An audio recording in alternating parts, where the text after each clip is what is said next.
Welcome to the ultimate step-by-step beginner's guide for Path of Exile 2. In this video, I will get you from this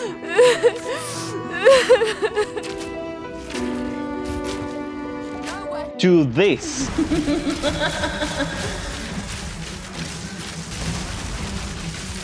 Whether you're a new player or just want to truly understand how to play this game, you are in the right place. In this video, I'm not just showing you a gameplay. I will walk you through exactly how to build and how to play this insane DPS Ranger Lightning build. Every mechanic, every upgrade, every move is explained in detail. This video is designed so you can pause at any time, jump into the game, play at your own pace and come back when you're ready. So if you ever feel stuck, just rewind and follow along.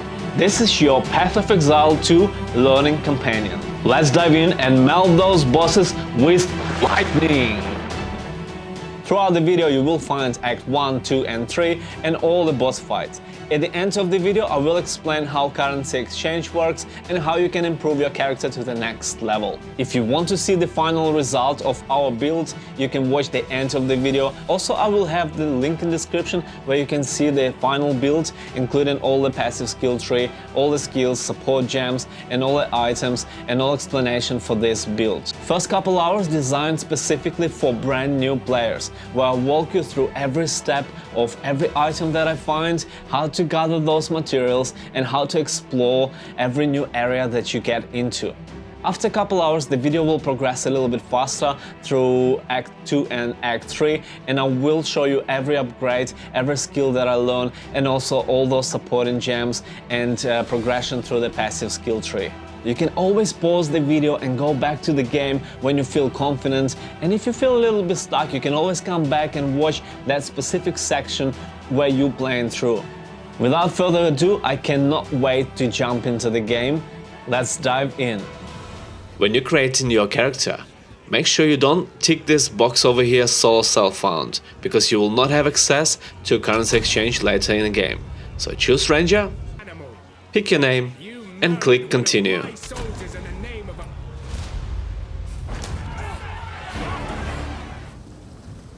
Okay, so with WASD you choose the direction you run and with your mouse you control the direction, right? And also you attack with your mouse as well. Right, so you go to your first NPC. All NPCs in the game that have this yellow mark above, it means they would have quest available for you. Once you talk to this man, you just watch a little murder scene and you pick up your first weapon. So you have access to all your menus over here. So you can just go inventory and also you can find the shortcuts for all of this menu. The main ones you will use your inventory, which is I, G for your skills, and then you have P for your passive skill tree. We'll look at some others as we go through the game. So for now you open your inventory and you basically just equip your weapon. You can just drag it over here. And because we picked Ranger class, we get bow. Alright, so each different class get their own first weapon in the game.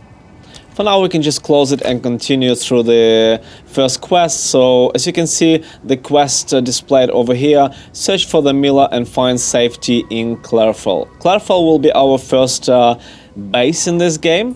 So just go through and kill these monsters. So you just left click on your mouse. Over here you can see the skills available for you. At this stage we only have bow shot. So this is just pretty much basic attack and it's binded to left key on our mouse.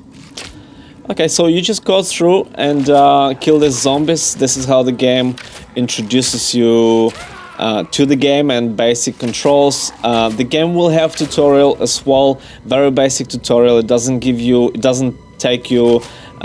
explain the game in depth. So for now, look, you just kill the zombies and, you know, get used to your controls. You can run around for a little bit and just continue killing zombies. As you can see, the zombies will drop gold and also items. This game will have a lot of drop. a lot of loot. We'll come back to it in a minute. This is very important. And here we found our first large chest. You will find a lot of chests in each area, so you just open it by left click, and here we found our quiver. So open inventory. So you just equip quiver the same way we did with the bow to another slot over here, and these two items we will stick to it throughout the game for the whole game pretty much.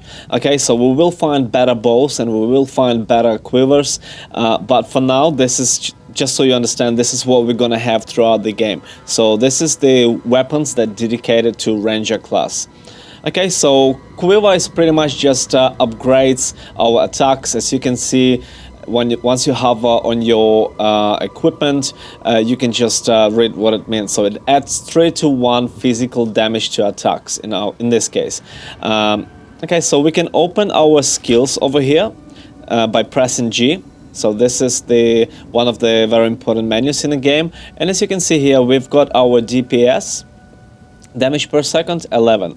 Alright, so if we unequip quiver, you can see how it drops to 9, and we equip it, it goes to 11. So this is how we're gonna be checking throughout the game how one or another weapon affects our attack and our skills. Because weapons directly affect not only our normal attack, but all our skills that we will gain in this game. We'll get to it very soon. For now, just continue. Also, in the top right corner, you can see we've got a map over here. By pressing tab, you can bring it to the middle. It will be in transparency mode, so you can play this way if you wish. It's up to you. And you can see also on the map over here, it's blue line. It's pretty much the area that we haven't discovered yet. We'll get back to map a little soon when we get to our first unknown area in Act 1. For now, we just continue. Somewhere around here, we will find first ranged. This zombie is quite easy, but we will find ranged enemies very soon. Enemies, monsters. I will call them a different way. Alright, so here you can see the ranged monsters, and they hit pretty hard. So this is the first time we'll need to learn to actually dodge. This game will be a lot about dodging, so this is done by running and also rolling. I will explain in a minute. So the game tutorial just lets us understand now. As you can see, our life got low, and this is how we refill our life by pressing 1. So we have two types of flasks. We have life flask over here. We can refill our life by pressing 1, and we have mana flasks. So once we use our mana, when we have our skills equipped, you just press 2 to refill it. Okay, so we just press 1, and as I said, also we can roll to dodge. So you will learn to do it very good. This game, monsters have a lot of damage, so we will need to roll and dodge quite a bit. Okay, specifically in the boss fights. So for now, we just, kill all these monsters, and we will find our first boss very soon. And here we found another large chest. Once we open it, we will find our first skill gem. Open your inventory. This is just the first skill that we have found, so it came in this way, but we will be finding them in a uncut skill gems. It doesn't really matter, we'll get to that when we find one, but for now we just equip this skill by pressing G. We open our skill menu and we can just drag to one of our slots available. This build is going to be Ranger Lightning build, and believe you or not, this is going to be our main skill throughout the whole game, from level 1 all the way to the end game. Okay, so just keep that in mind. This is going to be our main skill, and this is how you bind skills to your buttons. Okay, so you can just press over here, left click, and you can bind it with pressing your lightning arrow. Okay, so you could see that I have replaced my normal bow shot. I'm not gonna be using normal bow shot for the rest of the game pretty much, unless we are out of mana. There will be some monsters that pull your mana completely, so you will not have mana to be able to shoot them. So I will bind it to my Q just for now. So just I have it just in case I'm out of mana and I don't have mana flasks or something like that. Lightning arrow is going to be our main skill and our main source of damage in this game. So this is why I bind it on my mouse, left click. Okay, I suggest you doing the same thing, and for now we just continue the game. And here we found our first checkpoint, so we will be finding few of those in the game. At checkpoint we get our mana flasks refilled, and also if we die we will respawn at the checkpoint. But just keep in mind, if you die, all the monsters on the area will respawn as well. And also you can travel between checkpoints. Okay, so if let's say we had another checkpoint over here, we could just travel to that quickly. I suggest you, when you get on your first unknown area, to open the area before you proceed any further with your quest, because we will be able to whether find some, you know, rare monsters and find some loot. In this first area we didn't find anything, but trust me, there will be always something. We'll be not running for no reason. There will be monsters, so you can gain your experience. And here we got enough experience to gain level 2. And this is where we get first time to our passive skill tree. Alright, so passive skill tree. You know, for the first time it looks intimidating, but don't worry, this is actually quite easy. Let me explain you basics of it, and I will explain you more as we go through the game. So pretty much you look at it as your passive skills, all right, that support your active skills, you know, the main skills like a lightning arrow that we have, for example, and also some of our defenses. This is our branch over here. So as you can see, there are 6 branches, so each of the branches dedicated for each class. So this is our ranger branch, and here are the first 2 skills that are available for us. For now we just learn 10% increased projectile damage, just so we can clear those monsters much easier. You could go the way, you know, and upgrade your evasion rating, but this is the way I'm suggesting you with this build. We will build up our DPS so we can clean those monsters before we even get to see them later in the game. You know, I'd rather to have more damage and kill those monsters before they even get close to me. So this is the way I look at it, and also trust me, I've spent a lot of hours on Ranger, and I have already my Ranger in the end game, and this build is just insane. You can just follow it, but also this is not only about you blindly follow my build. I'm trying to explain you the game so you understand actually what you're doing. We will learn this way over here so we can get out further and get to the bigger passive skills sooner.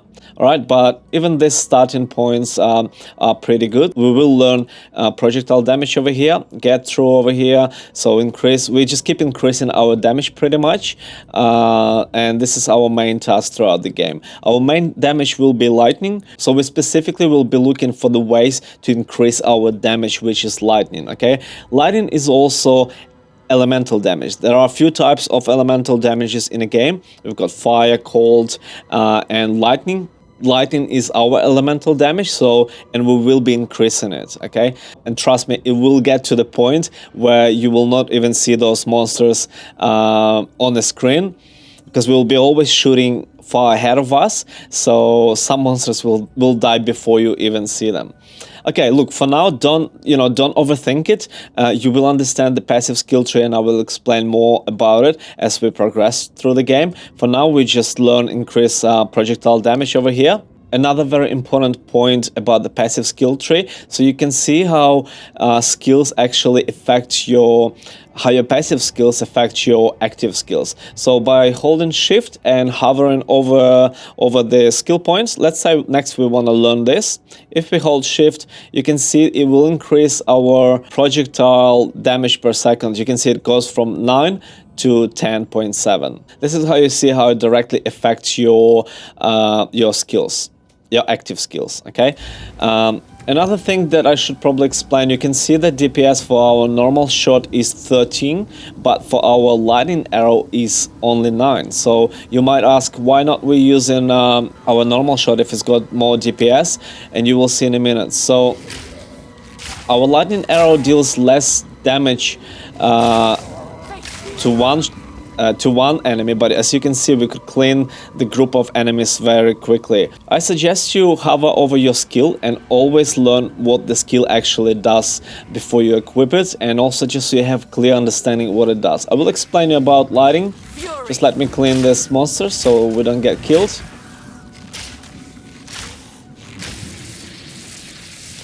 Okay, and here game tells us we're low on mana, so because we're using our skill, we're using our mana. So by pressing 2, we refill our mana. You can see this dead body here, it's got lightning around it. So pretty much our lightning arrow inflicts shock in the enemies.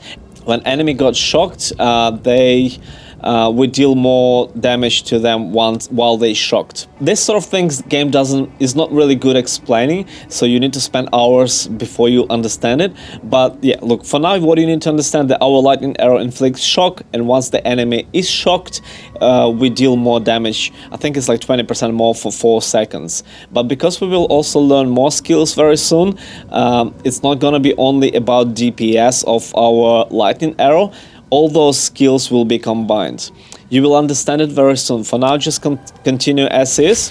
Okay, this is all happening in real time, so sorry if sometimes I might be a little bit slow, but because I'm explaining you everything in real time. Okay, this is not just B-roll that I'm covering.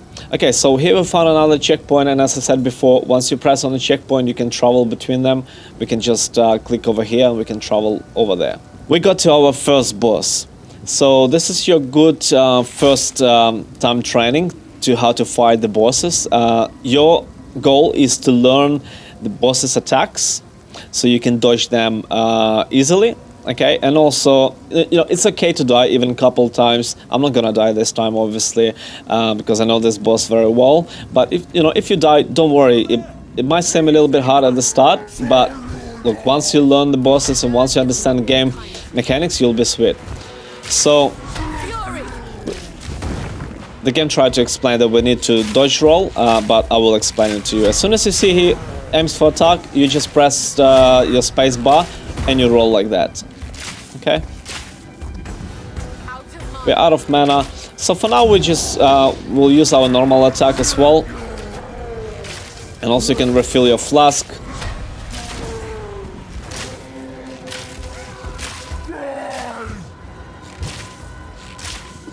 You can keep refilling your flask. Obviously the amount of flasks is limited, but it should be plenty to kill the boss. Yep, and dodge.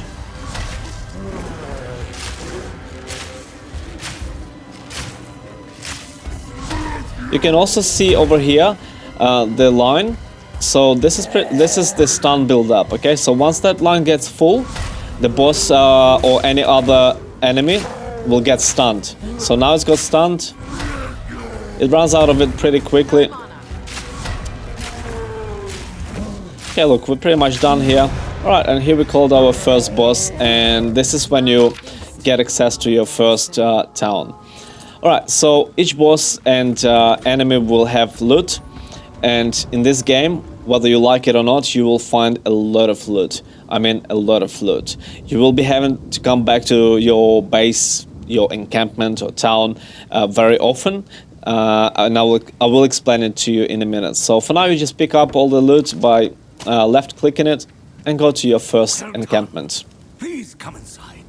Okay, so this is your first encampment and the whole Act 1. So the game has 3 acts, okay, to complete, and then 3 more acts in cruel difficulty. So pretty much the same 3 acts, you'll have to do them again, but trust me, it's fun. It's fun because you'll have much more damage, you'll understand the game much better, it is fun. Okay, so the first encampment, look at it as your base.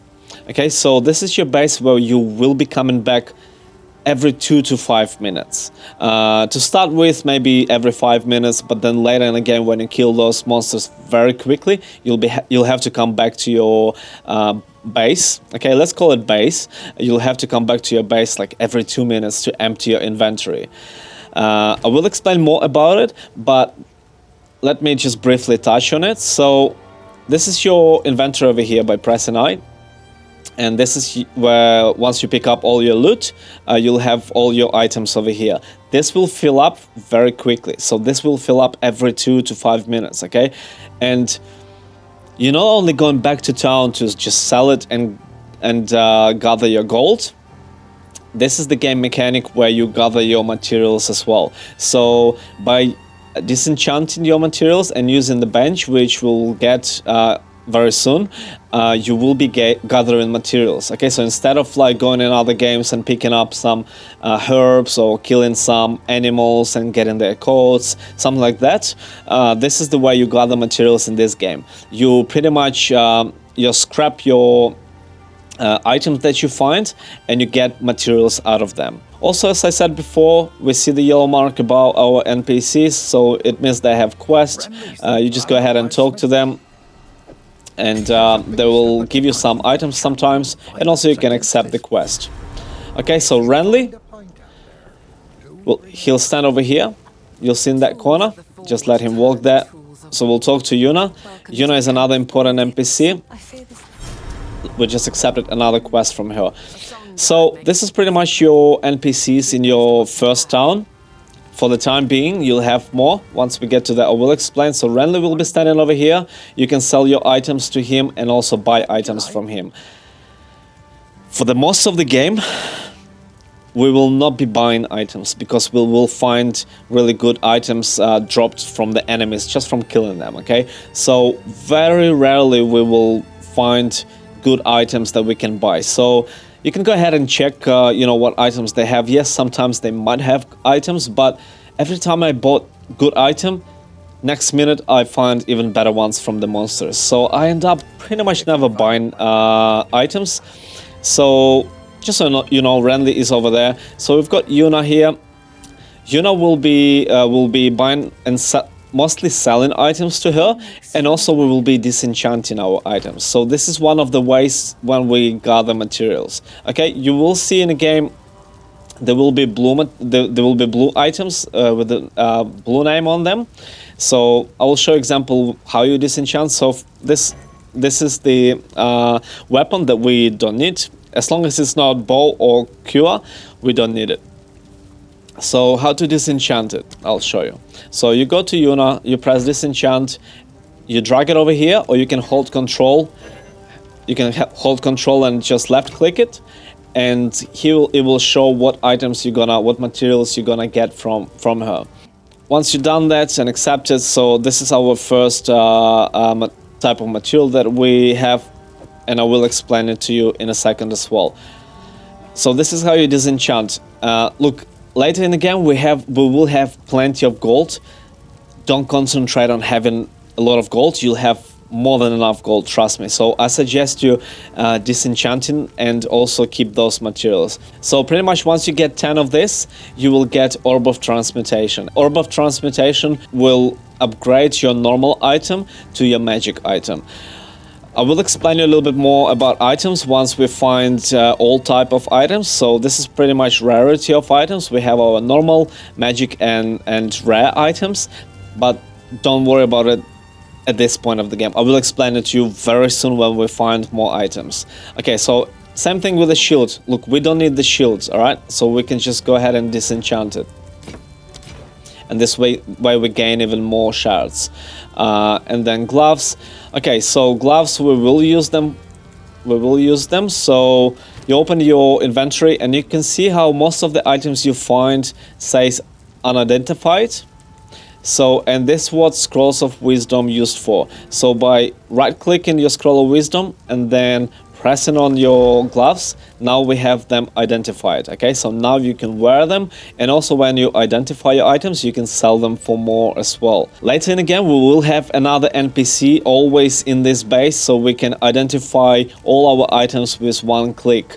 But for now, we just use your Scroll of Wisdom. Here we found our first gloves. We can just equip them. There is a different type of armor in a game, so I will explain it to you a little bit more once we start finding it. But just to quickly, so you can see when you hover over your armor, it says armor 15. We will also find the armor that will say evasion and energy shield. So in the game, there's pretty much just three types of armor: energy shield, evasion, and armor, and each of them dedicated for a specific class. As a ranger, we need to build evasion, so those enemies will miss their hits, you know. So this is how we sustain in a fight. So we will be looking for evasion rating armor, and once we find it I will explain it to you soon, but for now, just because we have only these ones, we will just equip them. They will help us. Okay, so also we have found Uncut skill gem. We actually got it from Renly by accepting his quest. This is the form how the skills will be coming to you in this game. Alright, so they will be coming in form of Uncut skill gem. So it's pretty much the same as we found the skill before, but this is just the way that you're gonna get them. Alright, so by right-clicking it, you will have all the skills available over here. We'll stick to lighting, and this is our second main skill that we're gonna be using in the game. Look, you will have a lot of skills, and this is why this build that I do, called lightning build, because we'll be concentrated on the lightning. We will have a couple other skills that we're gonna be using, okay, because we'll have enough. If you go over here, we'll have enough sockets to use a few different skills, but the number is limited. However, these two main skills will be our main skills for the rest of the game. Alright, so we'll just learn Lightning Rod. Once we learn it, you can open your skills again and just drag it over here. And now we bind it again. I will bind it to the right click on my mouse. So press over here and go Lightning Rod. I will show you what Lightning Rod does in a second. Okay, and also we have stash in our base, which is another important thing to explain. So once we gained our materials from the items that we have found, we just keep them in stash. Alright, so here's but by pressing Control and left click, it just transfers straight to my stash. As I said before, we will be finding a lot of them, and including my Scroll of Wisdom, I will keep everything in my stash and not continue until my inventory is empty. You don't need any materials in your inventory before you go ahead. Okay, so we'll look at our quest lines. Okay, and the first thing you'll have to do is go to Clearfall. Later on in the game, I'm not gonna be wasting your time and babysitting you through every quest in the game. I will be stopping only and showing you only important, important points in the game, about the game, so you can understand the game and just fly through that campaign easily. Once you get to your first area, this is the way I suggest you exploring your area. So you will always have to choose whether you go to the right or to the left. In my case, I will go to the right and will explore whole perimeter of the map first. This is very important because most of the entrances and progression through a quest will be on the perimeter of the map. So this is how skills work. You just drop your rod, and as you can see, we're pretty much one shot. And if you continue this build, if you continue my advice, we will be one-shotting pretty much everything throughout the game. Just keep your mana full. Later we will not have such a problem with the mana, but for now just keep it full. Your flasks are refilling when you kill monsters, so just keep that in mind. Alright, so here's another thing that it's a good time to explain to you. Once you press U on your keyboard, you will open world. Okay, so green mark, this body shape over here, so this is where we are. And also, as you can see, we have our quest mark. Okay, so it means we have some quests over here on this location, and also around this location it will show you what's around here. As you can see here, the blotted Miller.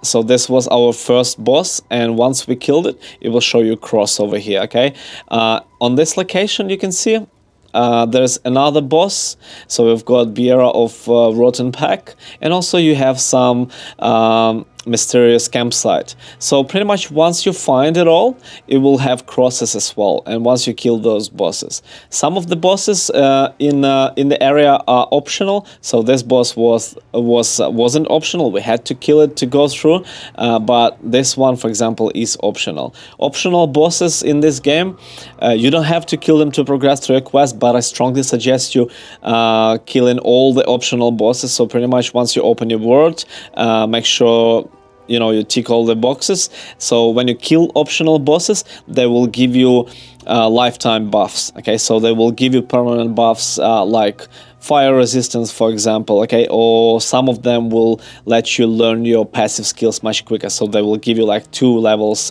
straight away.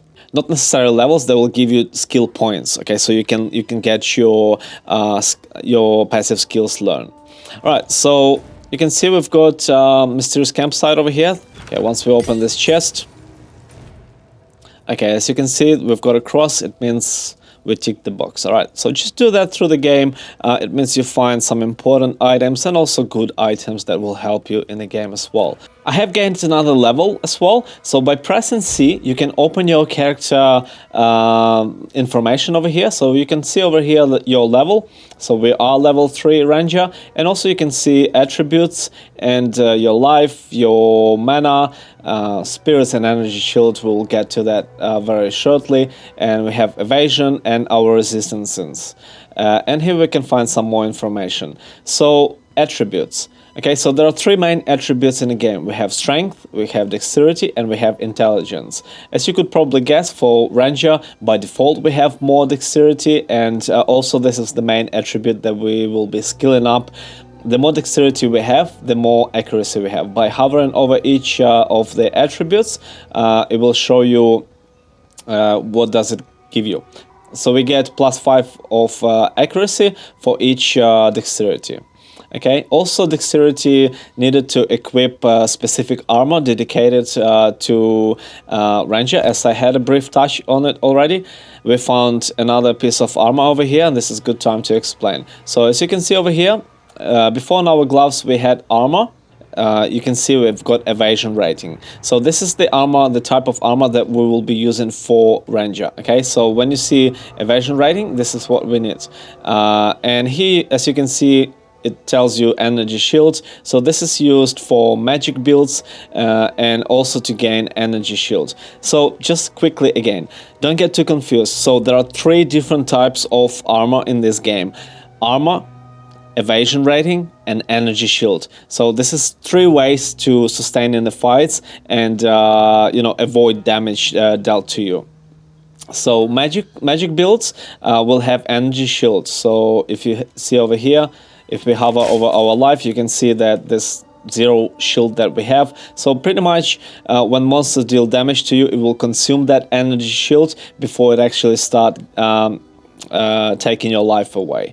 All right, so when we have evasion rating, it means that those monsters just miss their hits. The more evasion we have, the more they will miss. Pretty simple. And armor works is just like in any other RPG. They just deal you less damage due to your armor.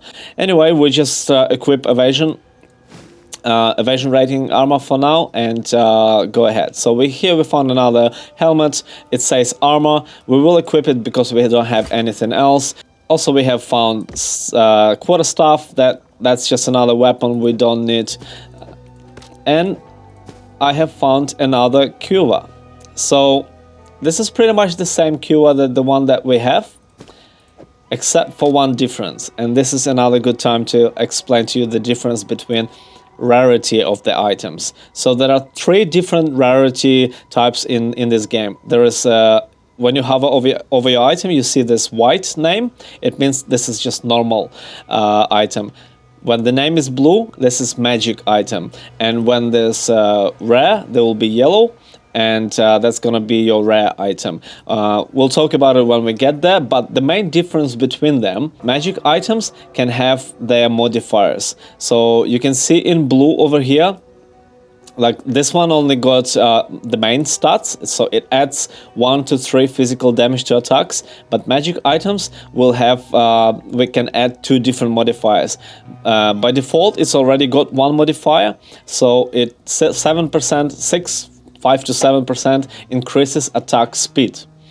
Okay, so this is one modifier, and we can later add another modifier as well once we find specific materials that we need for that. When we equip the one that we had and open your skills and DPS, when we equip the other one, you can see how it actually affects your skills and your DPS.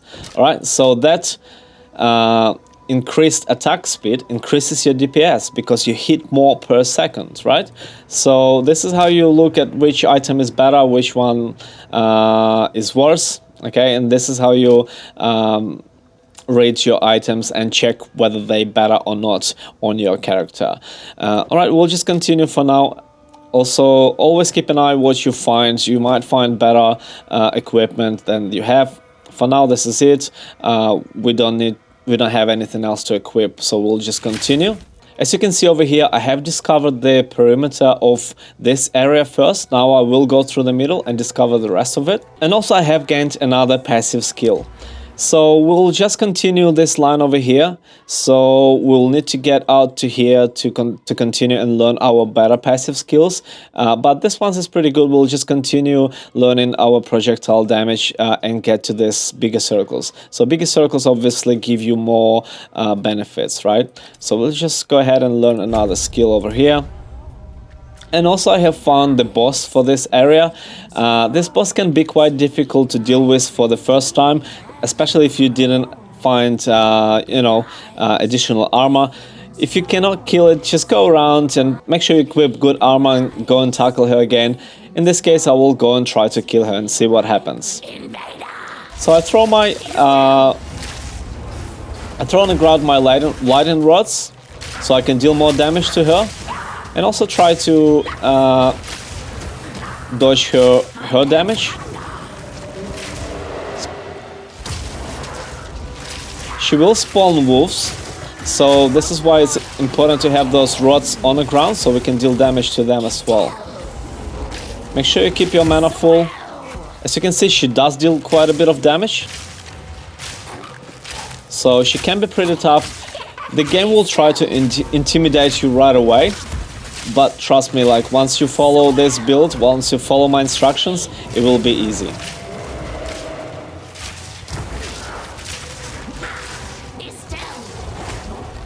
These wolves can be specifically quite hard.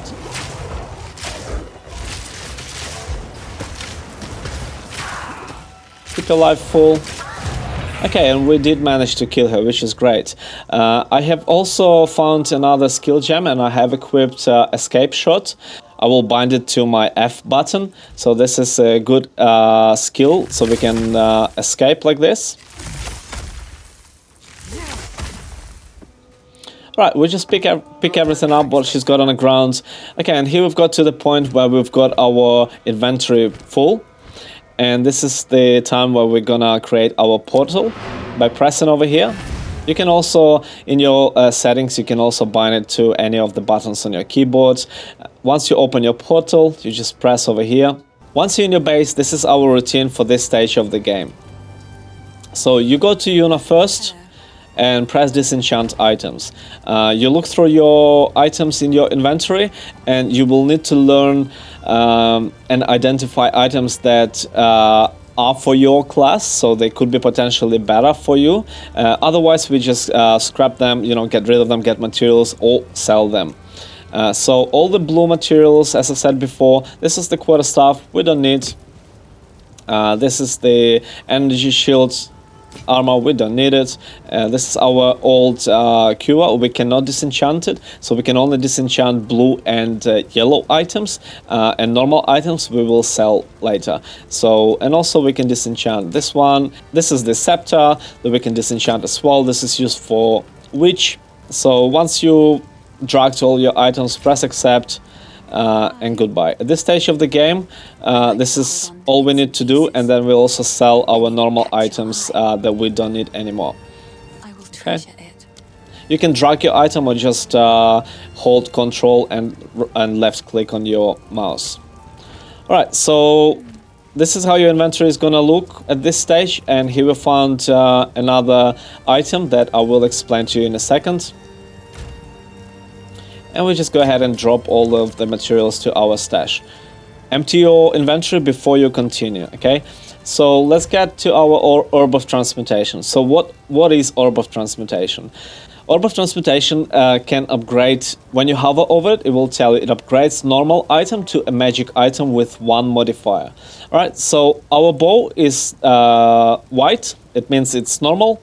So by right clicking on Orb of Transmutation and then left click on your bow, it upgrades it to blue item, okay, to magic rarity. So as I said before, we have normal rarity, white, magic blue, and yellow is rare. We don't have any rare items yet. Once we find them, we'll talk about them. You might find them earlier than I do, but if you but this is basically how it works. Your rare items are yellow, and the difference is that we'll have 6 modifiers in total that you can have. Okay, so you have normal with no modifiers, magic blue with 2 modifiers, and rare items can have up to 6 modifiers.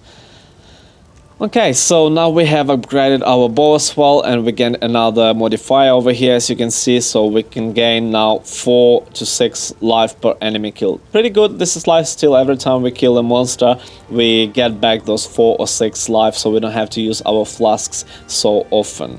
Once the inventory is empty, you just go back to the portal and press over here, and you just transfer back to your location. Okay, so once you kill those optional bosses, as I said before, you will find green items on the ground, and they are quest items. All quest items in the game, sometimes you have to carry them through with you to continue through the quest, but when you kill optional bosses, you can consume these quest items by right-clicking it. Okay, but when you hover, you'll see that it grants 10% to cold resistance. So this is permanent buff, which is pretty good. Right click and we consumed it. Don't get confused, your crossbows are for different class. This is not for ranger, so we will get materials out of it, or we will sell it later on. It's a blue one, so we can always disenchant it and gather materials. Okay, when you open your map, as you can see, I have discovered most of the area over here, and I have found the entrance to the Grillwood, but I'm not going anywhere until I discover the rest of the area. Okay, so here's the bridge that I didn't go through yet, so I will discover the rest of this area first. So here I found another waypoint and the entrance to the mud barrow. So when you go back to your quests over here, you will see that one of the quests says find the mud barrow over here.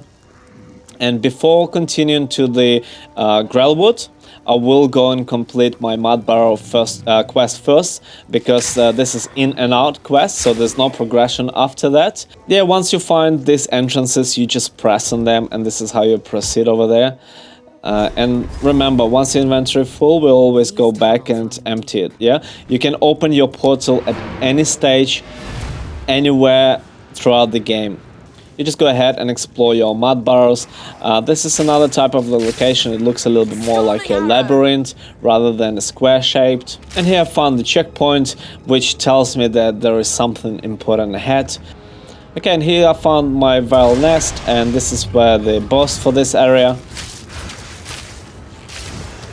We just killed it. Same thing, we throw our lightning rod on the ground and hit with a lightning arrow. In between lightning arrows I throw in more rods, but because this boss rotates from one place to another, I don't throw them all of the rods that I have available. So whenever it pops out, I just throw my rod and hit him with lightning arrow. This red mark over here means it will come out of there. Keep on top of your life and also drink your mana flasks. There's also a tail that will do some damage to you. Whenever it comes out, I throw my lightning rod and keep hitting with lightning arrow.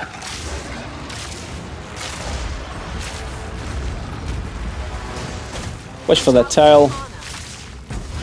Keep on top of your mana.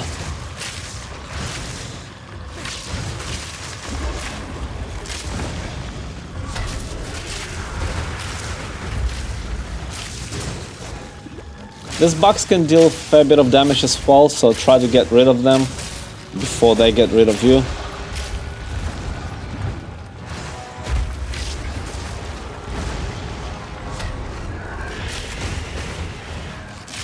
Nearly there. We're running out of our mana and life flasks, so you gotta manage your life and mana quite carefully.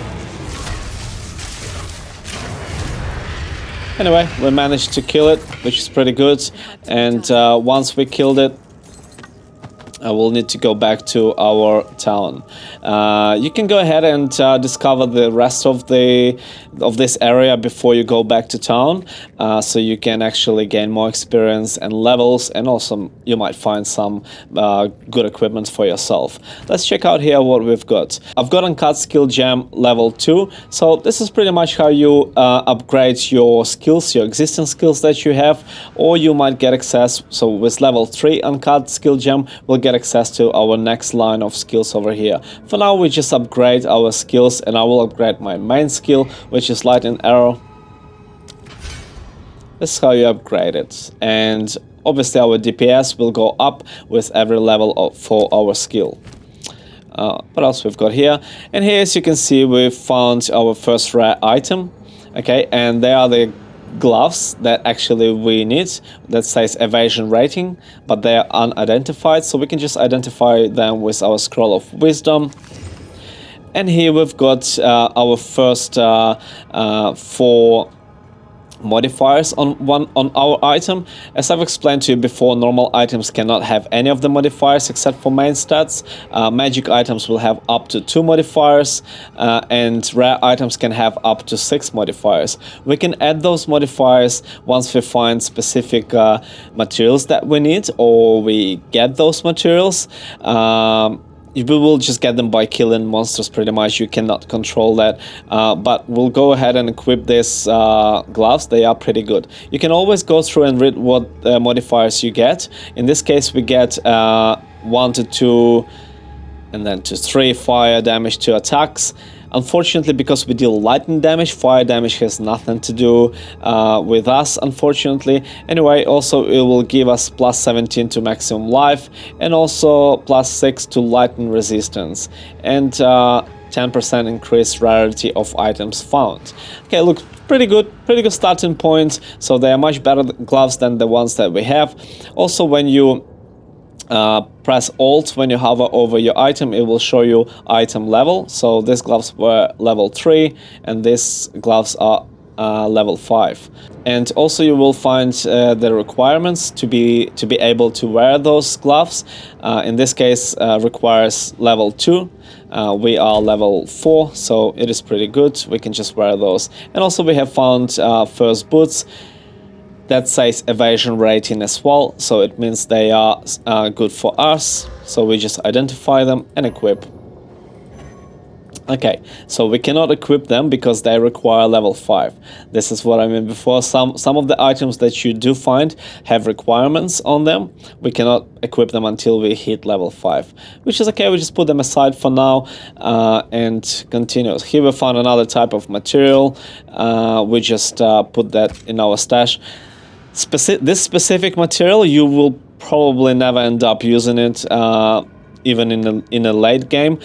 This is to modify our unique items that we will find in the game. So in addition to normal magic and rare items, there will be unique items. Okay, so always check your inventory if there's nothing more useful that you could equip on yourself. Nothing in my case, so I just continue and discover the rest of this area and then come back to base. As you can see, my inventory is full. I cannot pick up any more items. I just create the portal and go to my base. Again, this is something we're gonna be doing every 2 to 5 minutes in the game. Don't feel like you're wasting your time. This is part of the game where you gather materials and you need to enjoy it as well as everything else in the game. Alright, so again, this is gonna take no more than 1 minute. We disenchant all the items that we don't need. So the blue items and yellow items we can disenchant. Always look through if they are not items that can suit you and they could be better than the ones that you have. So keep an eye on that. While you're doing that, accept, and then sell the rest of the... so you can disenchant all your blue items, obviously, and then sell your normal items that you don't need. We have the boots that we cannot equip yet because they are level 5, so this is only a case where I will stash my equipment, but otherwise I just get rid of all the other equipment. Don't hold on to equipment. You don't need it. There's always better equipment coming around the corner. All you need is just gather your materials. This is the very important point of the game where you need to gather a lot of materials to get you ready for the end game. You know, once you complete your quest, like I did in this area, I could just go ahead and progress through the game, but don't rush the game. Go ahead and explore your locations, you know. The game developers designed them for you. Go and enjoy them, learn the game, go through these areas, kill all those monsters, gather materials, as well as level up your character. So here I found this spot in Mud Barrow where I have also found the first unique item. Okay, if I open my inventory, you can see the orange name. It means this is unique item, and once we identify it, we will see what sort of stats it gives. But this is the shield. We don't really need it for our class, but you can always keep it in your stash in case you will decide to play through again with the class that will require shield. I don't need it at this stage, so I'll just keep it in my stash. Yeah, this was just opportunity to explain another type of the items that you find. So in addition to your normal magic and rare items, you will find the unique items as well. Okay, and also here I found another bow, and this is how to decide between which bow to equip, which one is better. So except for only reading the base stats that you have, even though this is just a normal item, it doesn't mean that this is worse than the one that we have, because we have upgraded our bow to the magic item, and it does have extra stat over here. But the best way to check which bow is better is actually obviously read our modifiers and our stats, but also you can just equip the different bows while opening your skills and see how it affects your DPS. As you can see, it doesn't really change anything, except for this one gives us 4 to 6 life per enemy killed, so we'll just stick to this one.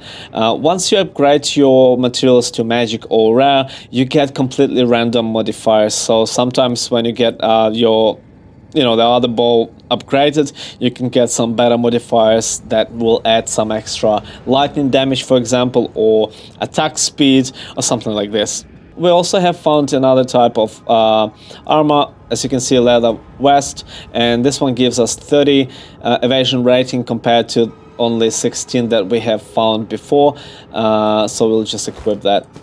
Okay, as you can see, I have discovered pretty much the whole area, so we'll just create the portal and go back to town. So, and also we have found another life flask. If you hover over it, it's got 54 life over 3 seconds. Also, it's got 7 quality, so each of the items can have quality upgraded to plus 20. We cannot upgrade anything as yet. I will explain it to you a little bit more when we get to it. So once we open our bench over here with a quest, with a specific quest, we can salvage our items that we have, so we can get materials to improve quality on our equipment. For now we don't have it, so I'll just equip this flask over here. Once you equip new flask, you will need to go to your well and refill it. Just click on the well and you will refill it. So once you complete Mud Barrow and you go back to your base and talk to Renly, you will get your first Uncut Support gem. So what are the support gems? They basically support your skills. Okay, so once you open your skills, you will see here we've got 2 sockets. Later in the game we can unlock up to 5 different sockets, but leave it till later. For now we have only 2. So this is how you're supporting gems work. So you just right click it, and here you can see the ones that game recommends you. Here you can click between different skills. We will be upgrading our lightning arrow first, and also our lightning rod. So I just click on my lightning arrow, and these are the support and skills that are available. Also, if you unclick over here, show recommended gems, so you can always unclick this and have a look at all the gems that are available in the game. There will be different level of skill gems as well, 1, 2, and 3. So for now, I suggest you getting a support gem for your lightning arrow. You can find it in your bow shot gems that game recommends you. We need lightning infusion, so this is the first one we're gonna need. So, and as you can see, it will supported attack gain 25% of damage as extra lightning, but supported attacks deal 50% less cold and fire damage. We don't care about cold and fire damage, but what we do care about that we gain another 25% as extra lightning damage. Okay, you can just get it from your bow shot, or as I said, this is what the game recommends you, and game not always recommends you the best ones, so you can always uncheck it over here, and you can go and find the one that you need, and also you can type lightning infusion, press engrave. Okay, and here we've got engraved our support gem, okay, on our skill. So if we remove it, as you can see, our DPS is 14, okay. Once we put it back, it goes up to 18. Trust me, later in the game, it all builds up, and it can make the huge difference. So for example, if I later in the game, if I have like 10,000 DPS, so another 25%, it will be 12,500 DPS. So it builds up quite a lot in that percentage once you add a lot of different passive skills and your gems later in the game, that everything is just accumulates into the big number. I'm not encouraging you just blindly follow everything I do, but I'm trying to explain you everything you need to know, so you don't get confused about the game, and also you not just blindly follow my build, but you do understand what I'm doing, so you can do it yourself as well. Also, when you get your gems, carefully read what they mean, because there will be some gems that actually can mess up your DPS quite a lot. So some of them will give you more DPS, but they, for example, cannot deal elemental damage. With our lightning arrow, we inflict that shock, so we always need to deal that shock damage. Some gems can just cut that shock damage off. Okay, so I will explain it to you a bit later when we get to those sort of gems, but for now, just stick with what I do. Okay, so once we equip our support skill, we can just go to Grelwood. In Grelwood, he's the first time I meet Delwyn. A lot of people get confused with this guy. He's got a quest over here, but he doesn't have a ending to his quest. Okay, so you cannot pretty much complete his quest. You will see Delwyn throughout the whole game, throughout the whole 6 acts in this game. So pretty much as soon as you see him, you will see the spirit that will appear. You have to follow that spirit. That spirit will go into one of the monsters, and then you just kill it and you get loot out of those monsters. This is pretty much his quest line for the whole game. So don't get confused. You cannot really complete his quest fully. Just as soon as you see Delwyn, you just see the spirit, and then you have to clean those monsters. So the only thing that you need to know, here's your spirit. You need to follow the spirit. If the spirit goes too far, you can lose it. So you pretty much just follow the spirit like so, and it will randomly decide, which monster to go into. As you can see, it went into this wolf over here, and this is what will happen throughout the game, pretty much. Normally, this is going to be your rare monsters. They will be harder to kill. But trust me, later in the game there will be nothing hard with our build. So, as you will see in a second, once you kill this monster, you'll just have pretty decent loot out of it. Okay? So, this is your Delwyn's quest. Don't get confused with it. There's no really end. The only option you'll have is just to say goodbye. Don't seek for any specific quest line that you have to complete. So this is pretty much it for Delwyn. And as you can see, we only entered this location and our inventory is already full. This is what I mean. Don't think that you are wasting your time. Just go back to your base. You can go to your base from anywhere throughout the game, and just do your business. Disenchant the items that you don't need. Now we can disenchant the yellow items. You will be getting your rare. Yellow is rare, so you'll be getting your rare items. You can disenchant them and get Regal Shard. Once you get 10 of Regal Shards, you will get Regal Orb, and Regal Orb can upgrade your magic item to rare item. Okay, so this is pretty much how you craft in a game. You gather those materials. When you do that, always check if, you know, once you have enough experience and enough hours into the game, you will see straight away which items can potentially suit you. As you can see, I found another vest over here with evasion rating, but this time this is the blue vest compared to the one that I have just normal, so I will equip it in a second. But before that, I will need to identify it. We can just go to stash and use our scroll of wisdom straight from the stash. You don't have to have them in your inventory. You can use them straight from the stash. I will identify, and as you can see, it's got another modifier +7 to dexterity, which is pretty good because dexterity is our main attribute. So if I open two windows over here and equip it, you can see it added straight 7 dexterity, so this is more accuracy, and also the more dexterity the better, because we can equip even better items in the future. Alright, so and here we've got the belt for the first time, so we just need so we've got a normal and we've got a rare. I will explain you what belt's used for once we identify it. As you can see, we've got 4 modifiers. Just read through. So the belts pretty much allow you to equip charms. We don't have any charms yet, so charm is another item that helps you with your resistances. So there are charms that have like a fire resistance or cold resistance, etc. Once we find those and equip those, I will show you. But also belts give you sometimes the flask improvements. So in this case, you can see 30%, 20 to 30% increased mana recovery from flasks, and then we've got some modifiers. Also, I have found another flask. We just need to identify it as well, so we will see additional modifiers, because our flasks can be normal and magical as well. They cannot be rare. Okay, so flasks can only be upgraded from normal to magic.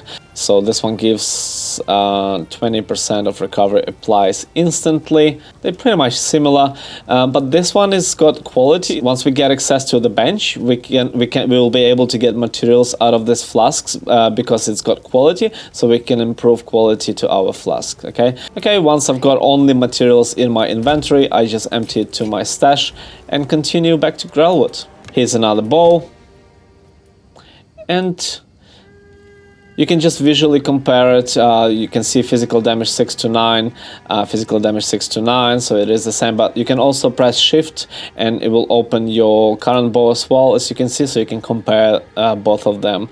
It is a good opportunity to explain another thing why modifiers are important, because they are random in the game, so we don't see any modifiers until we identify this bow. So once I identify it, and as you can see, this is just perfect, absolutely perfect time. So, as I said before, all the magical items can have up to 2 modifiers, okay? As you can see, we've got 2 modifiers, but on the one that we have equipped, there's only 1 modifier. And this one got better modified. It adds 1 to 5 lightning damage, and because we deal lightning damage, this is good for us. I will open my skills window, and once I equip this bow, you can see how my lightning arrow damage goes straight to 24 from 18. Okay, so this is how your modifiers work, and trust me, it seems to be like very little thing at this stage, but later in game it could make vital difference. It could be huge. It could go like from 1,000 to 1,500 DPS, just like that, just with 1 modifier. So those modifiers are very important in this game, and keep an eye on those.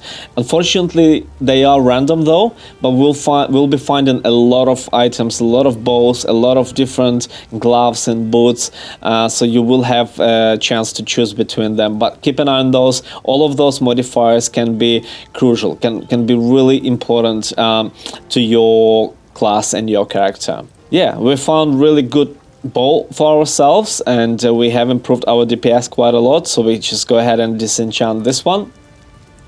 Yes. Stay safe. Empty inventory and back to Grelwood. We will need to go around the perimeter and discover the whole Grelwood before we go through the center. However, while going through the center, I've seen this little spot over here where we were following our spirit. Take this. if you open the world and we are over here, you will see that there is a Forgotten Witch over here, and this is pretty much her little hut. She will disappear. However, we will find some flasks over here. Once we get out, she will appear and we'll have a boss fight. Again, she is another optional boss.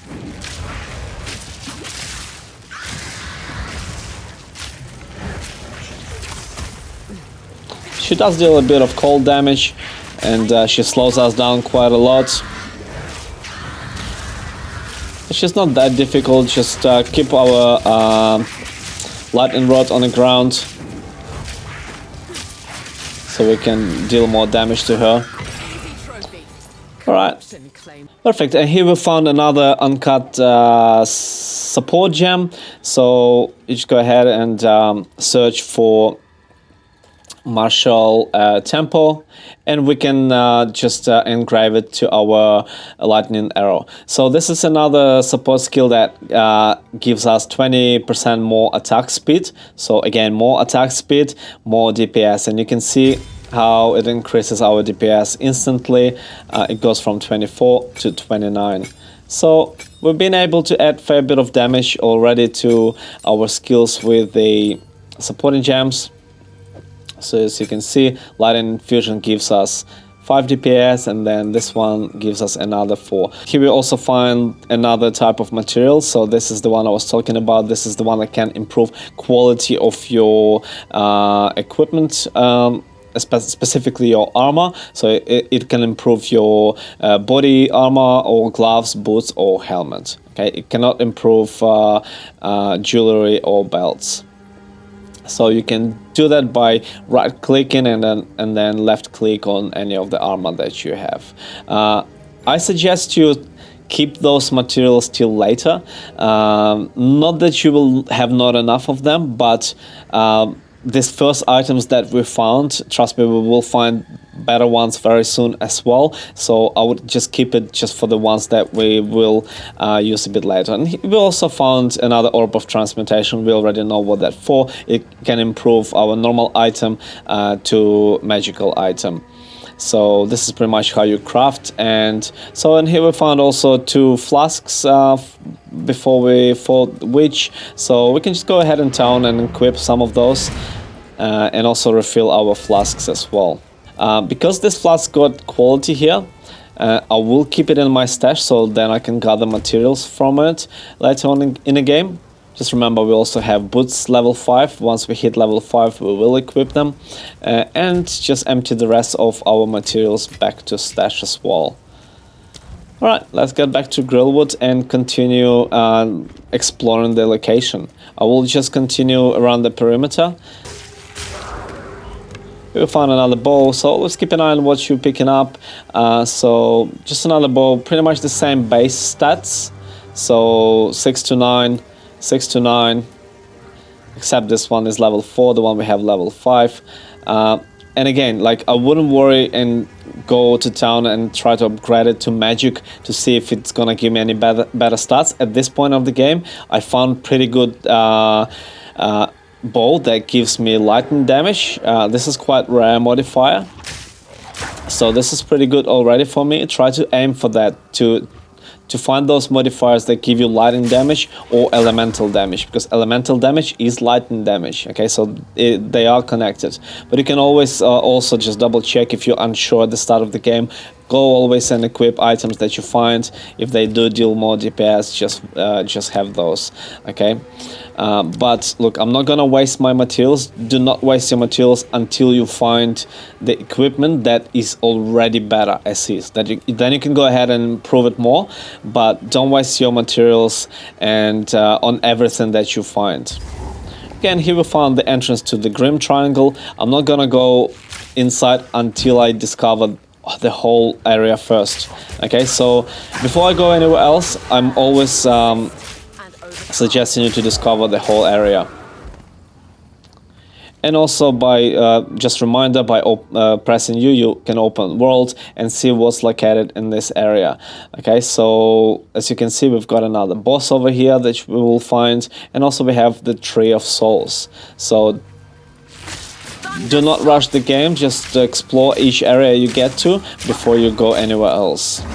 And also I've got another skill point, so I will just continue this way and keep increasing my projectile damage. Just a reminder, by pressing shift, holding shift, you can see how it directly affects your current skills. So you can see it will go to 30 DPS. But trust me, eventually all these percentages will accumulate. Okay, so now it seems like it's not a lot. It adds only like 1 or 2 DPS per skill. But let's say if we had 100 DPS, 8%, that's another 8 DPS. Okay, so this is how it works, and eventually they will all accumulate in big numbers. It will be thousands. By the end of, Act 3, we'll have over 1,000 DPS, and by the end of Cruel difficulty, Act 3 will have close to 10,000 DPS. So it will accumulate pretty quickly. So just follow what I'm doing, follow this guide, and I will turn into killing machine very quickly. Here we found another checkpoint and the entrance to the Red Veil. So yeah, look, we already dealing a fair bit of damage, and as you can see, you know, there's no monsters that are hard for us except for those boss fights. But even those bosses eventually will become very easy for us. Again, you know, don't rush the game. Enjoy every moment of it. You know, it's fun killing these monsters and see how your character improves. This is the last time I'm gonna tell you that this is very important. Once your inventory full, you go back to town. I will remind you once I get access to new NPCs, but this is basically your routine for now. Every time your inventory is full, go back to town and do this, okay? Disenchant your blue items. Keep an eye on the items that you are disenchanting, so some of them could be better fit for you. So I'm always keeping an eye. This is how I look at it. Okay, bow, this is not better than the one that I have. Okay, I found another helmet, which is better than the one that we have. So it adds us evasion rating. This is what we need for Ranger. The rest I can sell, and hammer. We have nothing to do with hammers. We just sell them. Once we get all our materials, we just empty them to our stash. And we're back to business. This is your routine for now. So I have explored all the perimeter of the map. Now I will go through the middle and I will find this tree with the hooded one on the tree, and also we can summon Yuna so we can progress through her quest line. Once you talk to her, she will tell you to go to the Red Veil. The entrance to the Red Veil we have already found, but as I said before we continue through the quest, I will discover the rest of the map, and on this specific area I will find also the boss. This is another optional boss in this game. So most of the bosses, including optional bosses, will have checkpoints. So if you die, you will just respawn over here. Just remember, all the monsters that you have killed already will respawn as well, but this is not a big deal. So this is the boss and this is how you kill it. Make sure you keep plenty of lightning rods on the ground and just keep hitting him with your left click with your lightning arrow. At this stage, as you can see, we deal already a fair bit of damage. Okay, it will spawn its tail, so like little roots, just stay away from those. Keep on top of your mana, more lightning rods on the ground, and keep hitting him with lightning arrow. It was pretty easy, right? If you played this game with some other character or you have experienced these bosses, you might find it harder. Just follow this guide. It will be very easy. This build is broken, trust me. At every stage in the game, it will feel very easy if you follow this guide. We have found another uncut skill gem, level 2, so we can upgrade our lightning rod. This is pretty much for this location. I will go ahead and discover the rest of it so I can get more experience and maybe find some even better items. And this is what I suggest you doing as well in every area you get to. Okay, so from now on, this video will progress a little bit faster. So, you know, I did explain all the basics to you and how I explore new areas that I get to.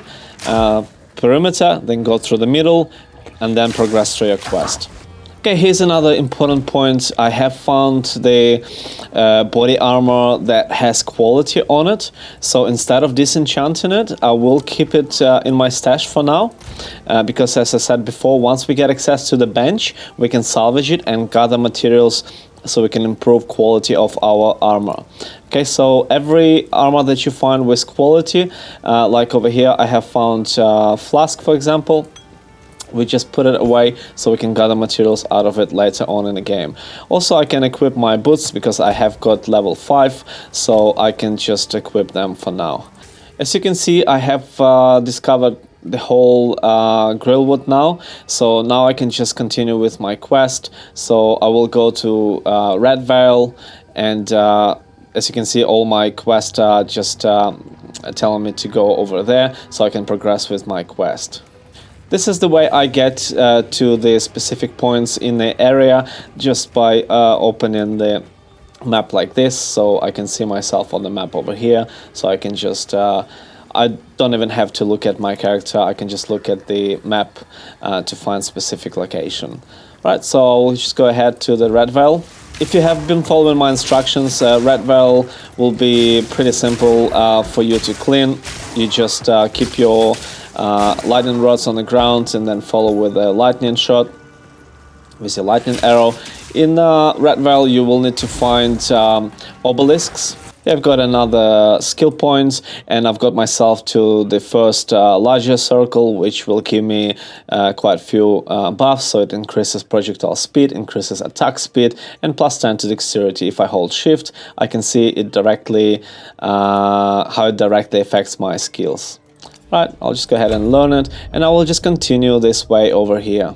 Okay, so we just continue improving our projectile damage and projectile speed. So we're just improving our DPS, and we're just getting ourselves to this point over here. And here I found my obelisk of Thrust. So once you click on it, it will spawn some monsters. All we need to do is just clean them. As you can see, like, we can clean them pretty easy with heaps of lightning rods on the ground. As long as we have mana, you'll be sweet. Okay, once you kill all the monsters, you will get quest items, and this is the quest item that you will have to carry on with you. Once you find more of those, you will be able to complete the quest. So as you can see here, we just need to collect 2 more. And here I found my first rune.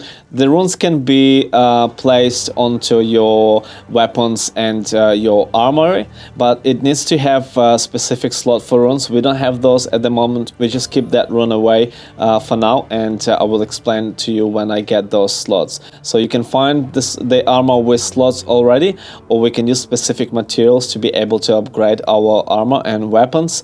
Okay, and here I found the boots that actually have slot for the rune.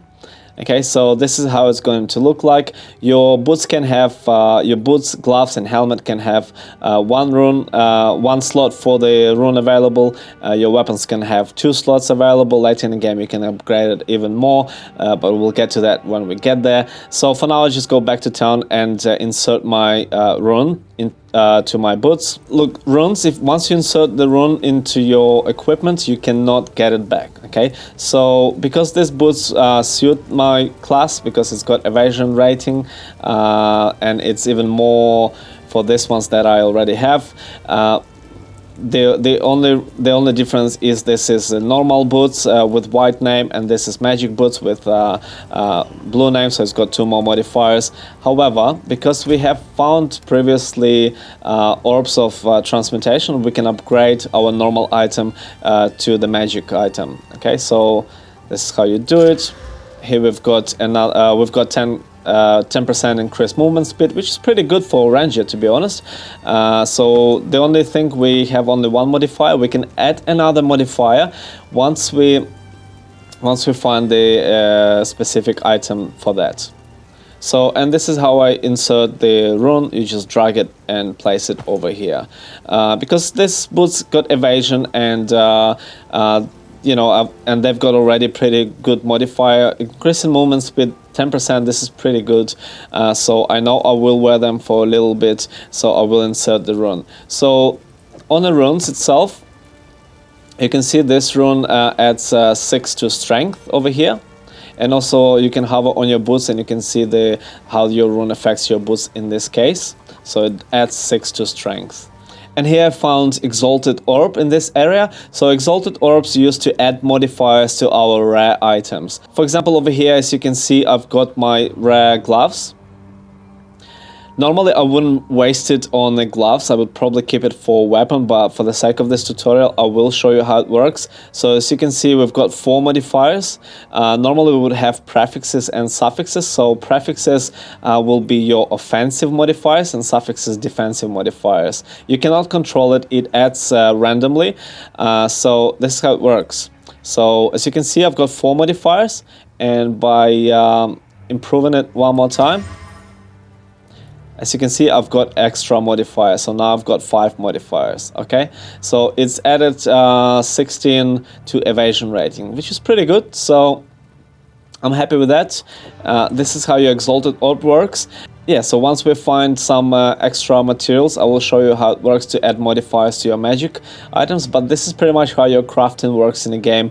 You keep those materials until you find your better equipment. Don't waste your materials on everything that you find, just on those that you will be wearing and it looks like, you know, it's pretty good. You will always be finding a lot of items, as you already know. You will find a lot of items in this game, so don't waste your materials on them unless you find better items, okay? Unless you find better weapons or armor, helmets, jewelry, etc.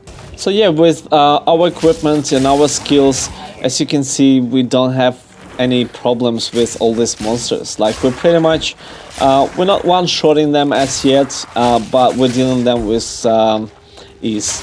You know, you just throw your lightning rod on the ground, follow with your lightning arrow, and this is how you're gonna be dealing with monsters for the rest of the game. There will be some extra passive buffs.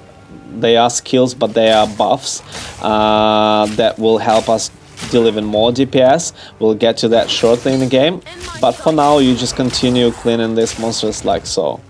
In the game we will have a lot of blue materials, so we will have a lot of Orb of Transmutations, so don't worry, you can go ahead and improve the quality, not the quality, the rarity of your armor that you have. For example, in this case I have Shabby Hood helmet, which is just normal, so I will improve it to magical item. As you can see, I've got another modifier added, +8 intelligence.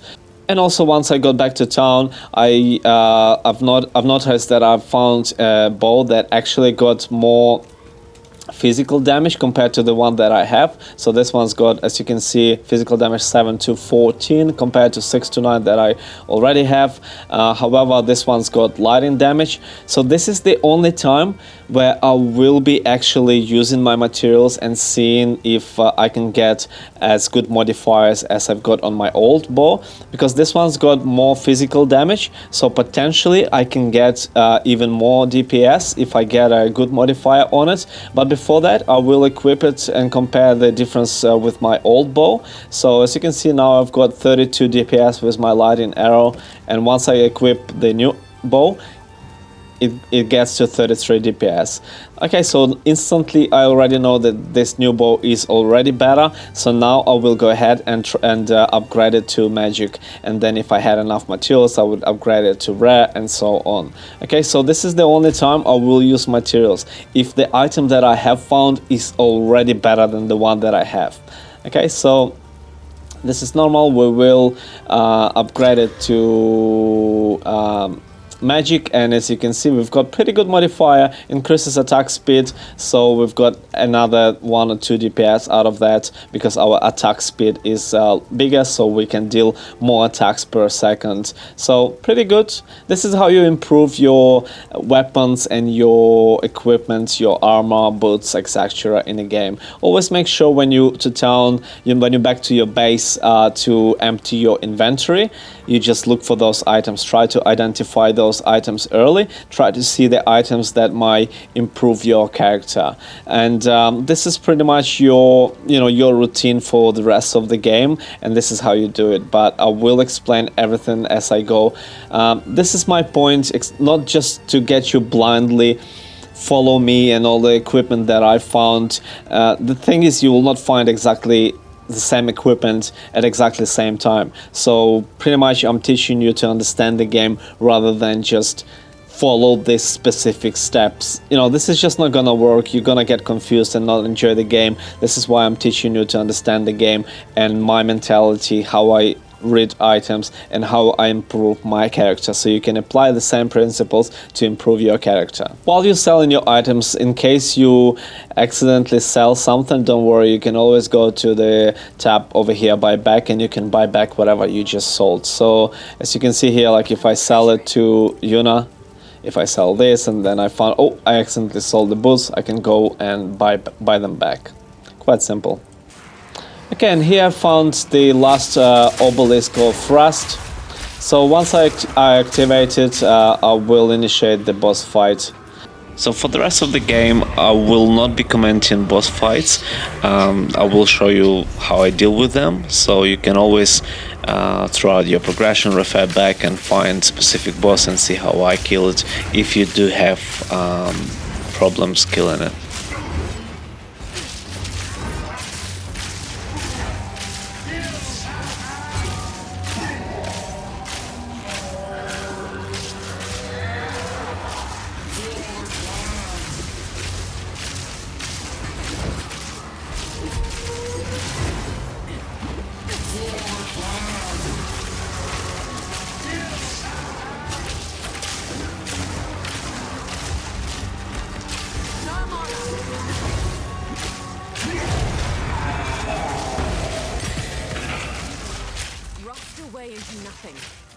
Trust me, a lot of people would struggle with this boss, but if you have been following everything that I try to explain to you in this game with our passive skills and our main skills, you will find it quite simple. Okay, I've got my inventory full. I'll go back to town and empty it. However, I can see that I've got Uncut Skill Gem level 3 over here, so I will come back and pick it up. So here in town I can see that I have found crossbow with 2 slots available for runes. I know this is not for Ranger, however I will keep it away just so I can get another type of material once we get access to the bench once again. I will keep it away so we can get some extra materials. So pretty much the bench is going to be used for getting 2 types of materials. It's to get materials to get our quality improved and to get materials to get sockets available on the items that we have equipped already. Okay, so this is why you need to keep away your quality items and your rune sockets items away, so then you can gain materials for that. And here I've got another crossbow with quality, so same thing applies. I'll just keep it away until I get access to the bench. Normally you wouldn't know that if you played the game, but this is just a little tip for you, just to keep those items away, because these items are quite valuable and they're more important than your orbs, because you will have a lot of orbs in this game. You'll have those blue items. There's blue items over here, you'll have plenty of those. So yeah, just keep those items away until you get access to your bench and disenchant and sell the rest. Okay, and here I've got another uncut skill gem, but this time it's level 3. So this is for the first time where we get access to our level 3 skills. However, we're not going to be using any of these skills, okay? So we will, but don't worry, we can improve the main skills, which will instantly improve our DPS. So I've got 35 DPS on this skill over here.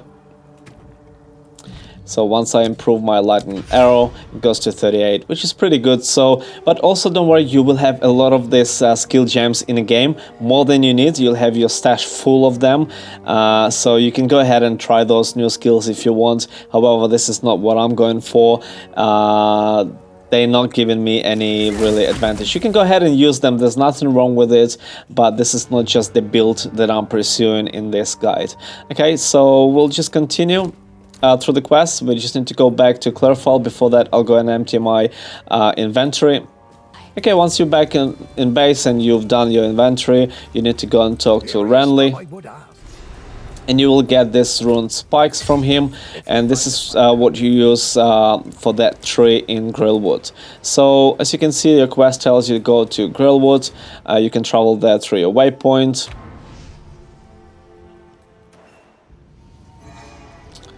Once you're here, you just need to summon Yuna. You have them. Goodbye. And then you just need to Good. stick those spikes in these seals around the tree.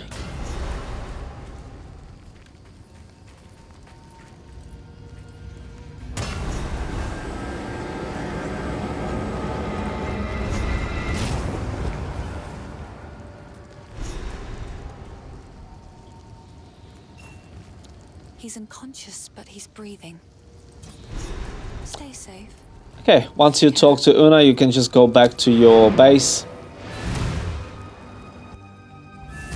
And here we will need to talk to Renly. I heard you're heading for the...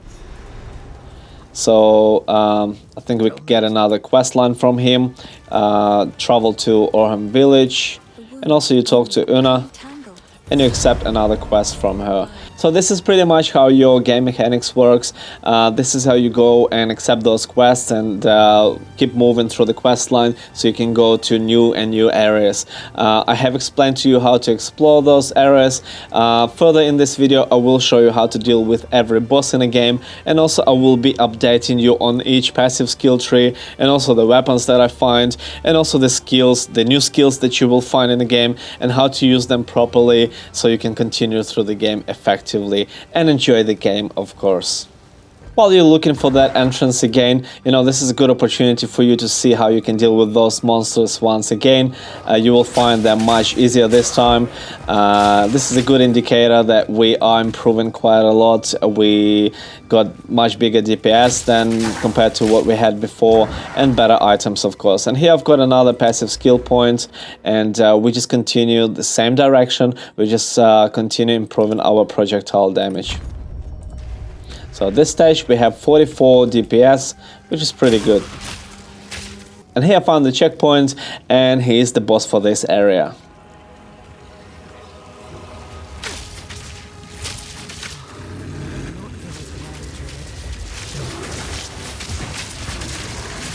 Fury!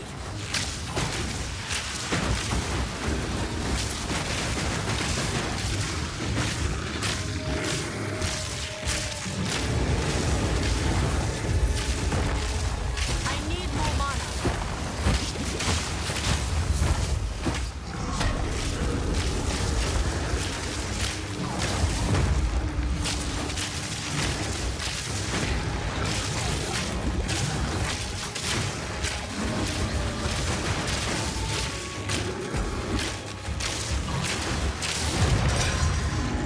You're better off this way. So here I found another type of material that you haven't seen it. Let me go back to town and show it to you. So this is what you get pretty much when you disenchant your yellow rare items. Okay, so once you disenchant your rare item, you get regular sharp. And after you get in 10 regal shards, this is where you get your regal orb. Regal orb used, as you can see, looks like it, so you can improve your magic item to your rare item. Okay, so let's say we've got our bow here, so now I can just go ahead and improve it to rare. I'm not gonna do it for one reason in this instance, because I've got fire damage modifier over here that I don't like already, and I just want to give it the best chance to be the best bow that I need. So if I do improve it to the rare item, I will stick to that. I will still have that fire damage. Okay, so I'm just not gonna risk with it, and hopefully I can find the bow that I like already, that's got modifier that I like, so then I can just go ahead and improve it if I need to. However, I've got my vest over here that I could improve to magic. Also, I could improve my helmet if I wanted to, and also I could improve my cuva over here. So I'll do that to show you how it works. So pretty much if you've got your magic item, you just this is how you just improve it to your rare item. Okay, so this is why I always tell you to go and collect those materials. This is how you gather those materials, because this is the way you craft in this game. Okay, this is pretty much all the materials you need to be able to craft. There will be heaps more that I will explain to you once we get to them, but at this stage of the game, just stick to this routine that I have already told you, and just continue gathering materials and run through the quest line. And here we've got another Uncut Support gem. So because we have already used 2 slots on our lightning arrow, this time I will go and improve my lightning rod by using the scatter shot. So this pretty much just adds us 2 more projectiles to our skill gem. It does decrease the damage, but that's okay. I will show you in a minute. So this is how your skill gem works. So supporter skill deal 35 less damage. However, supporter skill fire 2 additional projectiles. Okay, so this is how it works. So instead of 1 arrow, now we have 3 arrows, so 2 more arrows. So this is why you need to understand those skills and read what they exactly mean. You can think, oh, this is 35 damage less. However, we add 2 more projectiles. So we triple that damage that we ended up with. So we lowered it 35%. So we ended up with 65% damage, but then we triple it. So this is the support gem that I like to use. This is what gets me through this campaign easy with this Ranger Lightning build. You can stick to it, you can go your own way, but this is just what I do. Again, here we found the entrance to the Cemetery of Eternals, and this is the next location to progress through the quest line. So this is how our lightning rod works. With the new gem equipped, as you can see, we add 2 more arrows on the ground, and once we hit with our lightning arrow, it all chains up and it just deals more damage. In this area you will find the checkpoint, and you will find these graves over here, My dearest daughter. and in one of them you will find your first jewelry. So rings and amulets do affect our stats quite a lot, so look out for those, and you will find the ones that will improve your DPS quite a lot as well. Same as weapons and armor, you can improve your rings the same way. So as you can see, the ring is just normal. We can improve it with our Orb of Transmutation to the magic item. So as you can see, it's added another modifier, increased cast speed, which is not so good for us. But because this ring is dedicated for magic builds, as you can see, because it adds mana, so obviously the modifiers that you're gonna be adding will be more mage related ones. So I'm not gonna waste my materials, I'm not gonna waste my Orb of Augmentation and add extra modifiers to it. However, I can look where else I can add my modifier. I only have helmet with 1 modifier, and I have my body armor. So I can just add modifier over here, 32 evasion rating, which is pretty good. That works with me well. And we found other boots. So always keep an eye on your inventory in case you might find, some better equipment for yourself. At this point of the game, this location might seem a little bit challenging. However, if you have been following all my advices previously, you shouldn't have too much drama. You just throw your lightning rod on the ground and then follow with your lightning arrow. Specifically because now we have 3 lightning rods on the ground, we deal more damage to them, so it just connects chains more and adds and just deals more damage overall. So you shouldn't have too much dramas. Over here, just keep searching for those extra entrances so you can find those quest items. Okay, here I've got another skill point, so I've got myself to this skill over here, increases 15% increased projectile damage and 15% chance to pierce an enemy. So pierce means my arrow hits the enemy, goes through it, and hits the enemy that behind it, so eventually we can deal even more damage. So this is how your passive skills work. We just keep increasing and increasing our potential in the fights. And now we've got 50 DPS, so pretty good. Pretty good for this stage of the game, and as you can see, we don't have any problems with these monsters at all. So here I found the entrance to Mausoleum of Praetor, and you just go in there, and at the end of this location you will find the boss. And here, as I said before, we found Delwyn. We will be finding him occasionally on different maps. So in here I found another Exalted Orbs. There will be not many quivers in the game until Act 3, so... And because I already got it improved and it's got pretty good stats for me so far. Just let me kill this monster so they don't kill me. So as you can see, it's rare and it's got already pretty good modifiers that adds 6% increased attack speed and some dexterity. So I can just go ahead and use my Exalted Orb to improve it even more. Unfortunately, I've got cold damage to my attacks, which is okay. We do use our escape shot as a cold damage, so it is okay. And we can check it this way. So we've got 19 damage from our escape shot. If we unequip our quivers, you can see it drops to 15. So it is okay, not the best. Also throughout the game you will be finding this type of armory where you can see there will be both evasion and armor. Okay, you can go ahead and equip it for the time being until you find the better one.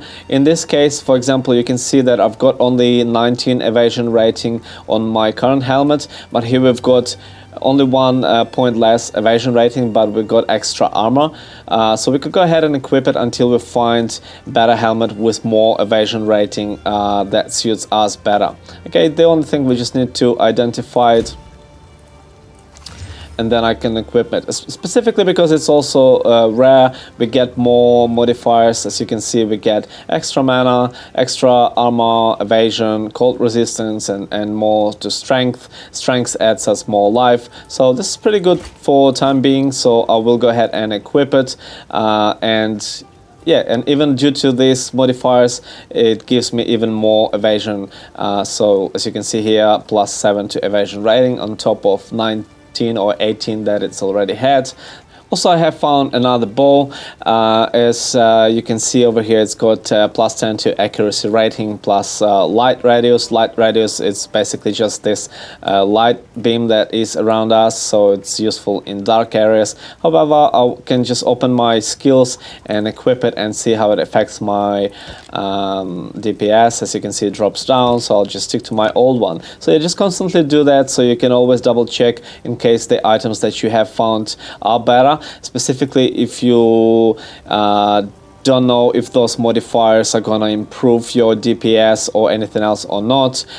In this case, our 6% increased attack speed, this what adds us that extra DPS because we attack quicker, so we can deal more DPS. So yeah, just constantly check your inventory if you found potentially better equipment for yourself.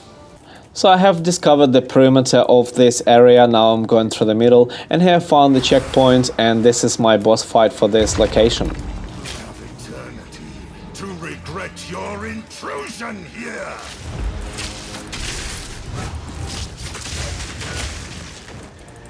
Cut down. The spirits yearn. Rend your Sarcinia. Succumb to the Empire.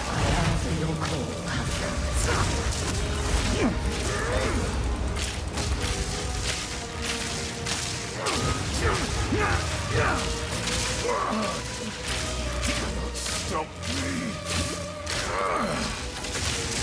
These spirits are mine. Your intrusion will be punished. My beloved Asilia, the soul is mine.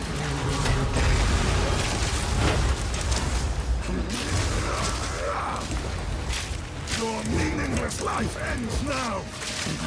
I command you. Your soul is mine.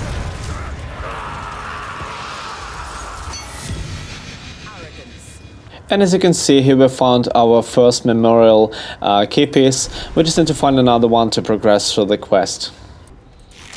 Okay, and here I found the entrance to the Tomb of Consort. You may find those entrances in different order. It doesn't really matter the order, you just go ahead and clean them and find those key pieces. I've got my inventory full and I have found gloves, the rare gloves with evasion rating. They are somewhat similar to the ones that I have.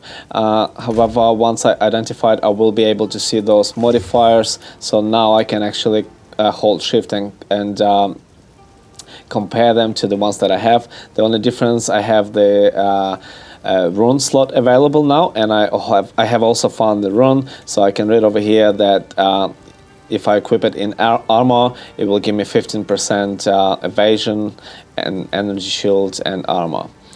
Okay, so let's see what's the difference. So I can tell that it gives me less evasion, but I can see that it's got 6% increased attack speed. So if I equip those, it could directly affect my DPS as well, which it does, just due to that attack speed. So this is what I'm always trying to tell you. Keep an eye on those modifiers. Each specific modifier can improve your skills quite a lot. Also, you can see here +1 level to all melee skills. Unfortunately, this is not so great for us because we are not melee.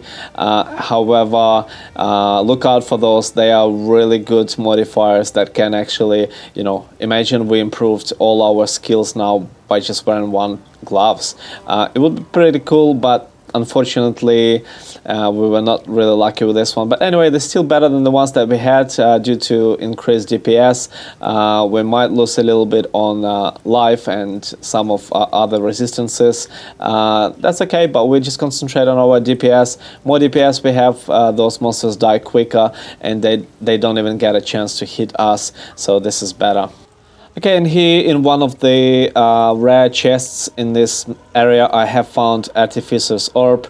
So once we get access to our bench and we can salvage this type of items, we will be able to gather this sort of materials, Artificer's Orbs. So Artificer's Orbs used to, we can use on any of our items that we have, so we can actually create that slot for the rune. This is how it works, so you just right click on it and then select the item, and this is how you create the slot for your rune. My stash is pretty much full, so I can just go back to town, and I think I should have hopefully runes over there. Yeah, I do have one rune. Look, some runes are not that great for us, but at some point of the game you'll have quite a lot of them. And also once we get access to the cruel difficulty, we will be able to buy these runes. But for now we'll just use what we have. So this is armor, so we just look at our rune and see. So it will add 10% to the fire resistance. You know, this is not the best, this is okay. We can always put another rune in our equipment. If we find a better one, we can just equip that one. The only thing, we cannot get the rune back. So once we equip another rune on it, the other one will disappear. Over here you will find another checkpoint with this chest over here, but there will be a rare monster, which can be quite difficult, to be honest. But you know, it can be quite difficult, as difficult as some other boss fights. I did find it quite difficult in my first run, I remember. Try to kill it. I think we should have pretty decent loot out of it. So yeah, just you know, be patient. If you die, that's okay. There is a checkpoint, so you will respawn over there. But this is how I kill it. Hopefully, just stay on top of your mana. Make sure you keep throwing some lightning rods on the ground so you can keep hitting it harder. Yeah, and this is pretty good loot. So you can see we've got another Exalted Orb and another Uncut Support gem. Quiver does affect my DPS fair bit, even though I don't like the cold damage on it, so I will replace this Quiver at some point. I will still improve it at this stage anyway. Perfect, look, and we've got another 1 to 5 lightning damage, which is great. This is pretty good. Look, This is something you can't control, but sometimes you might be lucky. And as you can see how much this quiver does affect us.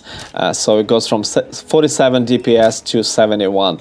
We've been lucky here to get lightning damage to attacks, which is pretty decent. So we'll probably keep this quiver for a little while now.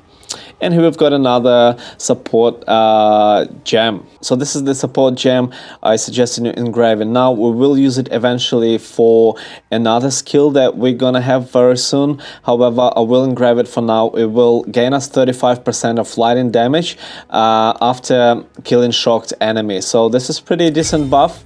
And here we found another checkpoint, and this is the boss fight for this area.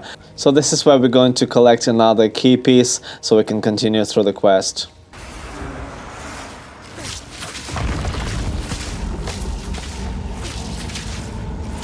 You will never leave this place.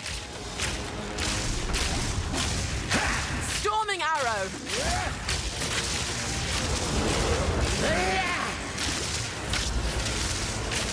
Beloved Draven, aid me.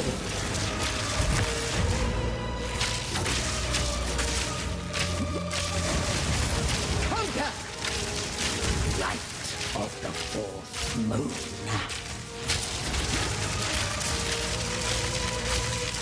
Wilt and rot. Wind at my back and prey in my sight. May your name be forgotten by the clans. Okay, perfect. So this is how you kill this boss, and as you can see we have found a fair bit of loot out of her and also another key piece. So we can proceed through the quest. Before doing that, I'll go and empty my inventory. And here I've got another passive skill point, and I just keep going this way. Once you talk to Lachlan, you can go ahead and open the memorial gate. And this is how you get to the final boss fight in this area over here, so you can continue through your quest. This is the boss fight, so this is how you kill Lachlan.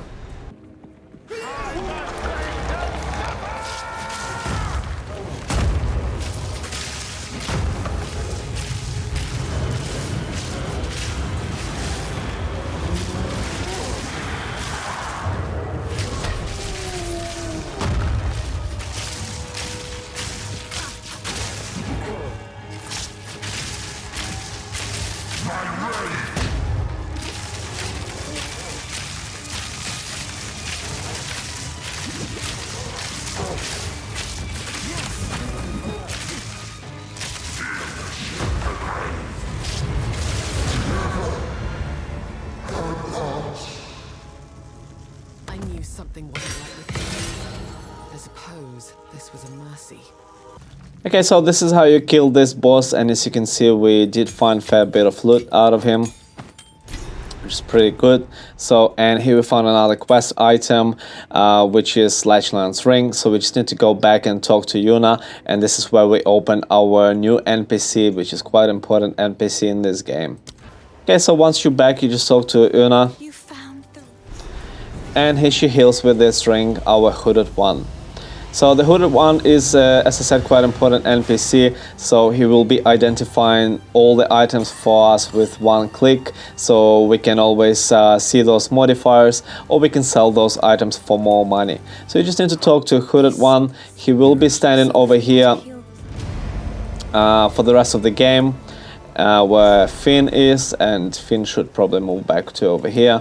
So pretty much once you're here, you just press identify items, and he identifies all your items in your inventory. Also, we've got Uncut skill gem level 4. Same thing, we don't need any of those. We're just continuing upgrading our skills. Also, we have found Exalted orb. You can save it for later, or you can use it on any of your existing equipment if you think that any of them is good. In my case, Quiver is pretty good because it does add 1 to 5 lightning damage to my attack, so I think I will stick with it for a little while. So I'll keep upgrading this one. I think I've just got 6 life per enemy killed, or yeah. So which is great. That's another life still. Keep on top of my life. Once I'm back to cemetery, I just go straight ahead to hunting grounds. This area can be quite challenging. You will find a lot of monsters over here, but you shouldn't have much problem with them. At this stage of the game, instead of using just your normal roll, I suggest you using your escape skill. So while dodging the hits, you can actually deal damage as well. That would only slow me down. And please remember to empty your inventory back in town and keep gathering those materials so you can improve your character. At this stage in the game, once you get your Hooded One unlocked, you go to him and identify your items first, then you go to Una. When you're disenchanting your items, make sure you keep an eye on those items that might have quality so you can keep them for later, and also the ones that have slots for runes. Okay, otherwise just disenchant the rest of them, and also keep an eye for the equipment that might be better than the one that you have. For example, I have found the vest over here, so I will keep it. These cures that deal fire damage, we don't really need them, so you can always get rid of them straight away. And also I have found another helmet over here. So remember we had the one that got armor and evasion rating. Here's the better one with more evasion rating. We'll stick to our evasion rating as Ranger. So I will just go ahead and equip those so I don't accidentally sell them. So while looking at my armor, I can tell that even though it's rare, and it's got some extra resistances over here, however it doesn't have as much evasion rating than the one that I have. Plus this one gives me extra dexterity, that gives me more accuracy. So this is, you know, this is tough decisions. So this is good example to show you that rare items are not necessarily better than your magic items. And also by pressing Alt you can have a look that this item is level 10, this one is level 5. However, mostly it's those modifiers that actually improve you as a character. So if you do have tough decision, you can always open your character. So this is where your armor mostly will make effect. So as you can see, our old one gives us 49% total evasion, the new one drops down to 47. However, it does add extra fire resistance. Look, to be honest, at this stage, you know, not a big difference, and even the old one gives us more dexterity. So this is just another example that you know, the rare item is not necessarily better than magic item.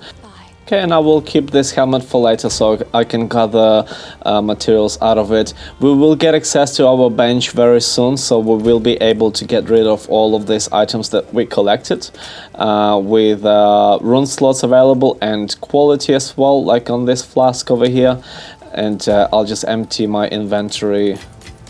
Okay, and also I can have a look what else I can improve. So this helmet is pretty good. I can tell, you know, this is item level 11 and it requires level 10. So this is pretty much, you know, one of the best helmets we can find so far.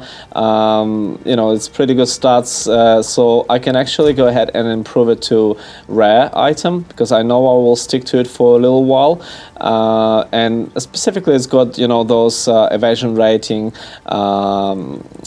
some mana, gives me some mana as well, so I can also improve it to rare item,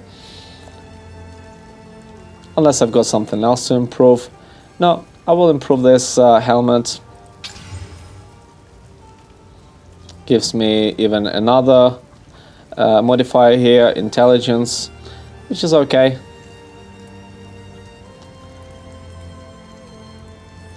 Also, here's another way how you can check if any of your materials can improve your items. So if you right click on any of them, you can see around my ring over here, this square sort of, it goes like, it's got like a yellow square.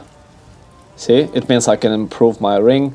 And if I press on my of transmutation, it shows that my flask can be improved.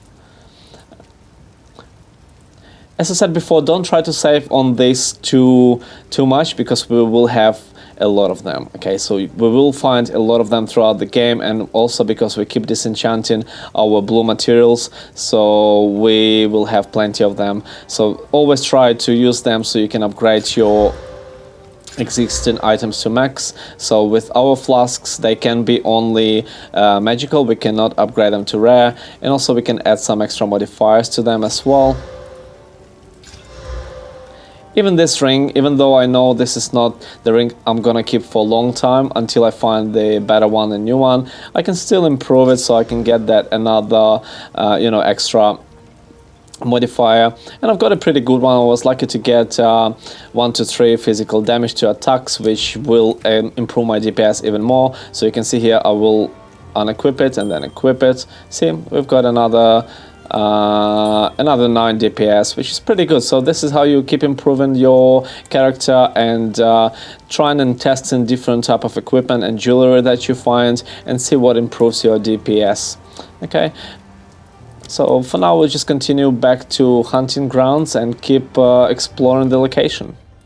So I have found the checkpoint and the entrance to farmlands. So this is progression through the quest and progression through the game. Before going ahead, I will explore the rest of the location because there is a boss over here that gives us this is optional boss, and as you remember, we do get quite good items from optional bosses. However, if you find the new location, I suggest you going in there and just having a look if there's no waypoint right next to it. So we did find the checkpoint, and as you can see, we found the waypoint. It means if we decide to to have a break and then come back to the game, so we don't have to look for this entrance again. Once you find the waypoint, you can always travel to here from any other waypoint in the game. So yeah, just go ahead and check if there's no waypoint and just go back and continue discovering your current location. So as you can see on the world map, we've got a boss here and some other things that we need to tick. So just go back and find those. And here straight away I can see this the checkpoint. And also the entrance to Phraethon. This is another location, in and out location. This is your Finn's quest that you just picked up back in Encampment. We'll get to that once we discover the rest of this location. So just keep killing those monsters and enjoy the power of your lightning build. Another passive skill point, and this time, this is the first time we got to one of these sort of neutral skill points. So sometimes you have to learn them to get you to the next point. So because we upgraded our dexterity and we will need dexterity later on in the game, the more dexterity we have, the more damage we'll have once we get ourselves to one of these points. As you can see here, it increases attack speed per each 25 dexterity that we have. So we keep improving dexterity, and unless we do need more intelligence or strength, we can go back and refund these skills with Hooded One as well. But for now, we just stick to dexterity, apply the point, and just keep going. Once you find this area, this is where the final stage for the current boss will happen. So once you go past it, you will find the checkpoint. And also you will find the boss over here. That is unlike any bird I've seen.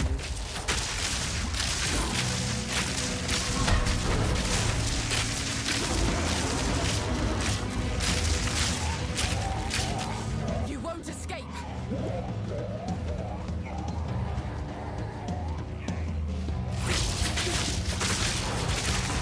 Scream all you like. It won't help you.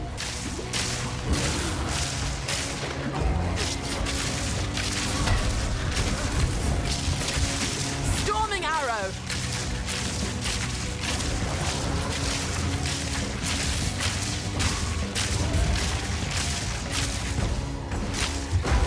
I don't have enough mana.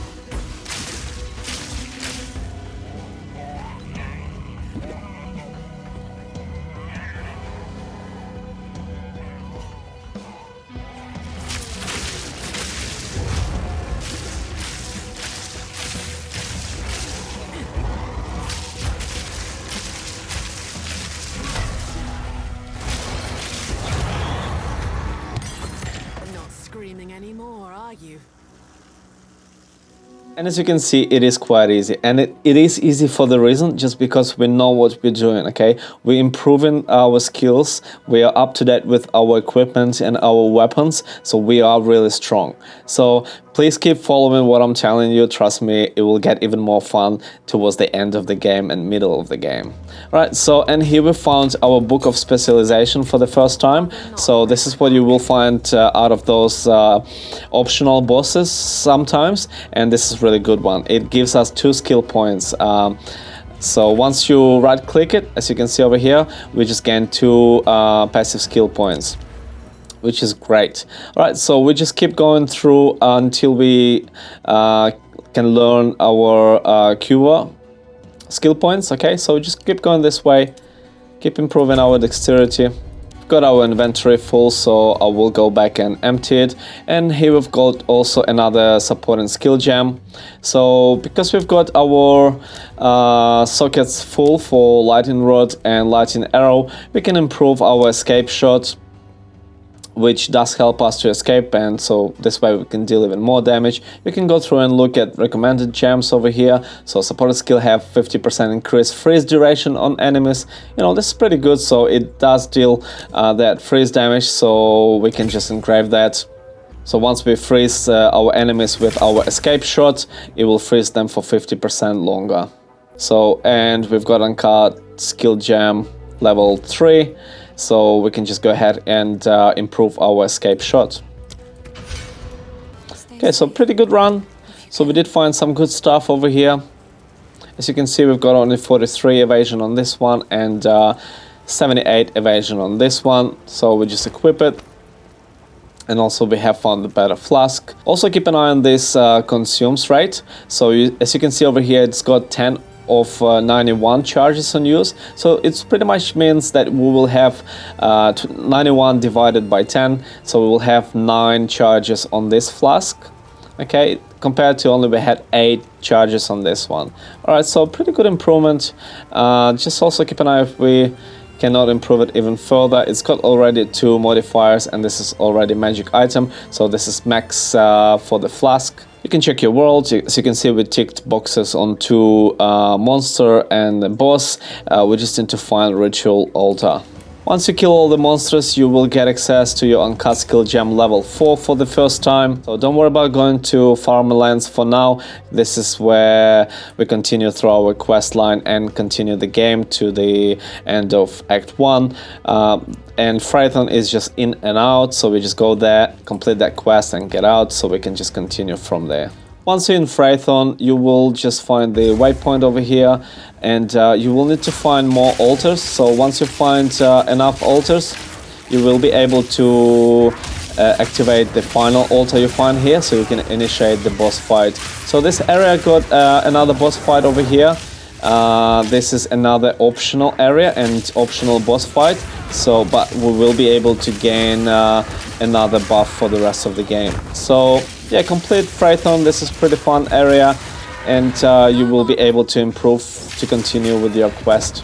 So you will find ritual altars like this, so you can just activate them just like we've done in our hunting grounds. Once you activate it, it will spawn some monsters. I've just cleaned another altar and I've gained another passive skill point. So this time I can actually go ahead and learn Quiver effect. So as you can see, 6% increased bonus gain from Quiver equipped. And once we get to the final over here, we'll get 20% increased bonus gain from Quiver equipped. And here I found another ring, which is pretty great for us. So this sort of rings are really good. So as you can see straight away, it adds 1 to 4 physical damage to our attacks. So once we equip it, look at our DPS 92, straight to 103, which is already great. And we can further upgrade it once we get back to town. Here we actually got our Orb of Transmutation, so we can improve it right away. And we get another modifier, 1 to 3 physical damage to attacks. This is really good, okay? This is really good modifiers. We've been pretty lucky so far with some of the modifiers. So even over here, we got extra damage. So pretty good. We got over 100 DPS for Act 1. It's already pretty decent, I must say. You might find this place a little bit earlier than you need. If it looks like this, you just need to find another altar. Okay, so once you find another altar and clean that, you just come back to here and you can initiate the boss fight. Here I found the last ritual altar and the checkpoint next to it, so I can travel back to the boss location straight away. If I find myself surrounded like that, I can always escape with my escape shot like that.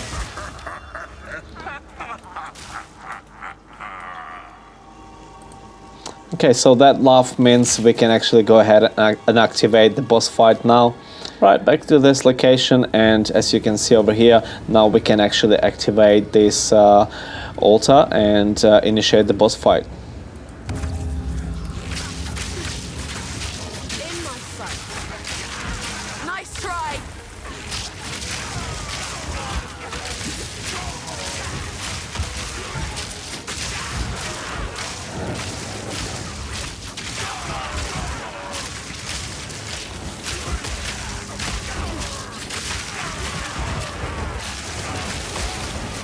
No mana.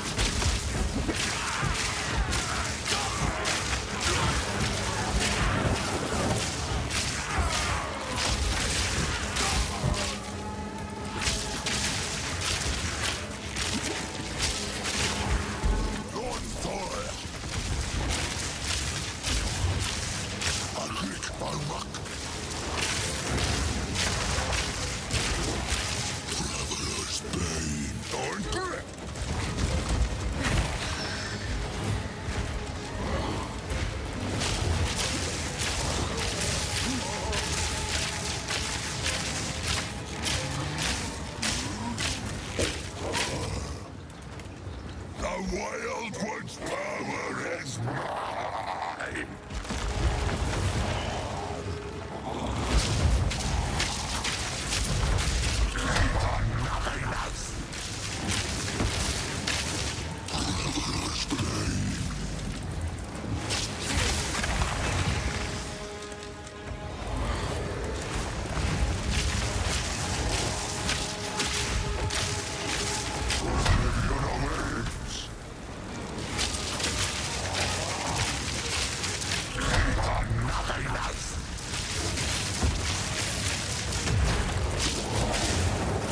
I need more mana.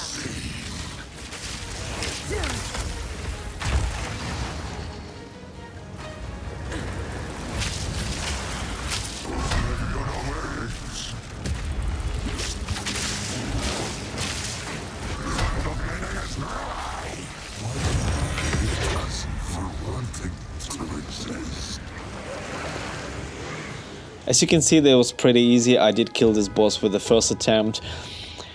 If you follow this guide, trust me, these bosses will just melt in no time. This build is insane. Even though we only have 2 skills that we're using so far and 1 escape shot, trust me, we will get our power spike very soon, so this build will get even more insane. So we did find the quest item, and this is very important item for us for our next spike. We can consume it and we will gain 30 spirits. You can see over here we've got 30 spirits, and here we get our first uncut spirit gem.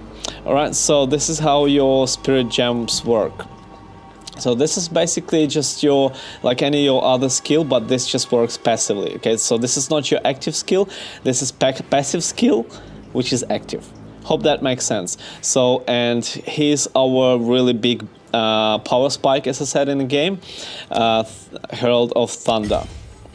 So we just equip it like any other skill over here, and the only thing, we just need to activate it. So, and this is where we use those spirits. If you hover over this skill over here, you will see that we need 30 spirits. Okay, so when you activate it, like you can see, we've got 30 spirits. Once you activate it with your right click, those spirits went to 0. So this is how you use your spirits. This skill, it's just another power spike, as I said, and it will boost our damage a lot in this game. Alright, so in addition to our 2 main active skills, we've got another passive skill which will actively hit those monsters for us.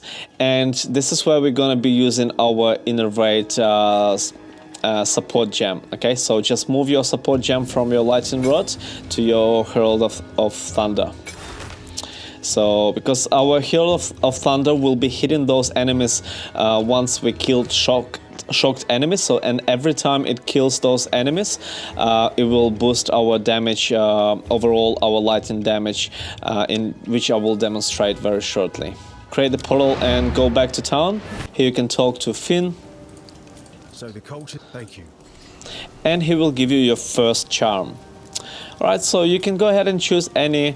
I suggest you probably having fire resistance, as our next location will have somewhat probably more fire damage than any other. So, and this is how you use your charms. So you just equip it into your belt over here, okay? So later on we will find belts that will have 2 and even 3 slots eventually available for more charms. But your charms basically, they work passively. When you hover over it, you can read the description. But pretty much every time you get fire damage, it will block that fire damage for charges consumed. You just need to go to well, just like you're doing for your flasks. You just need to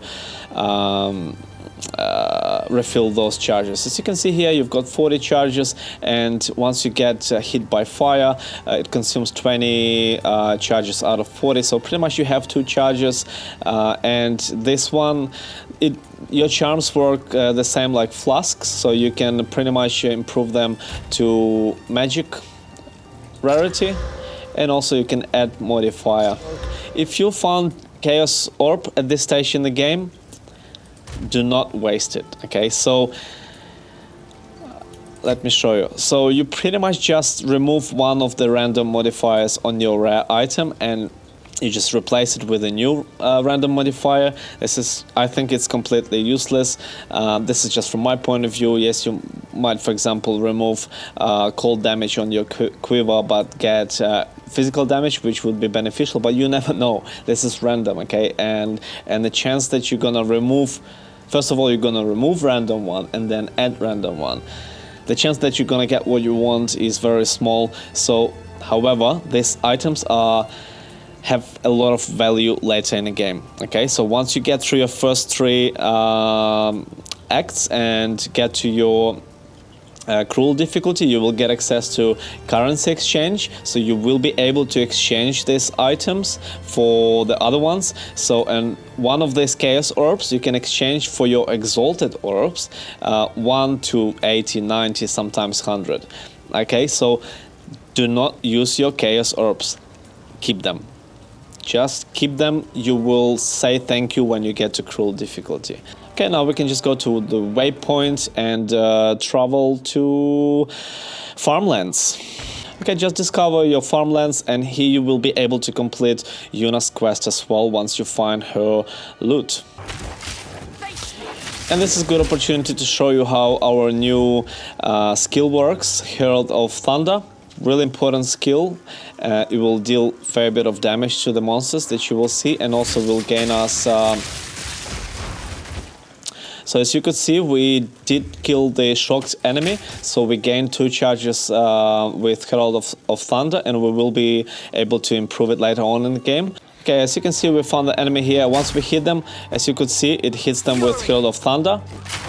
So trust me, later on in the game it will accumulate again those big numbers, and all of this damage will be just able to clean those monster waves in no time.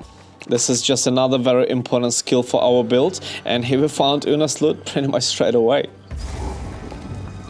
So you just go ahead inside her hut, and here we found Una's loot. So you can just travel back to town quickly and talk to her so you can complete her quest. Perfect, and we get Book of Specialization, and we're already familiar with those, right?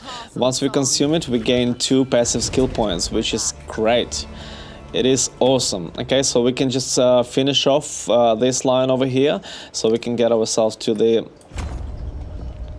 big one here. 20% increase bonus gained from equipped quiver. Not far from the entrance to the village, I was able to find the crop circle, and this is where your rare monster are hiding.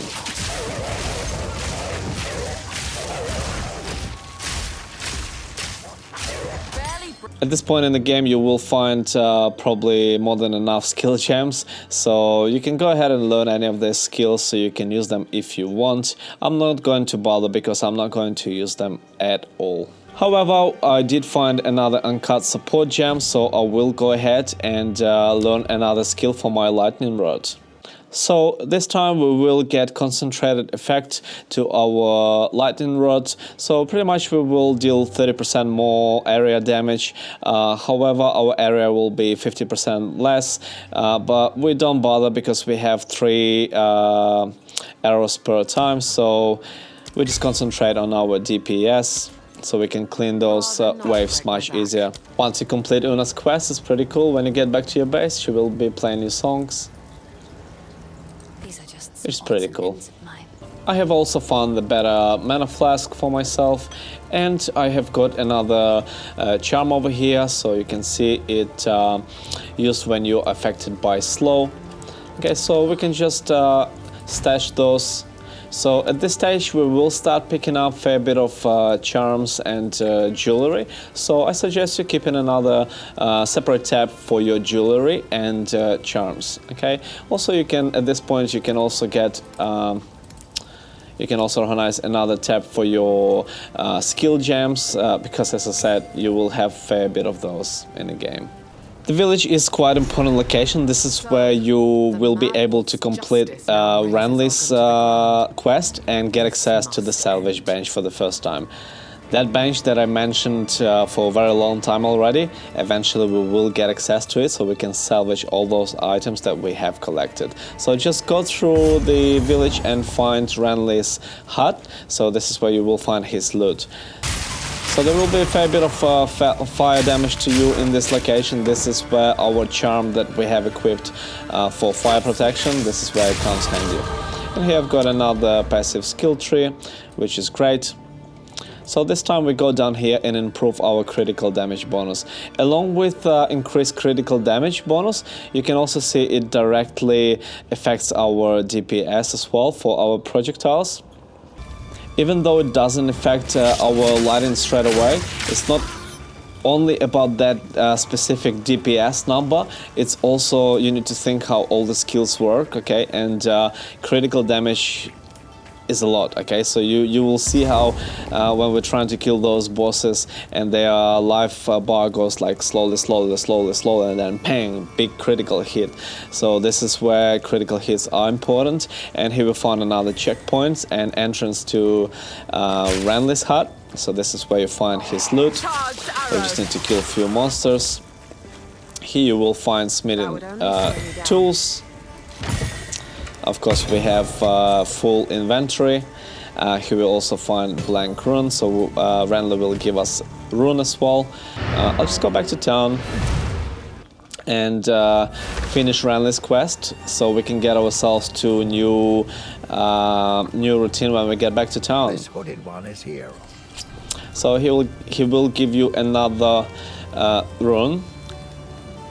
And here we get a really good one. Okay, so 1 to 10 lightning damage. This is what you want to equip to your bow eventually.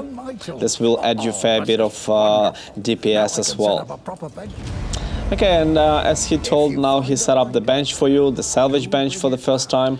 So once you open your salvage bench, this is how your routine is going to look like for now. All right, and this is pretty much the routine till the end of the game. All right, so now you've got all your NPCs available. All right, so through the Act 1 as we do now, Act 2 and 3, this is going to be exactly the same.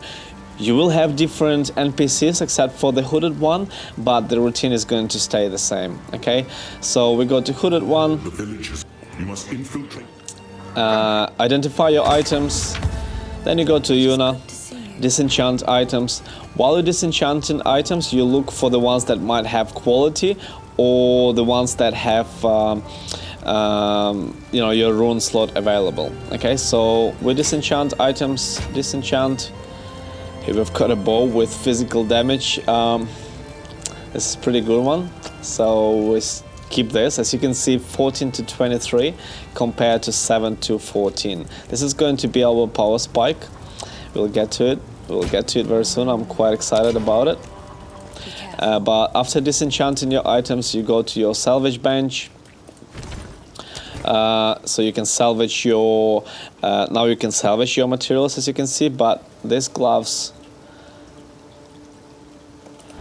These gloves are pretty good, so we can equip them. So this is the point. When you're going through your routine, keep an eye on the items that might be better for yourself. Okay, so let's equip them.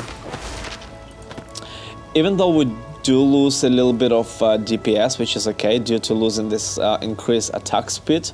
However, we will put Rune in there, Nature's fury. which will give us some other perks, and hopefully at some point we can upgrade them to rarity as well. Okay, but we will gain back our DPS with the new bow that we have just found, and I can tell you straight away this is going to be higher. So let's equip this bow. We've got 104 DPS, 114, so plus 10, pretty good. And also we've got only one modifier over here, so we can even add another modifier. Yeah, so this one is already coming with the bow. So this is the stat that is already coming with the bow by default, and we've got only one modifier. I don't think we have any more materials to add extra modifiers, but we will get it soon, don't worry about it. So, and however, as you can see, we have also got this rune from Ranley, and we can use our Artificer's Orb. Okay, so we can use Artificer's Orb that we have found as well, and so we can create the slot for the rune. And now we can add 1 to 10 lightning damage rune to our bow. And let's see how it affects our DPS. Bang, plus 21 on top. As I said, look, it will build up. It will build up. The further we go, we build that damage, and you know, the bigger number, the more DPS we add, and all those percentages, they accumulate to even larger number eventually.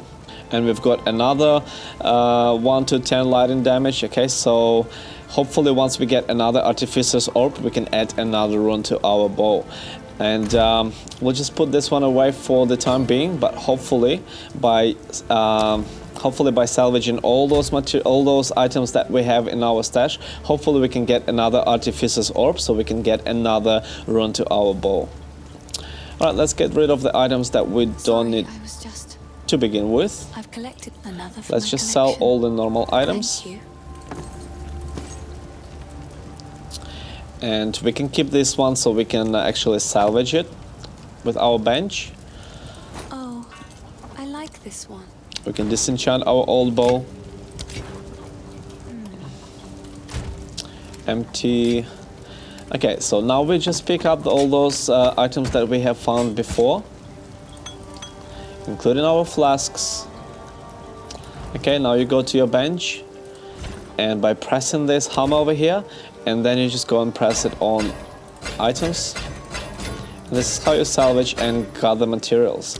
Okay, so let's see what we've got. So from the quality weapons, we get blacksmith whetstone, so we can improve quality of our weapon. So this is pretty good bow, I can tell you right away, you know, and we added the extra lightning damage to it as well, so we can improve quality even further on this.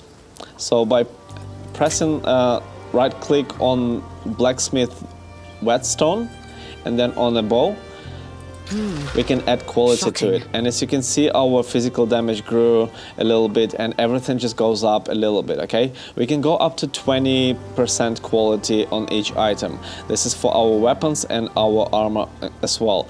So this bubbles over here we got out of the flasks with quality that we had, so now we can improve our flasks as well. Same thing, as you can see, it added 4% quality, 8%, 13%, 17%, and we can get all the way up to 20%.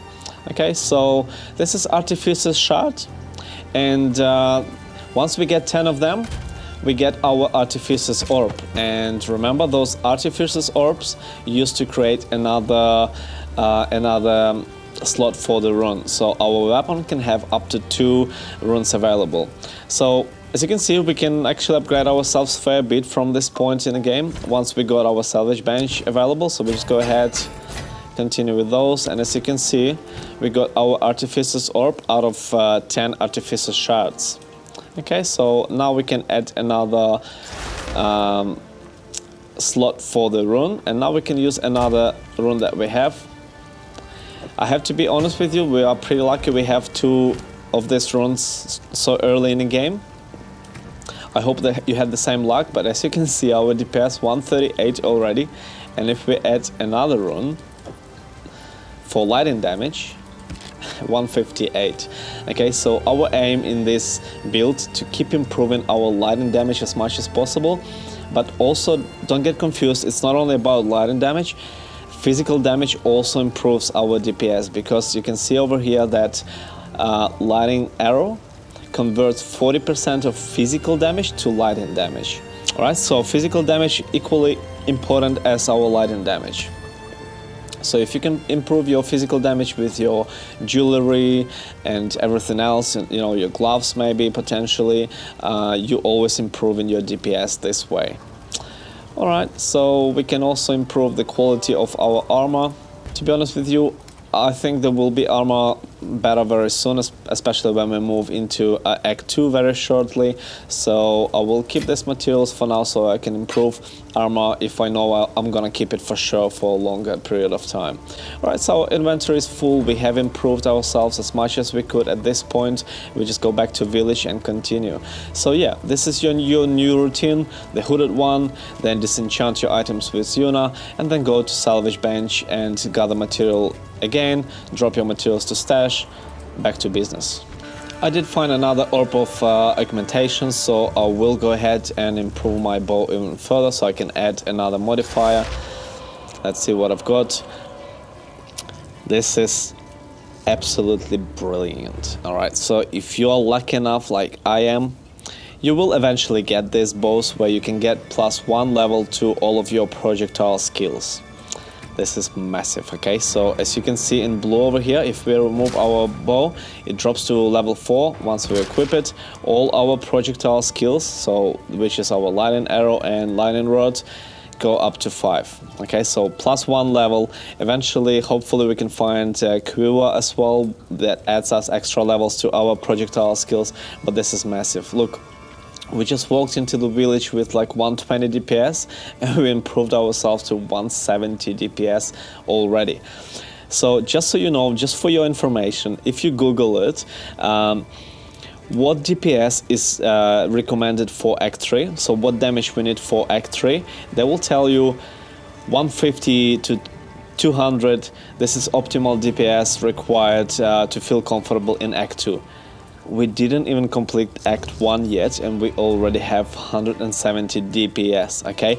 This is just a single skill, we're not combining everything else. We're dealing a ton of damage already, so you should feel very comfortable at this point in the game. And you know, thankfully to this build, this lightning build, if you've been following all my suggestions throughout this video, you will get to this point where you actually just, you're not one-shotting, but you're pretty much almost one-shotting everything on your way. And this bigger group of monsters, they will just die instantly. As you can see, I didn't even see what's ahead of me, they already dead. So yeah, just keep going through your village and find that boss to see what we're capable of in boss fight.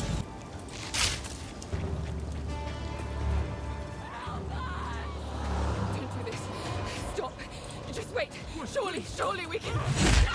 Ranger, you have been sentenced to death. Fate will take you, bastard! That execution will be your last.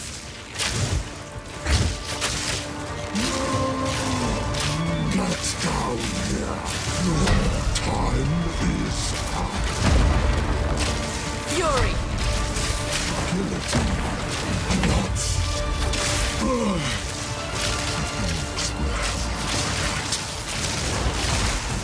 I need more mana.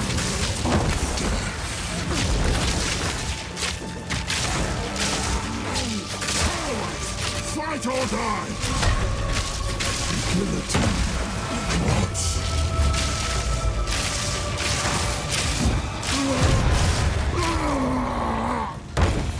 Access is dulled. Count Geonor. Just make sure you don't die to these additional monsters over here, because those items that you found from the boss might disappear. So yeah, don't celebrate too early and make sure you kill everyone else. Okay, once we did that, let's have a look what we have found. So we have found another unique item that is again useless for us, and another Uncut Support gem. Okay, so this time we could go ahead and pick another support gem for Herald of Thunder. So at this point in the game we can add magnified effect to our Herald of Thunder, but as you can see we cannot actually get it right now. We just need 15 intelligence totally required, and if we go to our attributes in our character, we can see we've only got 12. Don't worry about that, we can just go back to town and we can actually refine some of our passive skills with the hooded one. The winds change So direction. here where we've learned dexterity, we can just refund it to intelligence. We will spend 200 gold, not a problem. So this way you can click on Herald of Thunder and go magnified effect, and you can learn this one. So support skills have 30% more area of effect. And here we can talk to Latice. For what it isn't worth. Alright, she will give us Uncut Skill Gem level 5, which is pretty good. We get access to another line of skills over here. Alright, so this time don't worry about any more lightning skills at this stage at all, so we're just gonna go ahead and learn Barrage. So this is pretty good skill for us. This is another buff skill.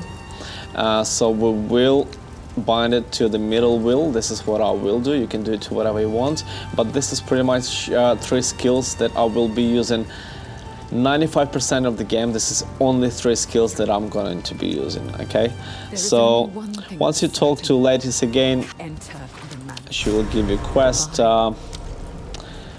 and pretty much tells us to find Geonor, which is our final boss for Act 1. But this build, this Act 1 felt really easy, to be honest. You know, it didn't feel hard at any stage of this Act 1. However, we didn't finish it because you will find Geonor quite difficult boss. So yeah, let's go ahead and find him, alright? Alright, so and here's the good opportunity to show how Barrage works. So once you press Barrage, in my case it's a middle wheel, so it empowers your next attack. So if I go Lightning Rod, as you can see, it throws 9 arrows on the ground instead of 3. So with our normal attack we use 3, but once we empower ourselves with Barrage, it drops 9 arrows. Alright, so this is quite a big one. Just go ahead and enjoy, you know, this build. As I said, it does feel overpowered throughout the game, pretty much all the time, and very soon we will be able even to improve it more. Okay, so go ahead and clean this area. You will find Geonor very soon. You will still find another location before you find Geonor, so just go ahead and clean this area first. So over here I was able to find 2 more Uncut Support gems and also gain another level. So I will go ahead and learn even more critical damage over here. As we can see, we've filled up all our slots for our main skills. We could also do another one for escape shot, but this time we will go ahead and learn premeditation is pretty good. So as you can see over here, skills empowered by supported skills deal 15% more damage, so this is pretty good. So now when we're empowered by Barrage, we deal even more damage. So for escape shot, I also like this support gem. So whenever we escape, we're trying to get away obviously from the monsters. So after use of escape shot, we gain more evasion. So we get more chances for those monsters to miss the shot. If you can have a look over here, we've got 53 evasion, and if I use my escape shot, it goes up to 75 for that very moment. You will find this spot over here. Once you click on the rope, you will find another uncut support gem, and so this time we can get another support for our barrage. This time I suggest you to go Arcane Tempo for your barrage. However, it tells you we need 20 intelligence in total required. So same thing, we just go back to town and refund one of our skills that we have learned to Hooded. Change direction. We just refunded for intelligence.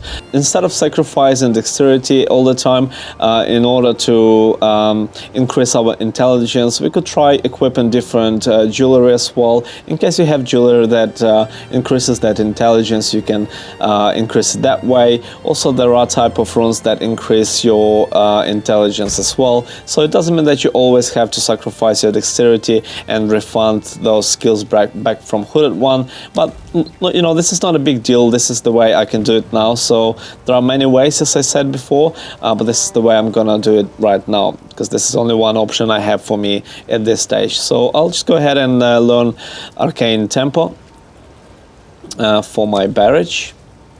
Just need to untick over here. So this is pretty much will give us 20% more cast speed when we're using this skill.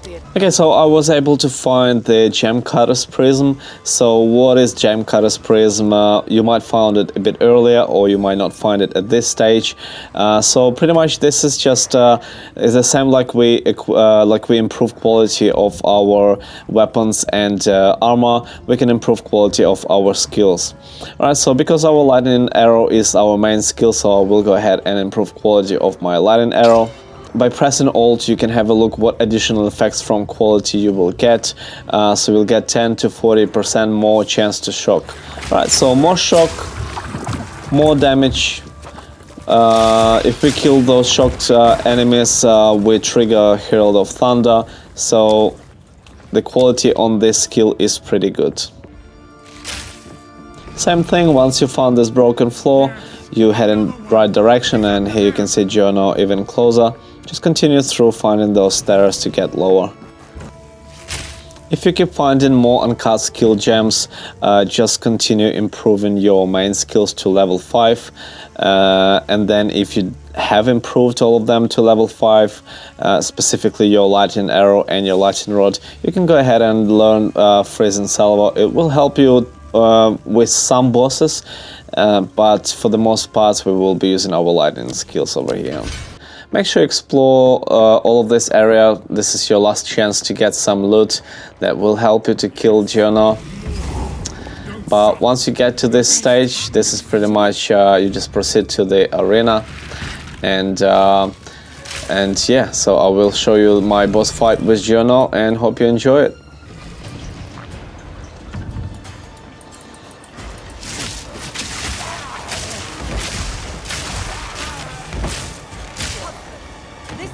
Has the power we need. Kill her, and you shall have everything I promised. No news this time. I'll remove your head myself. Many have tried. Fury. Easy prey. Kneel. You'll pay with your life. No escape.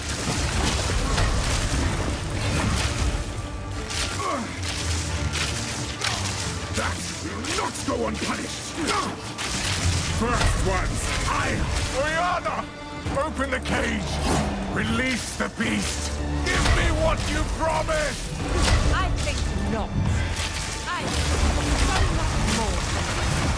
Since you are too weak to do the job, I'll find someone who can. Goodbye. You manipulative whore.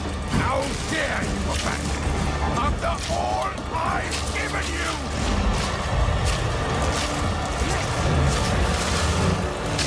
Freezing gale. You are hunted. Fang, tooth, and claw. Tortured under the moon. The pack suffered but endured. And howled now in tune. No tales were told. None new, none old. And their endless hunger grew ever stronger. I will take out your heart and savor each bite. Freezing gale.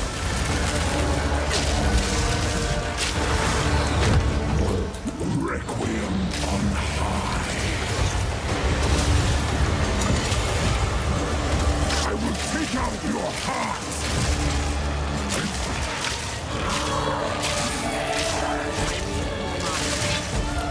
Freezing gale!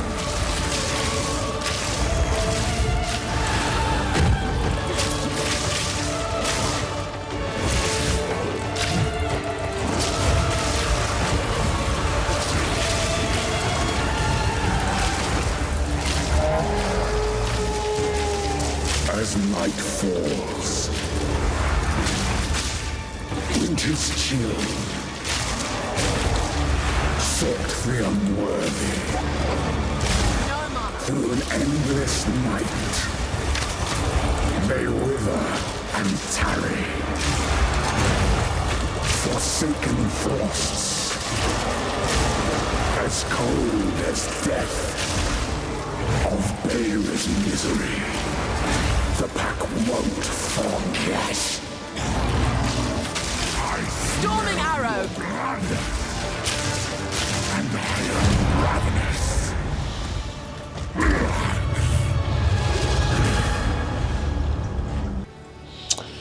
Well done on completing your Act 1 and welcome to Act 2. At this point in the game you have plenty of skills to run through Act 2 quite smoothly and enjoy this act. For some people out there this act can be quite difficult, but trust me, with this build you will have a lot of fun. Alright, so we will hit another power spike in this act. We will get access to our Ascendancy points, which will improve our Ranger even more. This time in your game, like this encampment, this is your temporary encampment. You will get access to your caravan very soon. So in this act your caravan will be your base. Okay, so you will be moving around the map with your caravan, but before that we just need to talk to Zarka over here and complete her first quest. So Zarka, this is like your Yuna in Act 1. You will be disenchanting your items with her and also getting quests from her. So just go ahead, find those riders and destroy them. In the game, in its best traditions, will try to intimidate you once you get to Act 2 and throw you some difficult enemies over here. Don't worry, this is just the first few enemies. Once you go through them, it will get easier. And also we will get a lot of upgraded items and materials in Act 2, so just go ahead and enjoy it. Okay, so I've just got another passive skill point, and here I will be able to learn the big skill over here, which is pretty good. It gives me another 60% increased critical damage bonus. This is perfect, this is really good. So now we can just continue this way over here and get closer to some of our really big skills that will improve us quite a lot. Okay, so once you find your riders, just go up the stairs and get rid of them. Storm point!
to mutations. Good riddance. Yes, this fight can appear quite difficult, but this is just part of the game. You know, some fights you might find a bit difficult, some others you will find easier. So it is really up to skill as well. So you do need to learn the game. And but yeah, look, you know, this damage just maximizes your potential and making those fights much easier. And as I said, trust me, we are getting stronger and stronger very quick. Right, now eventually I can go up and explore the caravan. So this is pretty much your base for the whole Act 2. Just go ahead and talk to Hooded One. He will be always standing over here. Zarka will be standing over here. As I said, Zarka, this is your Yuna in Act 1. There will be also Shambrin, who will give you some other quests as well, and she replaces Renly pretty much, so she will be selling other items to you. Goodbye. Here's your waypoint, your well is over here, your salvage bench is over here. Okay, and also you will have another NPC over here who will be giving you quests, and also she will run with you towards the end of Act 2. So her name is Asala. Just go ahead and talk to her. Then you will have to talk to her again. And here you get access to your desert map. Alright, so this is pretty much how you're going to be moving around the map through your desert map. This is how you move the caravan around. So your first point, you can go to Halani Gates if you want, but you'll have to go back anyway. So the first point will be to go ahead and go through your quarry over here. So you just press on your desert map to go to the quarry, so caravan just moves. It takes a couple seconds for caravan to arrive, and now you can go ahead through to quarry. Throughout the quarry I was able to find 2 more Exalted orbs, so I have improved, I have added more modifiers to my bow, and one of the modifiers that I've got, it's 50% increased physical damage, which is outstanding. So this is my DPS right now, 266. Guys, this is huge for Act 2, so this is pretty much roughly how it should look on you as well. So between 200 and 300 DPS, this is really good for Act 2, and it should be really easy for now. So if you do find the bow like I did, and you were able to install your lightning runes as well, if not, you know, keep improving it to max. Look for those lightning modifiers, look for those physical damage modifiers, and also this one is pretty big as well, +1 to all projectile skills. So you know, this is really good bow that I will keep for a little while. Okay, I have found Uncut Spirit Gem now, so I can upgrade my Herald of Thunder. I could also learn some other skills, but they all require spirits, so we don't have any more spirits at this stage of the game, so I will just upgrade Herald of Thunder and continue through the mine. I've got another skill point, and this time I will go this way over here, so we can increase our evasion, so we can sustain fights better. So yeah, just another skill point to evasion. Once we learn this over here, we will continue this way through. Right, so once you find the checkpoint, this is pretty much you found the boss for this area. Just go ahead and defeat this boss. Fire and iron, flesh and bones. Insane! I'll show you insane! Patience! Run! Die! Die!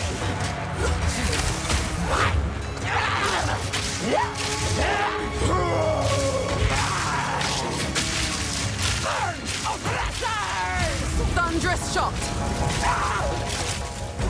I need more mana.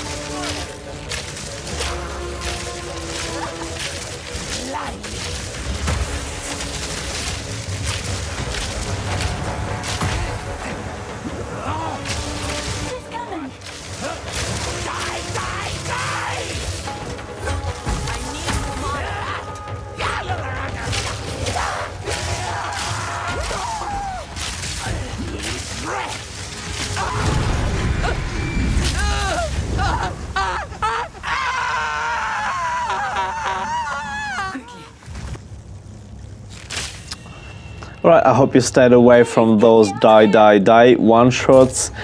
So here we get access to our skill levels, Uncut skill gems level 6 for the first time. So you can go ahead and improve your lightning arrow and also lightning rod if you get a couple of those.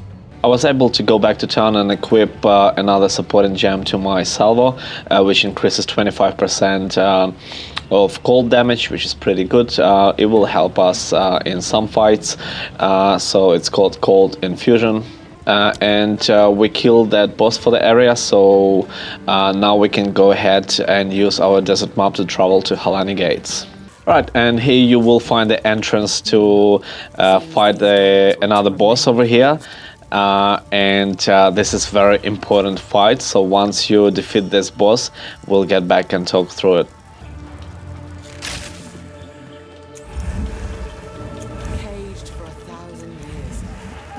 Must have been quite... Now, Dindak, I prove myself!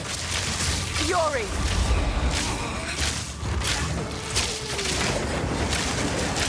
Atul! Cool deck, visions of Jara.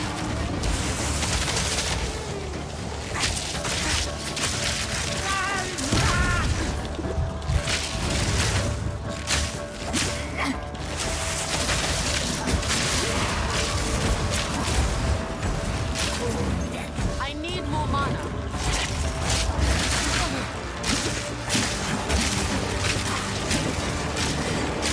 Atul! Nakai!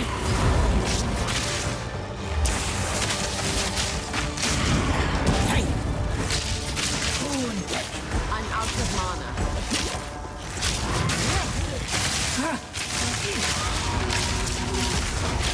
Hey! Nakai!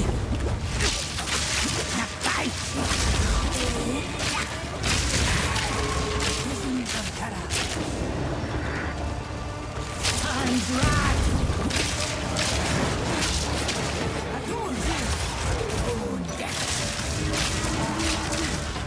Nakai!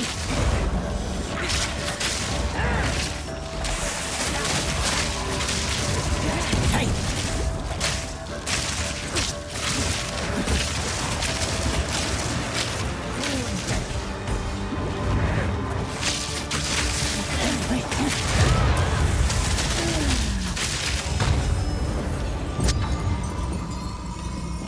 So that's my reward for killing.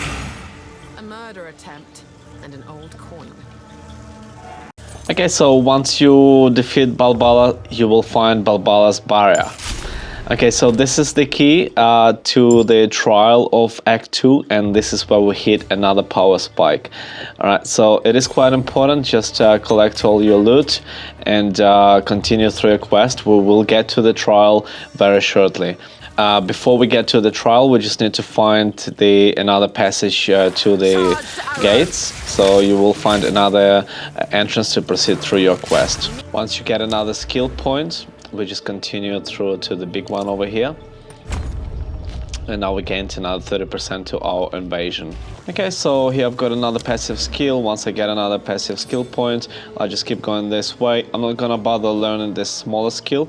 I will just continue this way so I can get myself quicker to my big power spikes like this one over here, for example. Now we get access to our huge power spike in this game. So we get access to our Excellency points for the first time. To get our Excellency points, we need to travel to a trial of Sekhemas. Okay, and here you get to your trial for the first time. Just run this way. You will find the waypoint over here. So this is where you will be teleporting. Okay, so trials. This is where you get to use your key that you got from the Balbala. You will summon her. She will come out of here for the first time. Just talk to her, and you will get your first relic from her. And this is where relic's used. Okay, so here you inserted your Balbala barrier. So very important point over here. Okay, so to start the trial, you will need to insert Balbala's barrier key, And then next, you can put a relic over here. So relics in this trials, they will increase your stats while you're completing the trial. In the trial, the life itself, this is not most important thing. Yes, it will keep you alive, but there will be also honor in the trial. Once you run out of honor, you will lose the trial. However, for this very first time you completing the trial, this key will give you infinite access. Okay, so once you complete the trial for the first time, you will need to find more of these keys to be able to complete the trial again. But only once you complete the trial for this very first time, this is when you gain your ascendancy points, okay? But don't worry, once if you fail the trial, because it can be quite difficult if you're doing it for the first time, especially we don't have enough relics to make us powerful going into the trial. This is okay if you die a couple times, but we need to complete the trial before we go ahead anywhere, because this is our huge power spike, okay? Complete the trial and trust me, it will worth it, okay? Moreover, you will get more experience, you will get more materials and so on. The only thing you need to keep in mind, you cannot teleport while doing the trial. If you decide to teleport to your caravan, the trial will fail. I will show you how to complete the trial, don't stress, okay? So once we've used our relic over here, this is the only relic we have so far. We will pick up more of those while doing the trial, so we can use more of those. I will show you later in the game. And again, yeah, once you complete the trial, you cannot enter the trial again unless you find more keys. And then once you fail the trial, you will need to find again more keys to be able to do the trial. But for this very first time, we have infinite amount of tries to do the trial, so we just go ahead and try to complete it. If you really struggle through it and you cannot complete it and you get really frustrated, you can go back to quests and come back when you feel a bit stronger, but this trial will give us a lot of power, okay? So this is our power spike, so do your best to complete the trial. I will go ahead and do it, and I will give you the idea and explain to you what this is all about. Alright, so once you enter the trial, you will get your first random trial. The trials will have different type of trials. So this one over here, we can see it tells us find the exit. So this is pretty much like a labyrinth type of trial, and here you can see your honor. So this is pretty much like your life, okay? So once you get in damage, your honor goes down, and once it goes to 0, you fail the trial. Okay, so you can go ahead, it will take you maybe, a few attempts. I have completed these trials before, so I know what they're all about. However, they can still be hard, okay? So don't stress if you die. So pretty much in this one, we just need to find the exit. There will be some levers in this trial that we need to open these doors, so we just need to find those.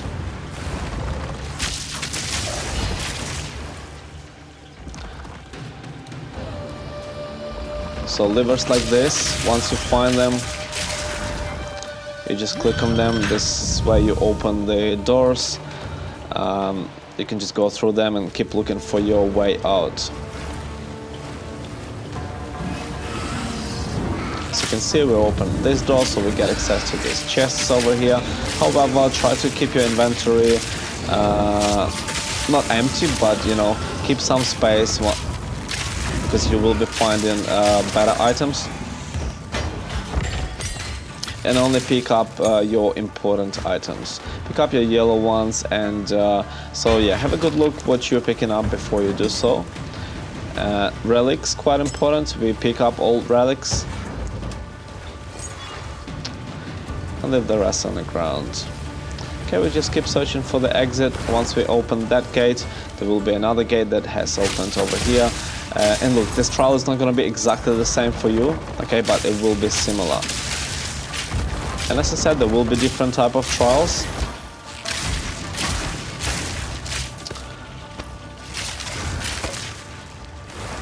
Scepter, we don't need that. We got another cure.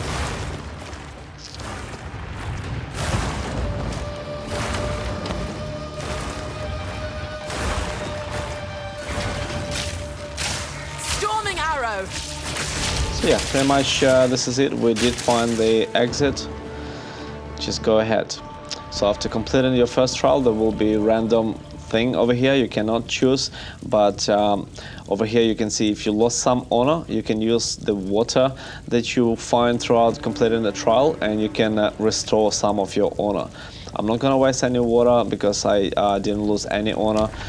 So next thing, you get to this sort of table over here, and this way you can choose what next trial you will complete and what reward you will get at the end of the trial. So if you do run a little bit low on your honor and you're a little bit unconfident that you will have enough honor throughout the trial, you can pick up one of this. So you can have these fontaines at the end, so you can restore your honor. I will go ahead and pick up the key.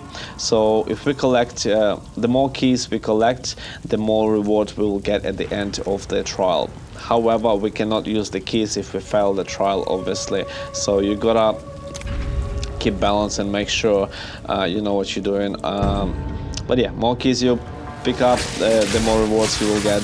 This is another type of trial where you need to kill these gatekeepers.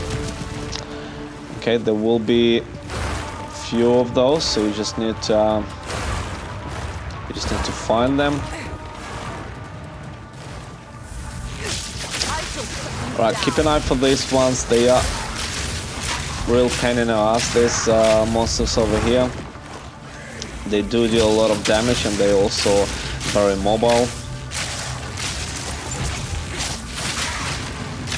So yeah, just make sure you concentrate on these gatekeepers. Once you kill them, you just proceed to the next one. Thunderous shot! Out of mind!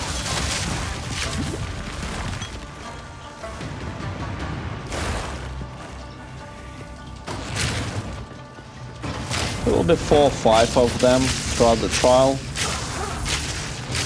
but we deal a fair bit of damage, so it shouldn't be a lot of problem. You just need to manage the damage that you get. As you can see, I've been doing pretty good so far. And yeah, just keep an eye on your inventory as well. Just keep good stuff.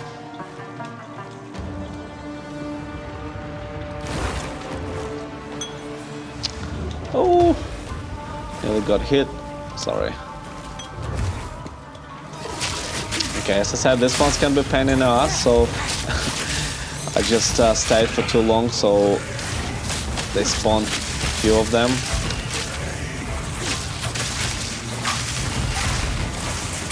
Try to kill them as quick as you can.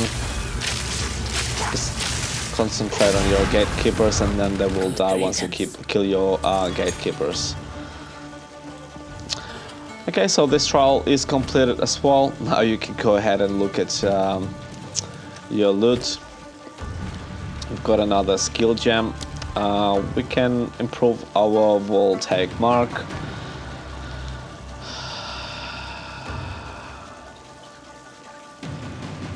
This one is pretty good, so supporter skills have 40% more skill effect duration, so we'll stay on them for longer. And also there's another one, supporter skills have 100% more chance to shock. This is pretty good as well. Okay, and once we complete this trial, as you can see, we can pick up our silver key and we go ahead and choose our next trial. So as you can see, we only get one choice now, so we can pick up this one, and then I can move down to get another key. So this one awards a secret water fontaine at the end. So this trial, we just need to click on these crystals. It will show us the way to the next crystal, like so. And we have time running down here, so we need to be pretty quick. You can kill this on the way if you feel like you have enough time. Otherwise, you can just keep running. We have plenty of damage, so we can kill them pretty quickly. Once you click that, just keep an eye where the crystal sort of spirit moves. That will show you the way for the next one, so you don't get lost, and you can keep going down. Sorry, sometimes I might say something silly because I'm doing it in real time. Now we're going up. Just keep following the way that those crystals showing us.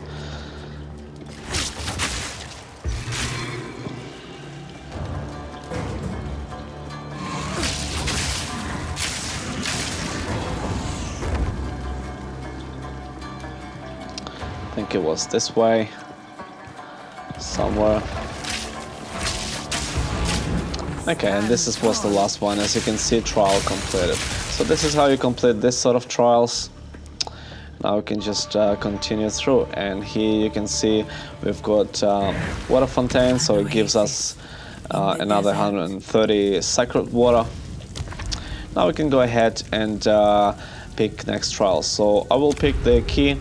If you didn't for the first time, I suggest you picking you know, those water fontaines, so you can also refill your honor at the end. But yeah, I will go ahead and choose the key. The further you get, obviously the trial's getting harder and harder. This one is not actually that hard. We just need to find rare monsters over here and just kill them. Shouldn't be a big deal. Pick up this sacred water throughout. It will gain us extra bonuses at the end if you do complete the trial.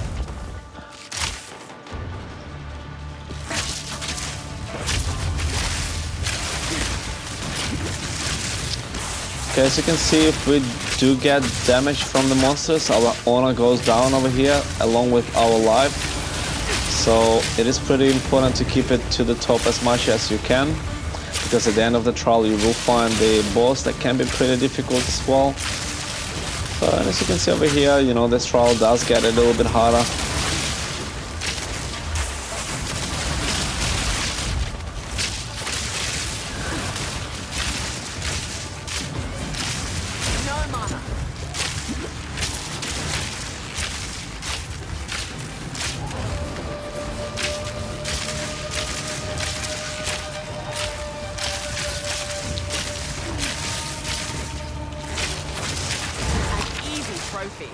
Okay, once you manage to kill her, you will see over here the trial is completed. We just pick up the items that we will need. Okay, we get another bow. You never know, those bows can be good. We can also identify it, as you can see, 23 to 45, so it does have more physical damage straight out of the box. Specifically with okay, this is interesting. So as you can see over here, this is +2 levels to all projectile skills, just exactly like we have it over here. +1, this one gives us +2. We can go ahead and equip it. I doubt it will be as good as the one that we have, specifically with these 2 runes as well, but we can, you know, we can try. Nature's fury. Yeah, not quite, but as you can see, other projectile skills go up in level. We will keep this one. We will keep it, so hopefully we can improve it later on to rare and see if we can get it as good as this one or better. So we definitely need to keep this one. And also we have found another cure here. We might use some of the items that we have and see what happens. So yeah, this is not going to be as good as the one that we have either. So that's okay, we just continue through. Just continue with our trial for now. We can pretty much go to the exit. You can kill these monsters if you wish. Just make sure you don't lose any more honor on the way. But once you see this cup is overfilled with the blood, means your trial is completed. So now we can pick up our key and keep going. So we need to manage our honor quite closely now. Hopefully we can get another you know, fontaine so we can refill honor. But then you get to these trials where you do get some debuffs once you complete it. So for example here, lose 30 sacred water on room completion. However, it awards you with a shrine, that greatly restores honor. So this is good. You know, I don't mind losing a bit of sacred water, that's fine, but I need to restore my honor, so I will concentrate on that. And this is the trial we're already familiar with. So the biggest one is to find this first one, because we don't have that much time. We can just continue to the next one. So you don't have to kill all these monsters in a way, you can literally just run from one to another and kill them at the end, specifically those that will follow you. But if you feel like you do have enough time to kill them, you can just do so.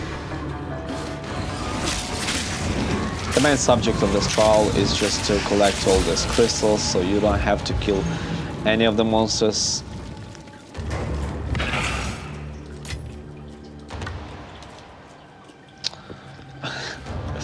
I feel like I have time to investigate the loot.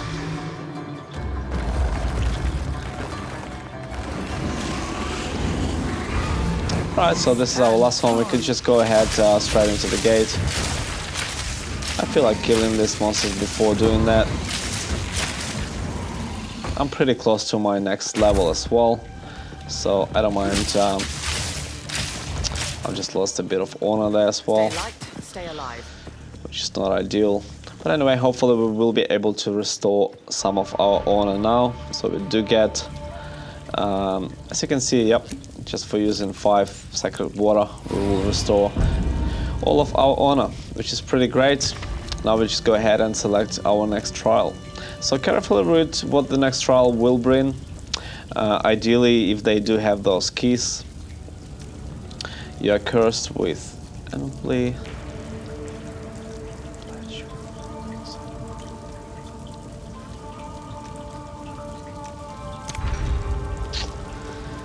Sometimes, I'll be honest with you, I have no idea what they mean, and I don't want to bother to read it. I suggest you do read it. So this is one of those gates we have completed before. This has just got one gate, but it's got more difficult monsters coming out of it. So do your best to kill these gatekeepers and try to not get any damage.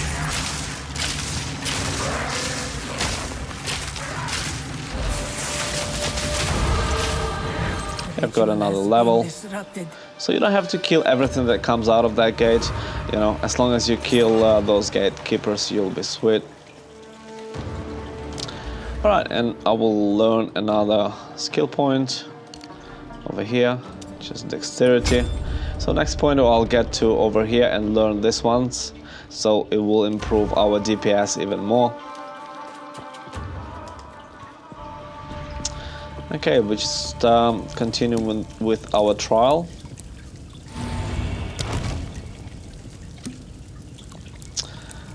Okay, so once I use the water, I think I can change something. So gain dagger, gain low rivers. Okay, so you gain some, you lose some, so just go through. Here you will take 96 physical damage, which is not good because we will lose honor. Can open 1 reward chest in each room without using a key. This is pretty good. Just take 64 damage on opening a key chest without using a key.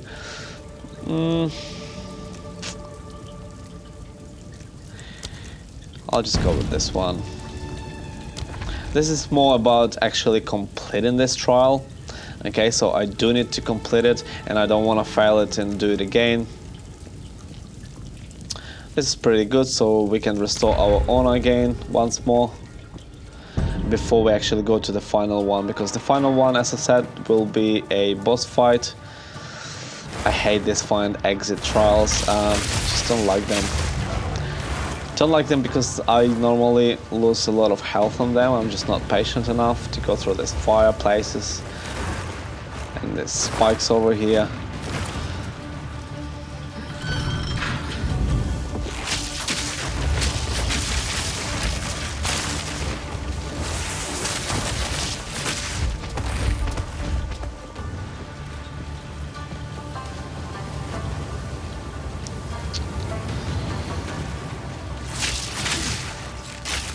you are already familiar with this trial, so yeah, just you know, pretty much try to find the exit. We've got our inventory full. This is okay. If we find something, you know, really important, we can always empty space for it. But until I find something that sparks my interest, I'm not gonna bother.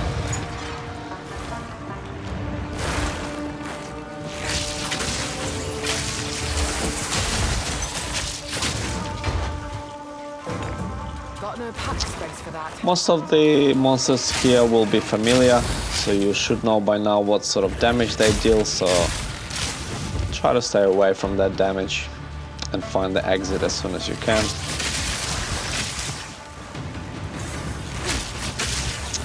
I hate these ones, they really pain in the ass. They're hard to kill because they're very mobile, and also they deal a lot of damage.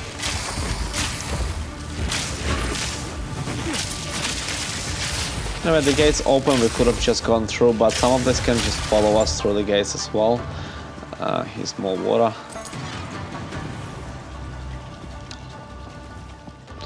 Okay, perfect.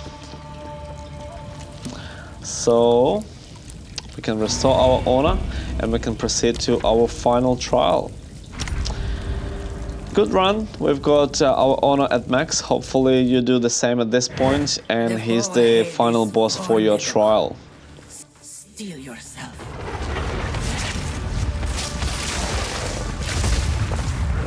Beware of the birth.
Slam!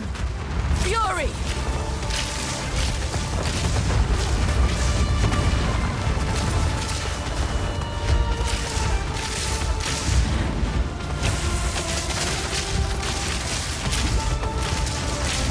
Beware of what falls. It burns. We're no match for me. I knew you would succeed. That would only... Well done on completing your trials. Even though it could take you a few attempts, well done. You got yourself to your Excellency points, and this is how you gain them. Just continue through the gate over here. Here you will find Balbala. And once you complete to the altar of Excellency, click over here, and now you can choose your Excellency class. I suggest you go with a Deadeye and click Send. Perfect, congrats. This is the very big point in the game, and you gain your power spike as I promised. So once you go to your passive skill tree, you will see over here you've got your Excellency points. Okay, so and here you've learned your bottom line over here. So you get 4% increased skill speed and gain tailwind on skill use. This is huge one, and I will explain it to you in a second. Okay, so here's how your tailwind works. So pretty much with every hit, you can see over here in the left top corner that we build these numbers over here. So we build up to 10 charges for tailwind. So every charge gives us extra increased skill speed and also increased evasion rating and movement speed. Okay, so all we need to do, we just when we're going through the location, okay, every 10 seconds you just throw a shot to keep those charges up, because after 10 seconds all those charges will disappear. You will ask me, okay, so what? This is what? See our DPS? 371 with 10 charges of Tailwind. Once it's disappearing, 296. So as you can see, with every hit, we build not only DPS, so we hit faster, we run faster, and we also get this cool effect around us, as you can see. As name suggests, so we get this tailwind behind us. Alright, so this is, as I promised, this is huge spike, I believe. And as you can see, our DPS is 371. This is huge. For Act 2, this is huge, trust me. You will see how this skill will improve your playthrough, especially Act 2, a lot. Okay, so enjoy. I hope you completed trial with not much trouble. Okay, so enjoy and continue throughout your quests. So you do have a few quests here to complete to finish off your Act 2. So now you can also go ahead and use your keys that you have found. In my case, I have found 2 gold keys, so I can open these gold caches, and here we get a lot of rewards.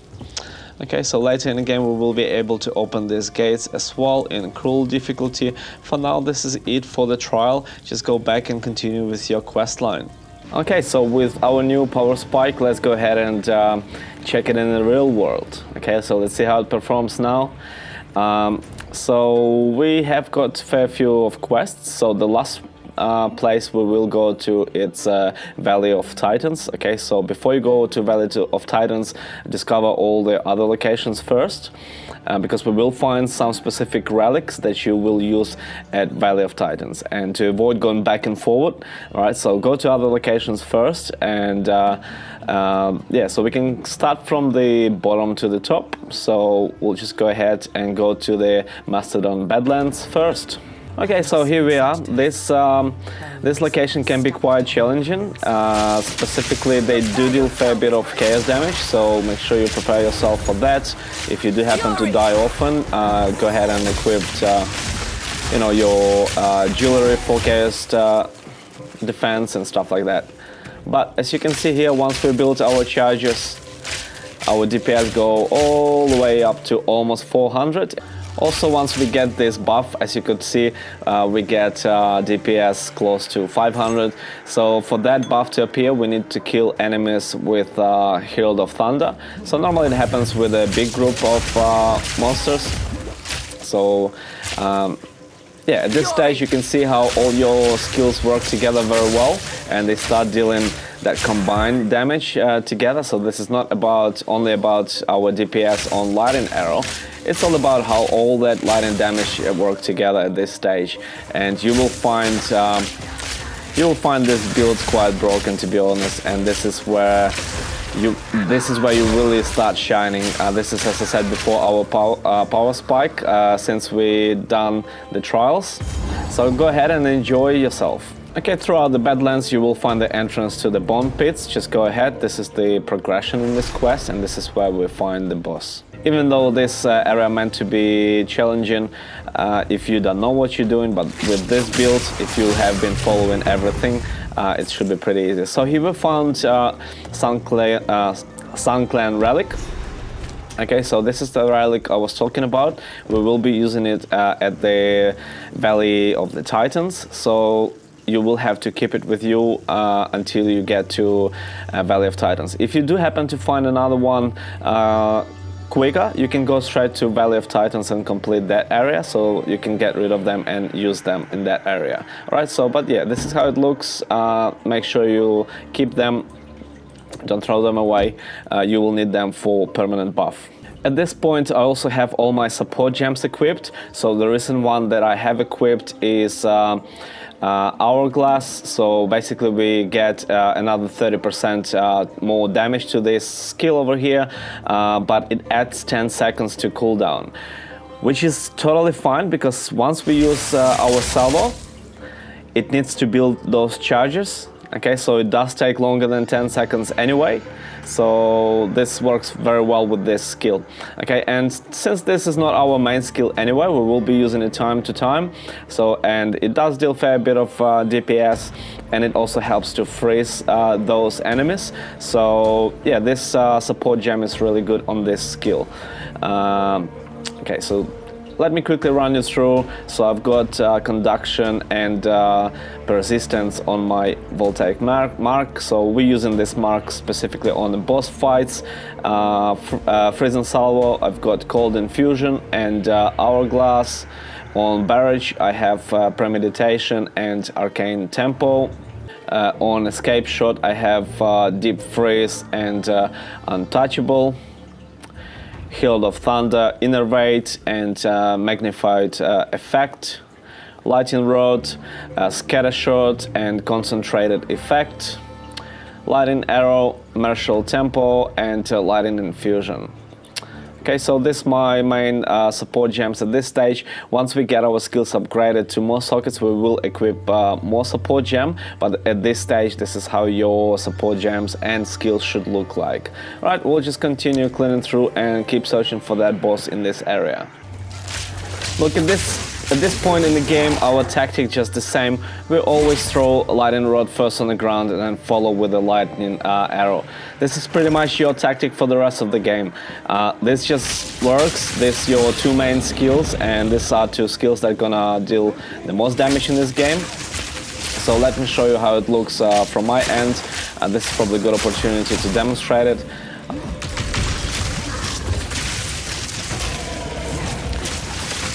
Make sure you keep plenty of lightning rods on the ground. Also, if you do find those rare monsters, make sure you put your mark on them. As you can see, everything dies pretty simple. Yes, here and there we can get one shot, so we can die sometimes pretty easy.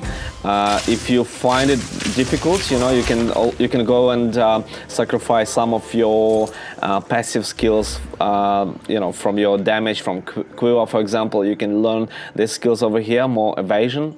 All right, and more movement speed. You can go this way. You can sacrifice a few of your skill points this way. Look, I feel okay. You know, it doesn't bother me if I die here and there sometimes. It can happen, you know, but I'd rather keep running through them quicker and clean these monsters quickly.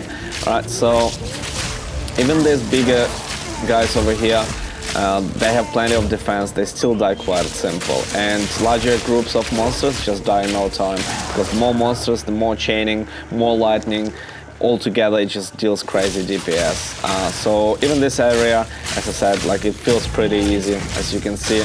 And make sure you keep gathering materials all times. Go to your base, gather your materials, and back to business. I've got another level up, so I will just continue this way so I can get myself quicker to this point over here. Alright, so I can learn this skill over here, 10% to attack damage, and when I'm holding shift, I can see how it directly affects my projectiles. So I get 20 flat to my DPS. Once I get to over here, I will get more, so like a 50 plus to DPS, but again, it all accumulates eventually to the larger number. Okay, so those percentages, this is how it works. Okay, so the bigger number you have, the more percentage you get on top, and so on. It just builds up very quickly. Alright, so once you find this spot over here, the checkpoint with 2 green lights, this is where the boss hides in this location. It can be pretty difficult boss for some, so get yourself ready. How I gonna kill this boss?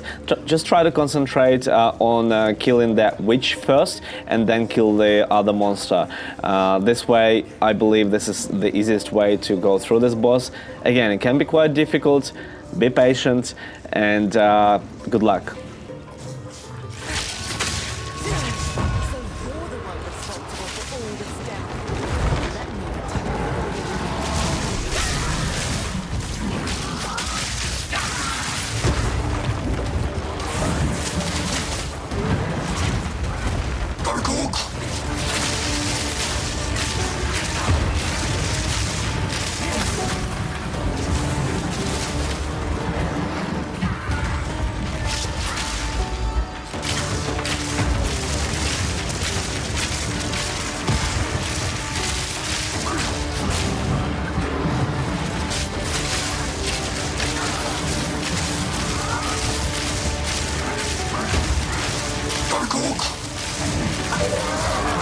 free of his influence.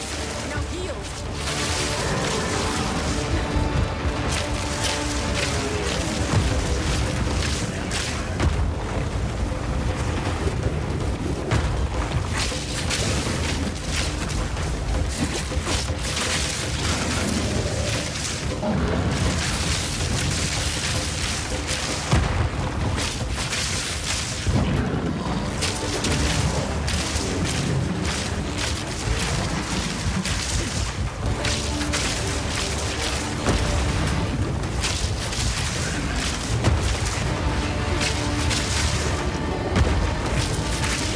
Fury!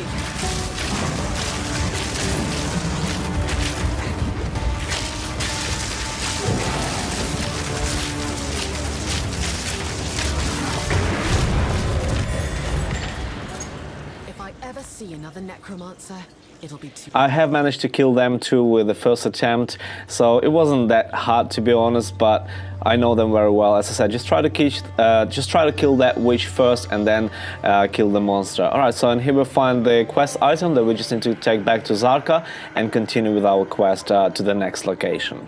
So the next one will be the City of Seven Waters, or Keth. Okay, so you just go over there. Same thing over here, you just need to explore the area, find the boss, kill the boss, and get the quest item out of it. Go back and talk to Zarka, and the last location will be Valley of Titans. I have found another unique body armor and also another Chaos Orb. Do not waste your Chaos Orbs, keep them. Keep them, you will say thank you at the end, alright? So just stock them and continue looking for that boss. This specific armor here gives you 100 to your spirits. So as you can see here, we've got 0 spirits and we're using 30 of spirit for our Herald of Thunder. So pretty much if I did equip it, I would have another 100 spirits. Okay, so I don't have any passive buffs available yet. I just don't have any gems. But if I did have gem, I would equip a couple more passive buffs as well, because this is pretty good armor. If you do happen to find it, equip it. Specifically at this stage, our main body armor, you know, it's not such a big of a deal at this stage of the game. So I'd rather to have more spirit. More spirit, so I could actually use more of those buff skills. Also, this could be really useful if you play Witch, for example, where you could have more minions with you, but we're playing Ranger here, okay, so concentrate on Ranger, sorry for that. But yeah, just keep an eye on those unique armors that you find. You can test around and see it might work better.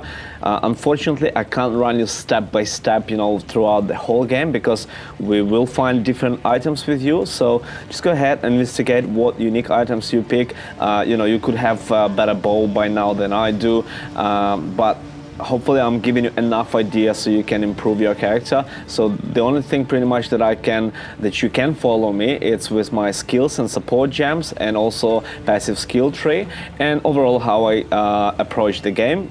Okay, so but as I said, I can't micromanage, you know, every item you find. Go and check your jewelry, go and check if you might found better gloves by now, or maybe you found amulet by now as well that I still don't have. Okay, so I will update you as I go through the game. I will update you on everything that I equip once I find it, but as I said, I can't control things that you find in your game. And here I found another relic.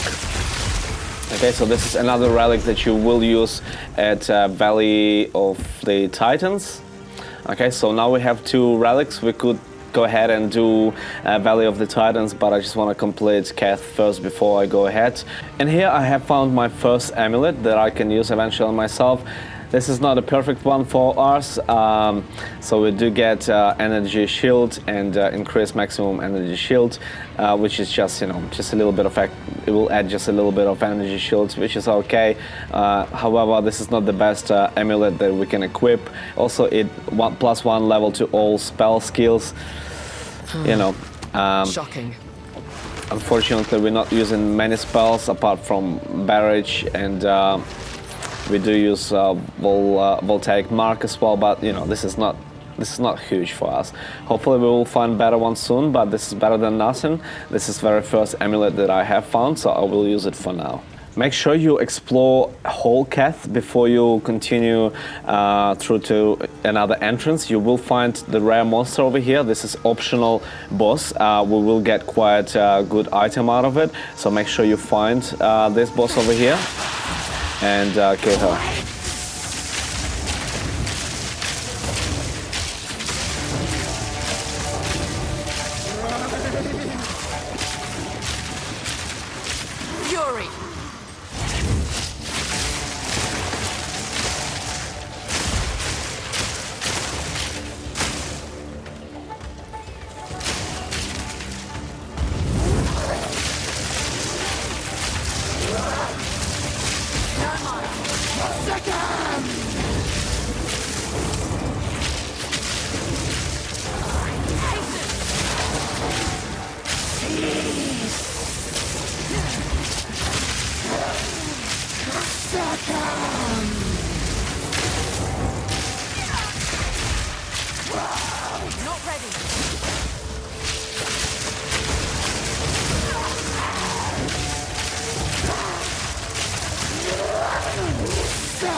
Okay, and as I've promised, we did find the really good items out of her, including Book of Specialization, which is another 2 passive skill points.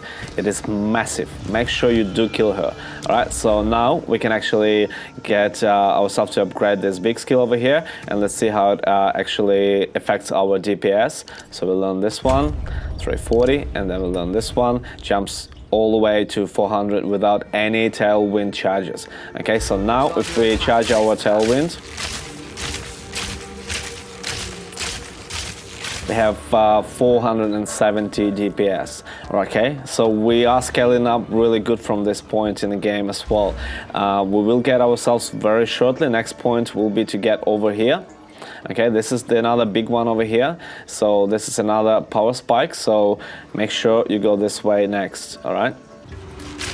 Okay, so once you find this breach over here, this is the way you continue through this quest line. Next to the checkpoints, you will find the entrance to the Lost City. So just go ahead. This is the progression through the quest. Okay, so at this stage, I found another Uncut Spirit gem. So remember when we learned our Herald of Thunder, level 5. So I've got 2 ways. I could upgrade my Herald of Thunder to level 7, or I could learn another buff skill. Okay, so because we don't have any more spirits, this is the one we're gonna learn eventually anyway, once we get more spirits. But in my case, because I've got that unique armor, I just want to go ahead and test it out, because this skill is pretty cool. So it will give us more evasion, so 10% evasion per each stage. So this skill builds 3 stages. If we don't get hit, okay, if we don't get hit for a little while, we just build those stages, maximum 3 stages. So we will get 30% evasion for 3 stages. So based on that, even if I replace my body armor, which I will show you in a minute, because I will unequip my body armor now to use that unique body armor. Over here, I will lose a little bit of evasion, but it will compensate by this. It will compensate by this skill, Wind Dancer. All right, so I will show you how it works. So I will equip it. It will show me that I cannot activate it because I have not enough spirits. But once I equip this armor, that will give me plus 100 spirits. I will be able to activate it. Okay, so but once I equip it, if you pay attention at my evasion, it goes down from 57% to 41, which, you know, it is quite a bit. Maybe I wouldn't do it if I had runes in this armor over here, but I don't even have runes over here, so it's not, you know, it's not going to be such a huge deal. It might be, but it might be not. So I invite you to go and experiment with stuff that you find as well. But also, you know, I could find, for example, the amulet that gives me some spirits. You know, so there will be rings and amulets that give you spirits, so you can go ahead and activate that skill sooner. You know, otherwise, you know, you don't have to to use this specific armor. You can get those spirits. You just need extra 30 spirits to be able to activate it. Okay, and also I do have some you know, free supporting gems that I can use as well to even upgrade that skill. So this is what I'm gonna do. Look, you don't have to do it, okay? I'm just telling you that this is where I am at this stage. This is just what I'm going to do. But also, this body armor gives me a little bit of energy shield, a little bit of armor as well. So it's not like I'm using evasion only. I am gaining some energy shield and armor instead. So, you know, but I am getting a fair bit of spirit, so I can activate that skill, and that skill actually looks quite cool as well. As you can see, we do get a little bit of motion around us, you know, which I think looks pretty cool. So, and I would activate this skill sooner or later anyway.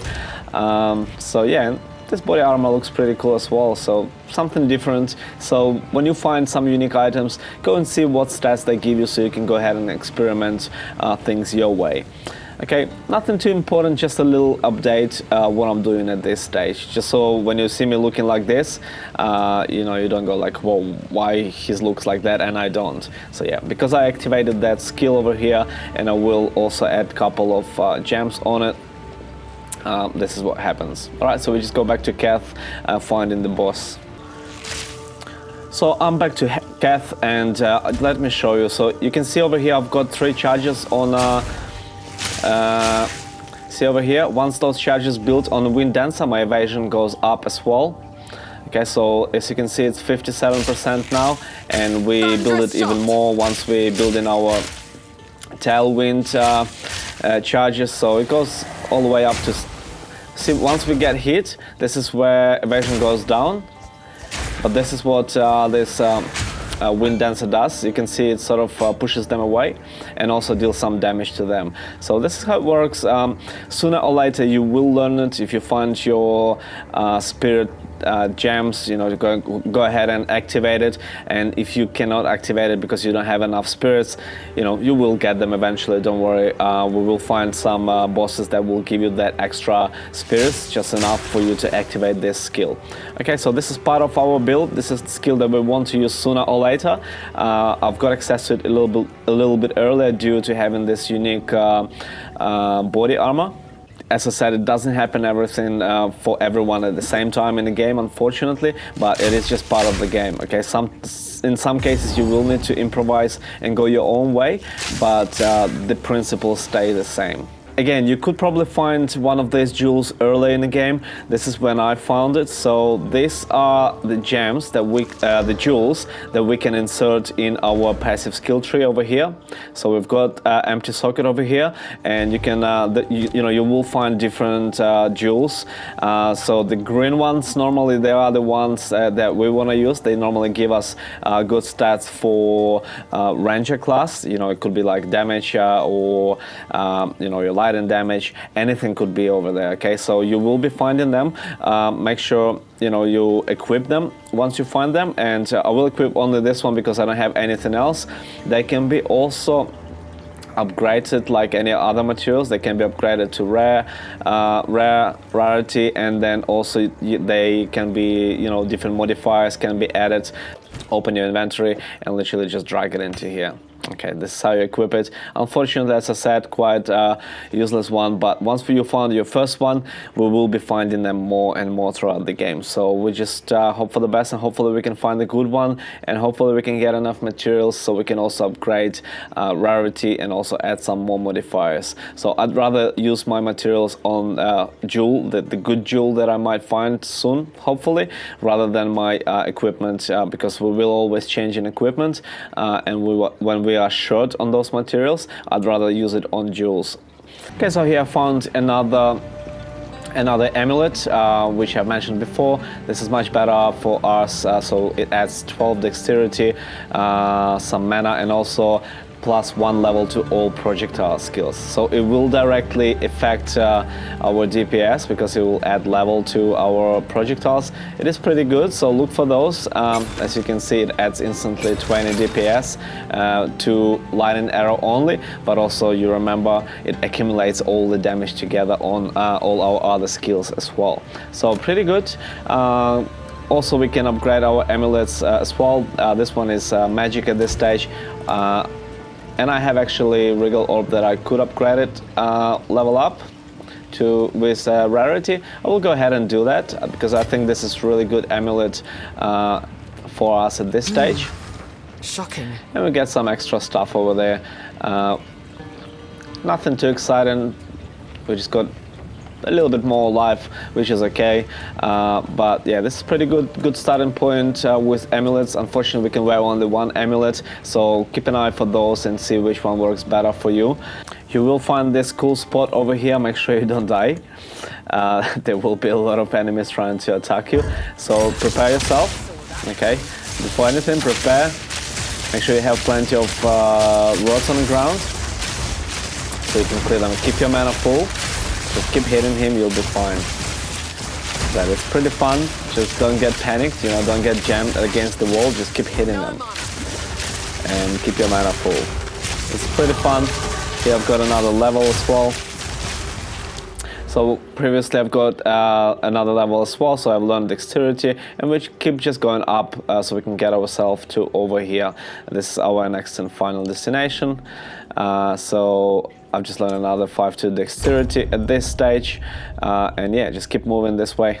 Time to time you can check the items that your NPCs have in the game. The only item that I have found you can actually find that can be quite useful is your flasks. So I can see that this one's got 496 over only 291. So do check the flasks. Sometimes you will find you know, much better flasks. This is pretty much only one item that I tend to buy from NPCs. So yeah, go ahead and check occasionally for those flasks. Okay, and once you find your Halani Shrine, this is pretty much where your boss is for this location. So I will go ahead and kill him. Enjoy the fight.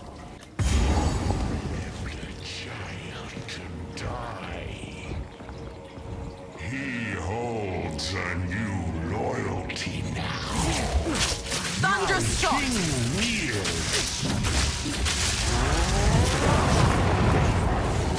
Embrace corruption.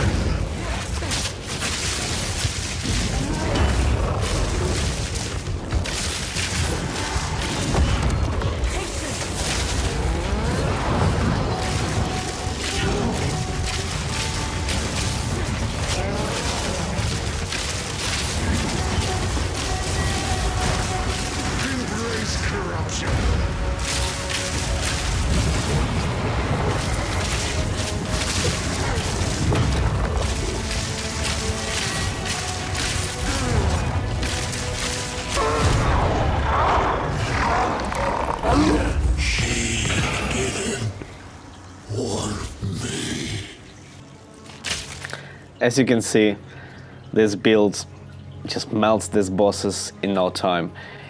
It is getting easier and easier, and trust me, once you get to Act 3, you will enjoy this game even more and more and more. And moving into the cruel difficulty, this build is just going to shine even more. So stick around and yeah, follow it up, and trust me, there will be more fun coming up. So from this boss over here, yeah, you just need to go to this room down here. Talk to this goddess. Once you talk to her, you just grab a fire over here and ignite the goddess. Once it's done, you just pick up the quest item and go back to Zarka and complete this quest. And now we can eventually move to the Belly of the Titans. Belly of Titans is pretty fun area as well, so you will need to activate some objects over here. Just go through and find them, and this is where we also get to use relics. Okay, so next to the checkpoints you will find seals like this. Once you activate 3 of these seals, you will enter the final area for this location and find the boss. Perfect, and another skill point.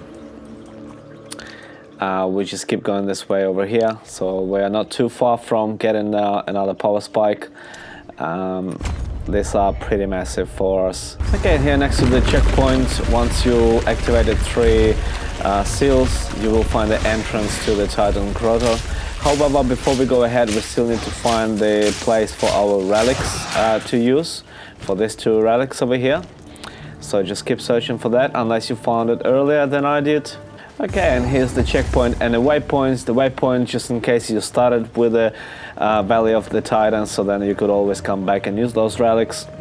However, if you did follow my instructions, you would have your relics in your inventory by now, and this is how you just insert them. You just drag them over and you choose one or another, and this will give you the permanent buff for the rest of the game. You can always come back and change it, but for now I will go with mana recovery from flasks, just because we do struggle a little bit with mana with our build, so I will stick to the mana.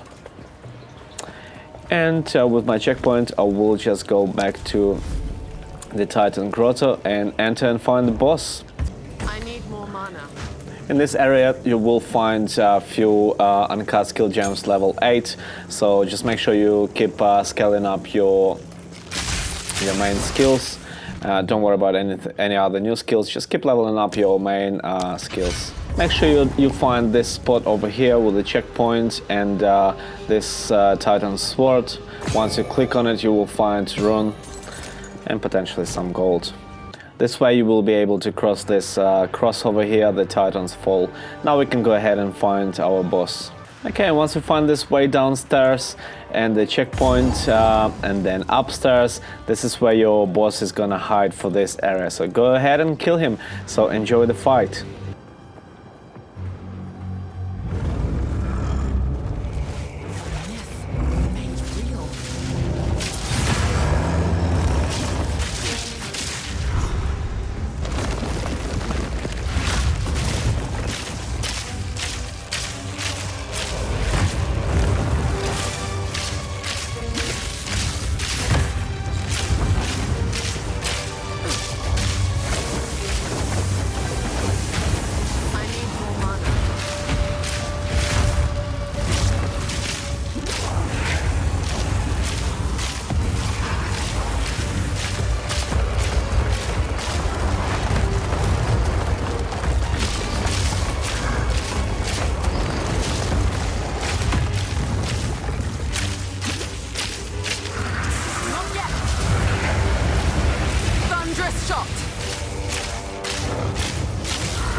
Wasted on a brute such as you.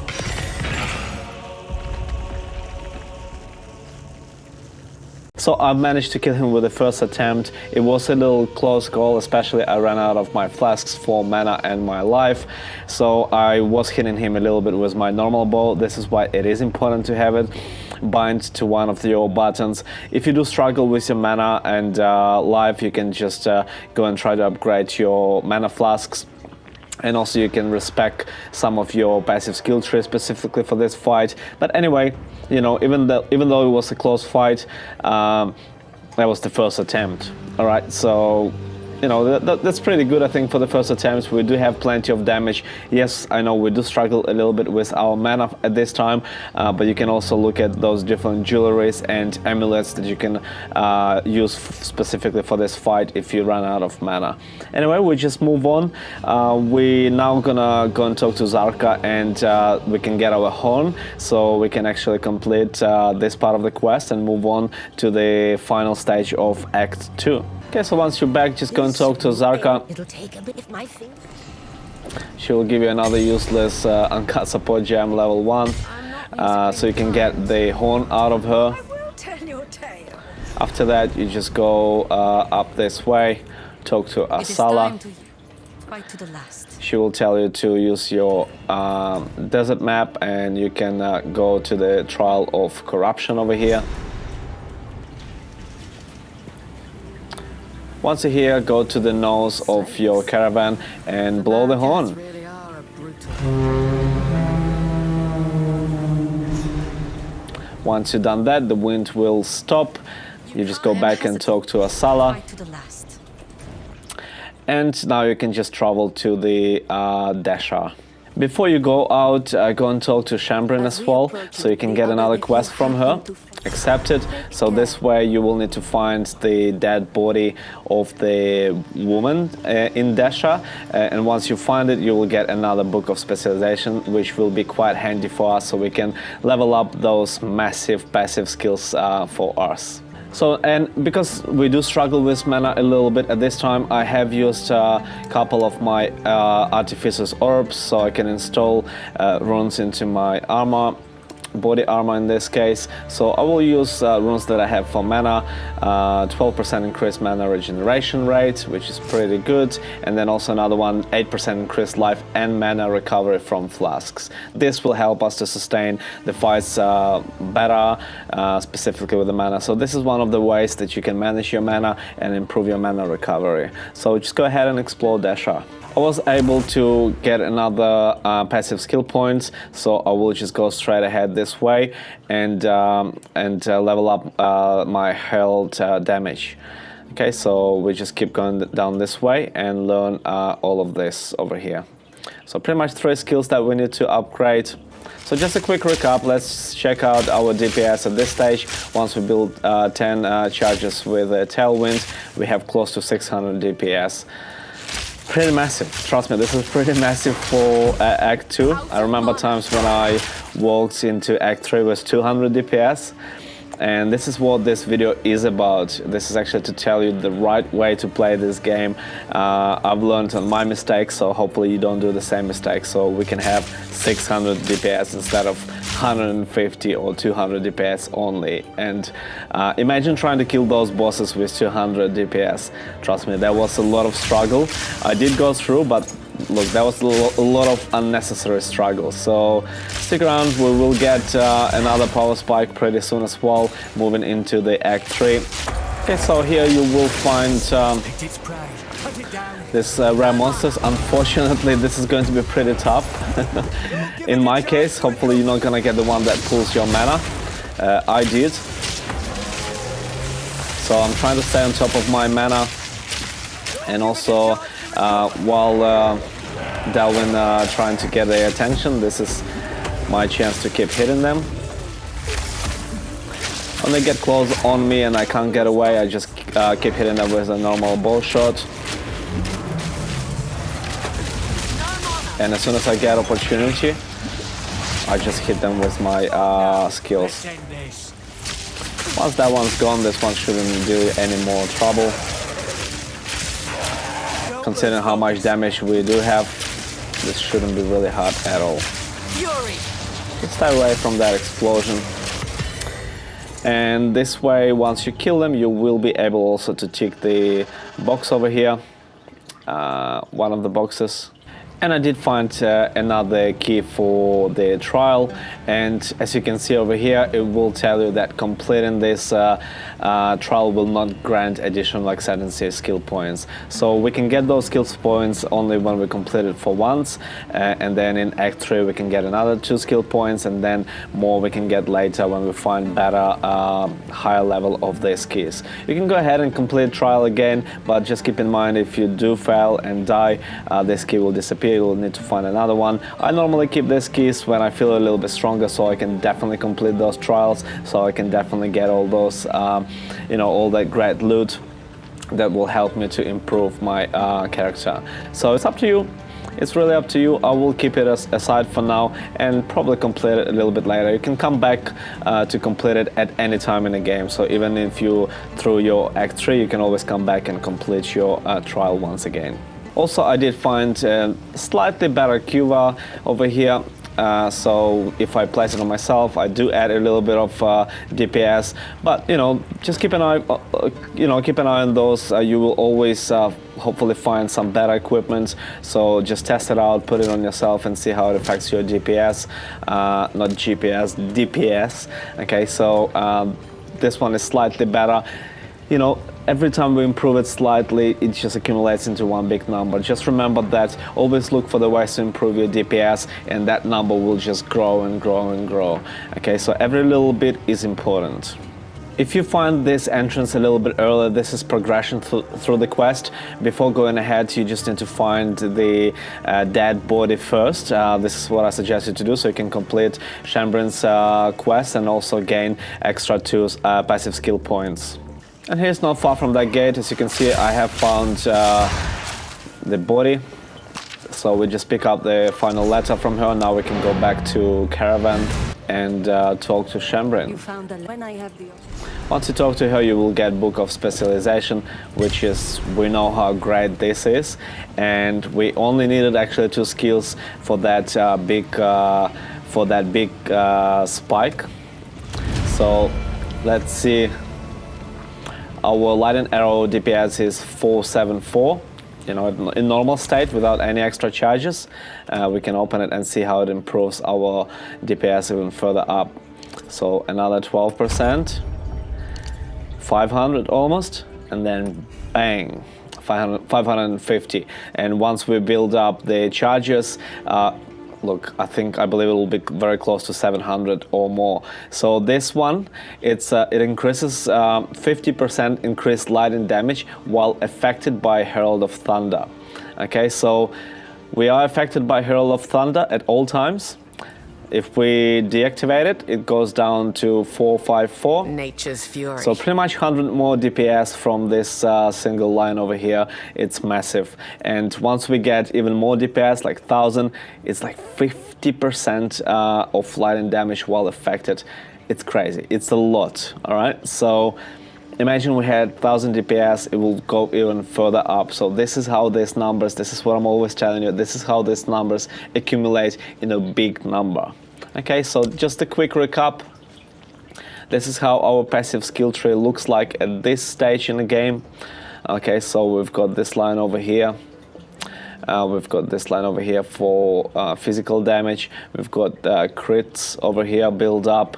We've got some evasion effect from the QVA. Obviously, we had to get this line over here, increasing our projectile damage to get ourselves to over here. So the next step, what we're gonna do, this is our next big power spike over here.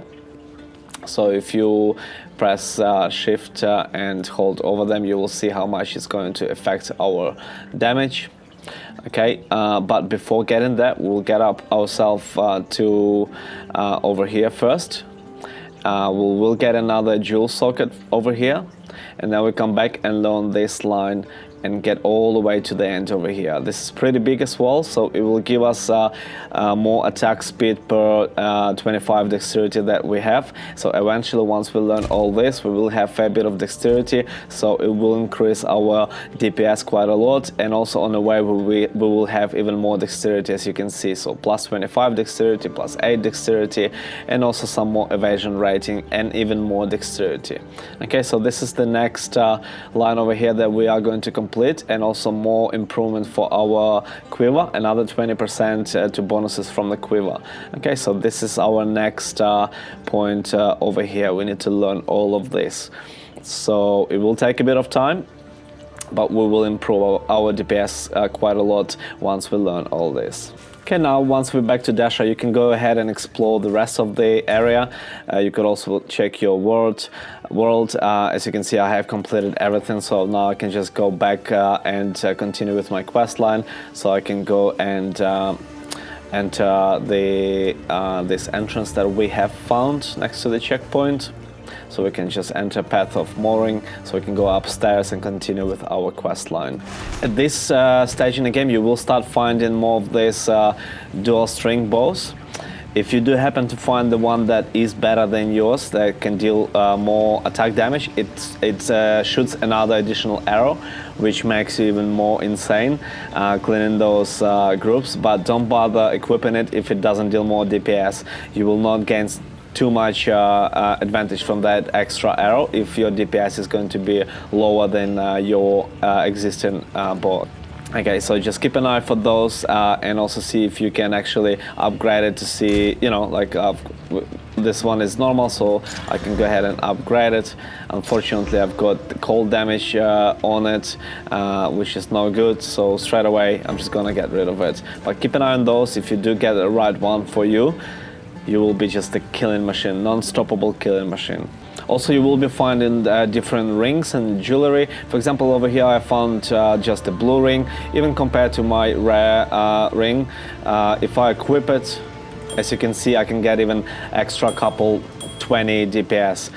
As I say, little bits do matter. Once they all accumulate, they accumulate into big numbers. So always check, you know, with existing jewelry if you can achieve more DPS. So this is pretty good. Okay, so and once more we can still upgrade it to the rare if we do find more materials that we need for that. But yeah, even like it's being a blue, it still gives us more DPS. So we're just going ahead and equip it. Okay, build that number. Keep building it as much as you can. Okay, so once you find the stairs over here, this is the progression through the quest, so we get even on upper level, and this is where we will find the boss, and we will see our final boss for one more time before he pisses off one more time. Okay, we will fight another boss, and this is where we move to the last location of the Act 2. Okay, so we are pretty close to the end of the Act 2, so stick around and see if we can improve our DPS even more. Okay, so at this stage I did gain another skill, and this time, before we keep going up and learn this branch over here, there is one more branch to learn. These 3 skills over here, it's pretty big, so it will improve the skill speed of our skills, so we will deal even more DPS once we learn that. As you can see over here, once hovering and pressing shift, it will go from 650, it will go from 720 to 772. Okay, so 50 more DPS from a single skill on top of what we have. So we will learn these 3. Specifically, they are not far, and this is pretty good improvement on our skills already as well. Okay, so we just go ahead and learn these ones. Now we could also go and refund these 2 over here. They do not add so much DPS to our skills. Specifically, we have learned this big one over here, which adds 60% critical damage bonus. So these 2 are not that important. So we just stick to this line over here. We can refund these 2. So we can learn this quicker, because this one will add us more DPS. So this is how you can play around sometimes and sacrifice your smaller skills like this one, like this 2 for example, towards your bigger skills. Okay, so this is why we didn't learn this little one over here. So, you know, compared to this one, this is nothing, you know. So this is how you sacrifice some of your little skills towards those bigger skills, so you can build that DPS quicker and more efficiently.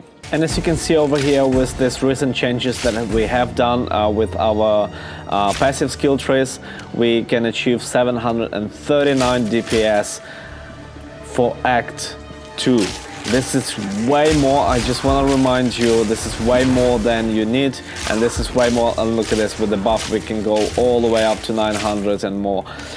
So this is way more than you need to complete this quest. If you Google it, you can check it yourself. You can check how much DPS do I need for Act 3, for example. The Google will tell you that you need about 200 DPS and 300 to feel comfortable there. So with this build, if you have been following all my instructions, we can achieve 750 DPS in Act 2. Imagine what sort of DPS we're gonna have in Act 3. We will just fly through it and enjoy every single bit of it. So yeah, this is how it looks. You know, we don't struggle with anything. We just keep moving forward and just cleaning these monsters in front of us. This is pretty easy. This is how it should feel. This is how this game should feel. It should not be a struggle. I did struggle. I know what the struggle feels like. Trust me, this is not fun. This is real fun. So yeah, stick around and let's see what other limits we can break with this build, with this Ranger Lightning build. Okay, perfect. I was able to get my level pretty quickly, and let's see what happens over here once we learn this skill. So we've got 682 DPS. Once we learn it, gets to 732. And it's already pretty crazy. Like 800 DPS. 800 DPS. Look at this. This monster didn't even get enough time to look at us before it's dead, and that's supposed to be a hard monster, you know. It shouldn't be dying in 2 seconds like it does, but it does. So keep going, we will find the boss very soon. Okay, so once you find this checkpoint over here and this place, this is where your boss fight is going to happen. Alright, I will go ahead and show you the boss fight. Hopefully you can kill it and have fun as much as I do. You are relentless. But that makes you forgetful. The time of the paladin is nigh.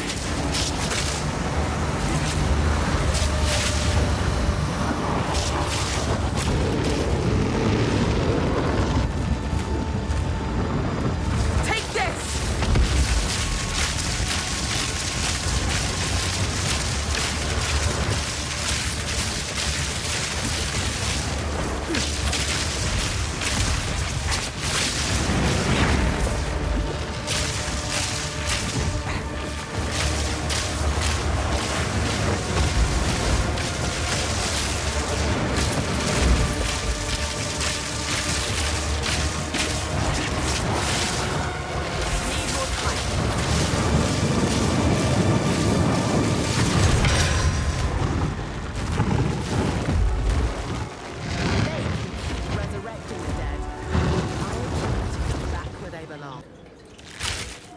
I mean, what can you say?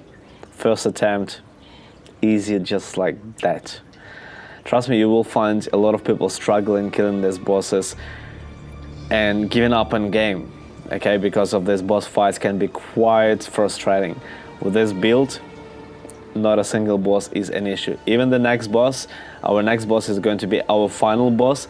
When I played this Ranger for the first time, it took me like 18 minutes to kill that boss. I had no idea what I'm doing, and after spending a lot of time and respecting myself and spend a lot of gold trying to respec and refund all those skills, I have found this build that actually can run you through with no issues at all. So thank you that you're watching so far. Stick around. Okay, great point over here. We have found Lesser Jeweler's Herb. So basically this one can improve one of our skills and we can have 3 sockets instead of 2. So we will definitely go ahead and improve our lightning arrow. So now we have extra 1 socket. And at this stage, because we have this extra socket and we don't have access to support skill, support gems level 2 yet, we will go ahead and move our innervate to the lightning arrow, because we do kill much more often with a lightning arrow, so we can get that buff extra 35% damage to lightning more often. However, when we get access to skill gems level 2 in Act 3, hopefully, so we can move this one back and then equip another support skill gem to our lightning arrow. However, for now we just go ahead and move this one up here, and we can when we get back to town we can equip any other support gem over here that can improve our Herald of Thunder for the time being until we move this one back here. At this point you might start finding your uncut skill gems level 9. Do not get too excited. Even though you get access to your new skills, trust me, we're not going to be using many of those at all. So we just stick to our main skills. We keep upgrading them rather than learning anything else. You can go ahead and learn your ice shot. You can use it here and there, but I will upgrade all my main skills before I do that. But for the most of the game, I'm not going to use any more skills. Just stick to my main 2 lightning skills. Okay, and here once you find the checkpoint, you found your final boss for act to Jamanra. Okay, it can be quite difficult and frustrating fight. You gotta be really patient and learn his skills. There will be a few different stages of the fight as well, and he'll be throwing a lot of fire at you.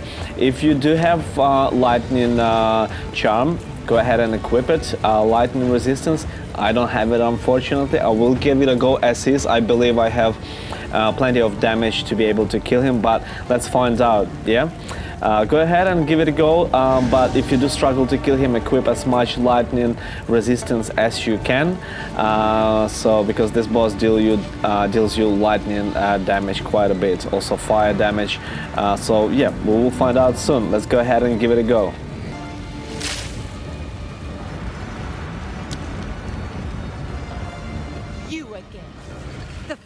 Under the hooded one's sway. Do you even know what he is?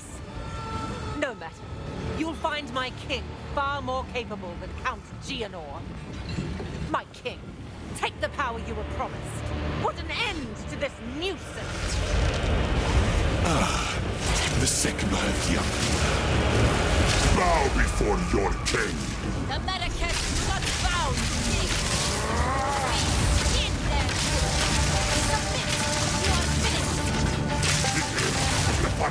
Now!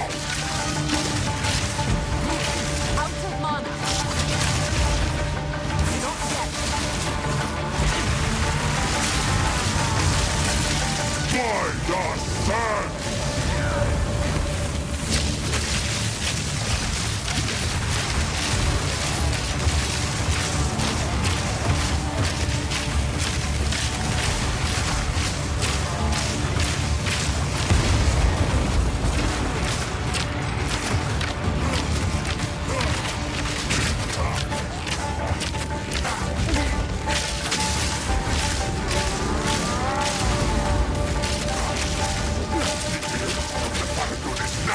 My people! The era of the Farragut is now! Storming arrow! I need more mana. We're running out of time. End this! Fall! What are you doing? My queen! Take the beast!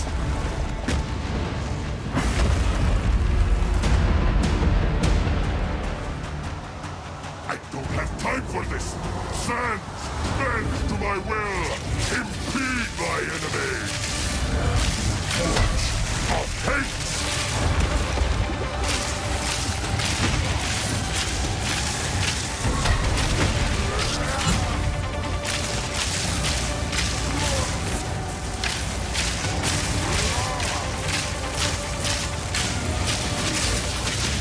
Take our hate! Fall! Damn you! The Modifiers will pay! The end of the Farragut is now! We will blot out the sun! I will erase you! I cannot give up! Will blot out the sun! I call the wind! Take our hate! The end of the Farragut 10,000 spears! Endless hate! You will be forgotten! The era of the Farragut is now! Take our hate! The Modifiers will pay! Endless hate!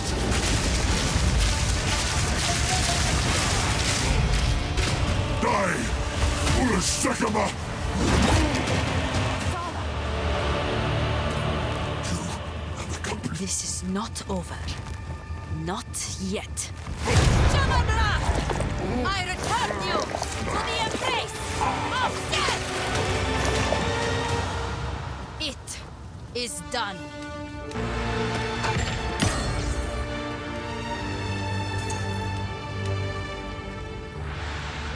As you can see, Jamanra is no issue to us at all. First attempt, we just deal so much damage that these bosses just cannot stand. They just cannot sustain us in the fight, and we deal way more damage than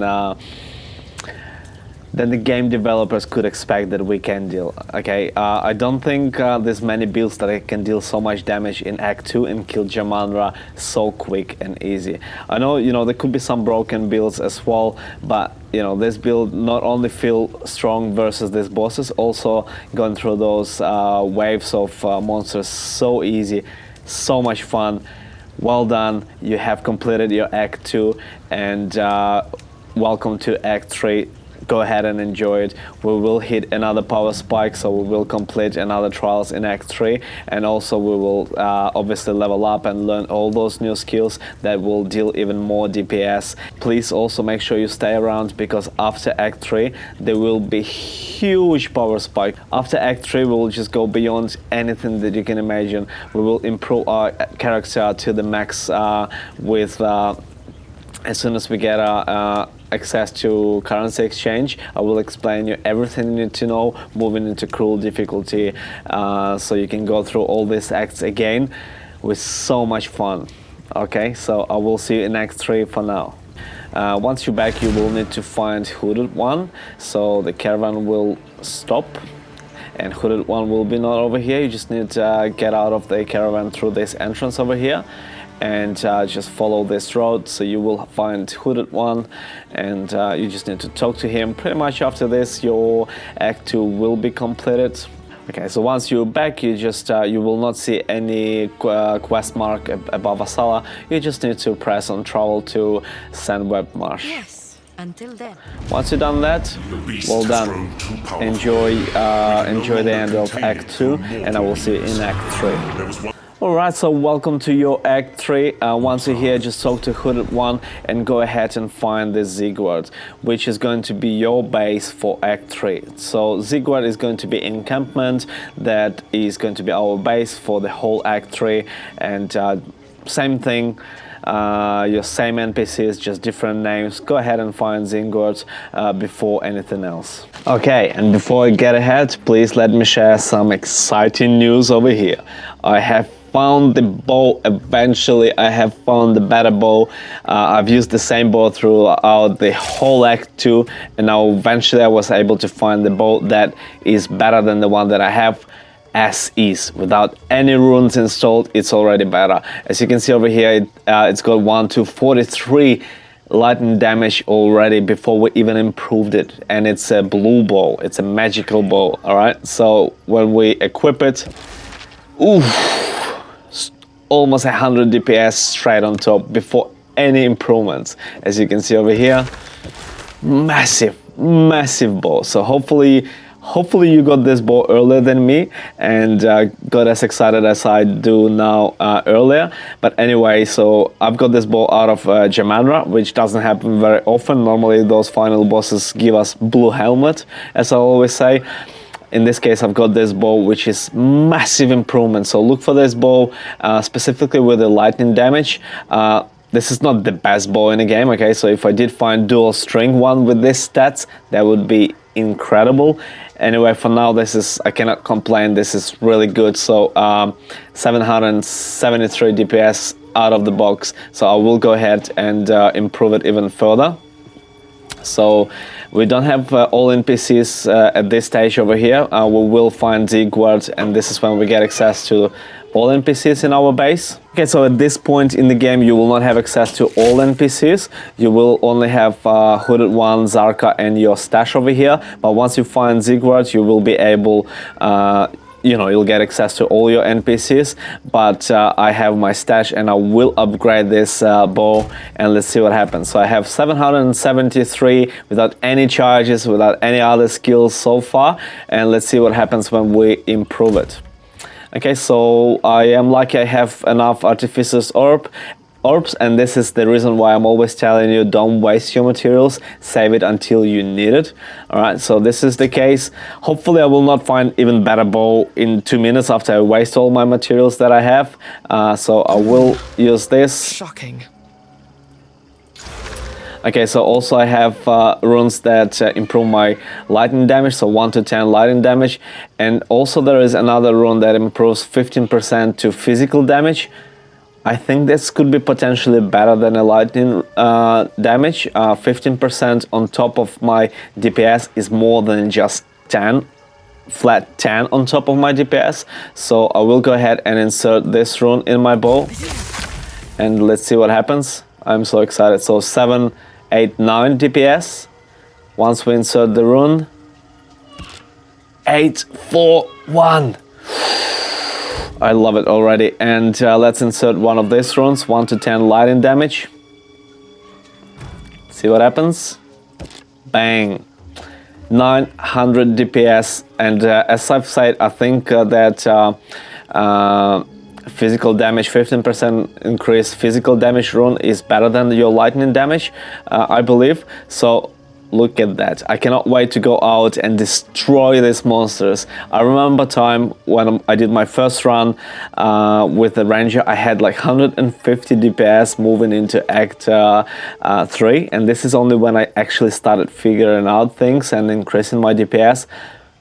Mate, 900 DPS with no charges, no extra buff, nothing. And we will get access to our support gems level 2 as well. So we will get our DPS over 1000 very shortly. Stick around.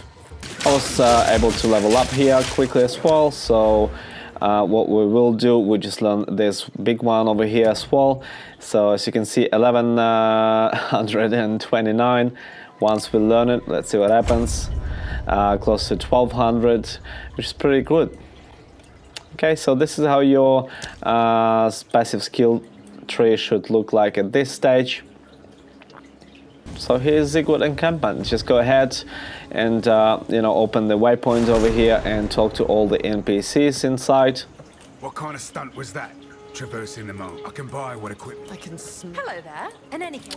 So pretty much you will have Alva over here. You're not going to be using her much. She will be giving you some quests. Hooded over here. Okay, so you will have Survey. So you will be using Survey. Survey is like your Zarka. So you will be disenchanting your items through her and your stash next to her, and Salvage bench over here. And Oswald will be selling you some bows and stuff over here available. You can go ahead and check it out. Okay, so once I got access to my to Ziggurat Encampment, I just go back and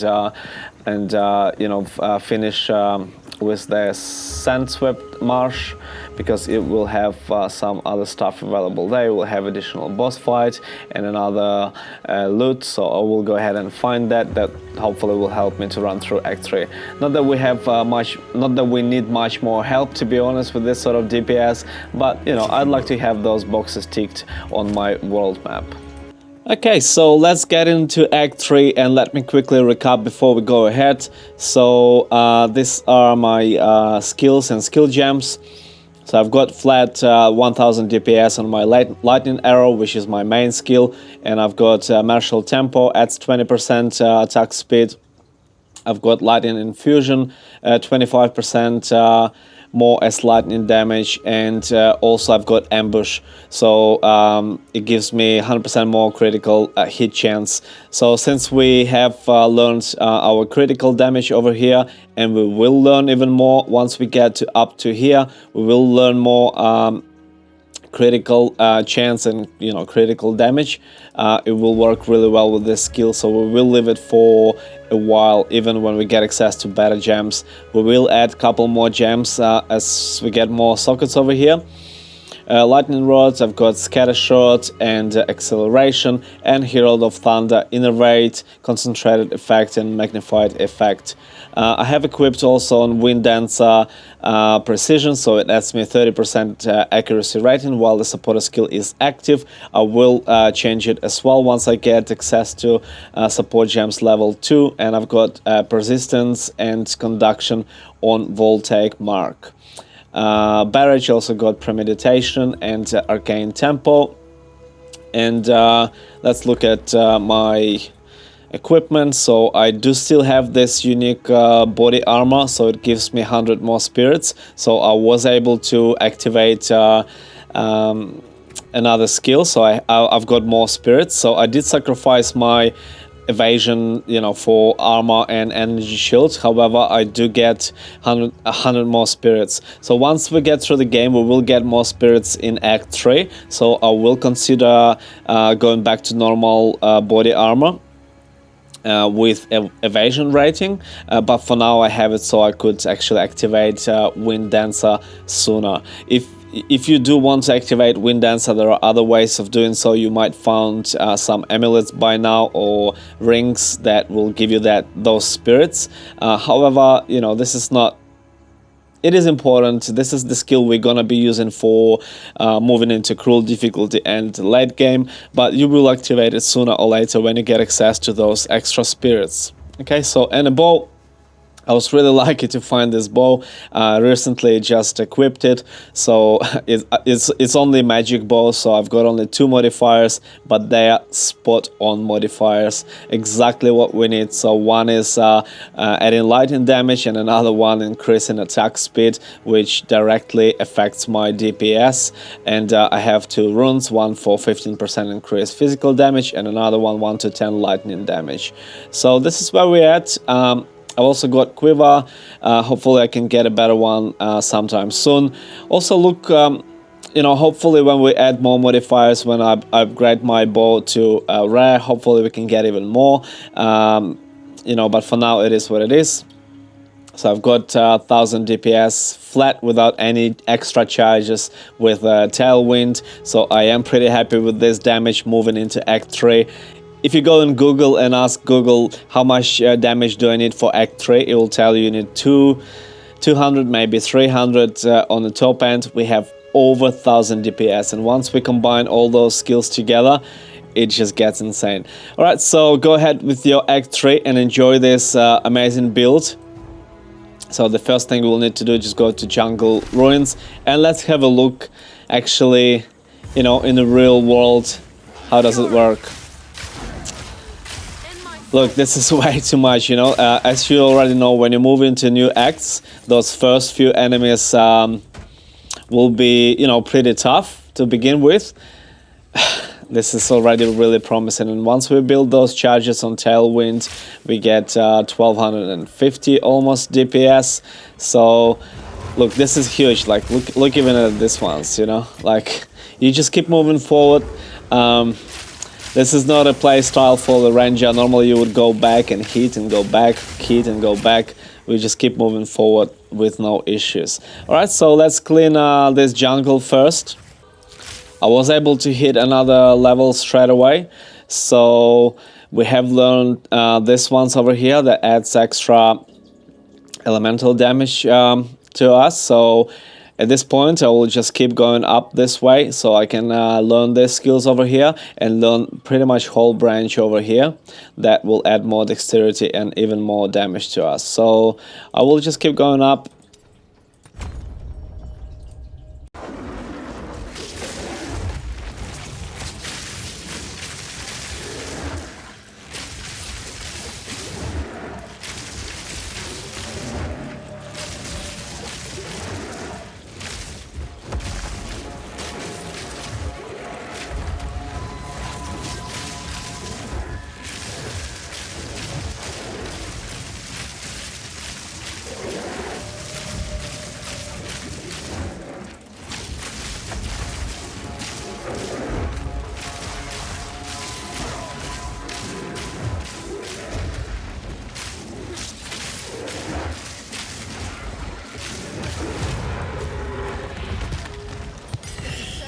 Such a creature.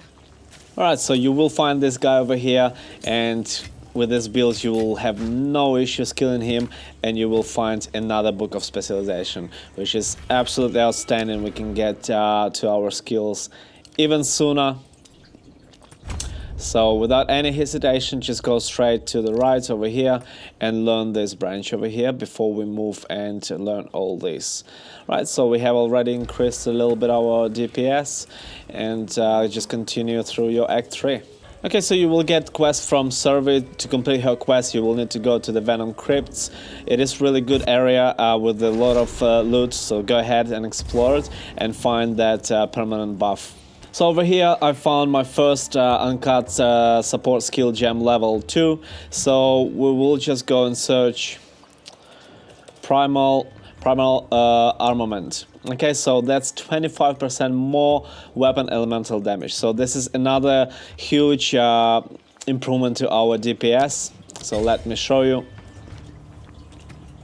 Okay, so on our lightning arrow we can just move this ambush to over here. We will put it back later on in the game once we get more sockets available, but for now, as you can see, I will put this one on. 1036 straight to 200 on top. Okay, so this is really strong, another support gem. So these are the 3 gems that you should have on your lightning arrow by now. So martial tempo, lightning infusion, and primal armament. Okay, so if we remove all of them, as you can see, it's only 700 DPS. So we are adding 500 DPS with these 3 supporting gems. So it is very important part of this build. So stick to this. Okay, and keep cleaning those mobs and enjoy Act 3. Right, once you find this spot over here, don't get confused. You just need to do another few quests to be able to go across this water canal. So in Infested Barrens, you will find the entrance to the Azek Bog. Go ahead and complete this quest. This will give you extra 30 spirits, so you can activate your Wind Dancer if you haven't yet. So this is in and out location. Go ahead and complete it. It is pretty fun location and a good boss fight over there. So complete it first.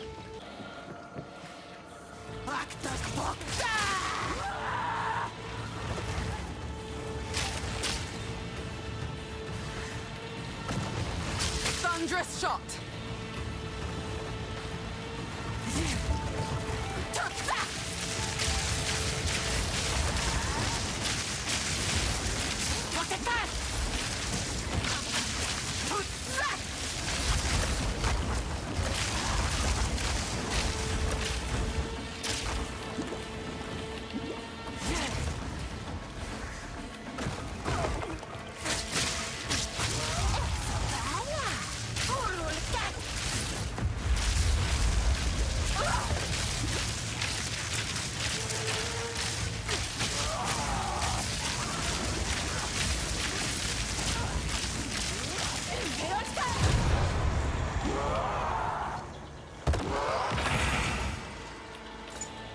And as I said before, well done, you've picked up the skull over here. So once you consume it, you get extra 30 spirits. And also you will get another uncut spirit gem.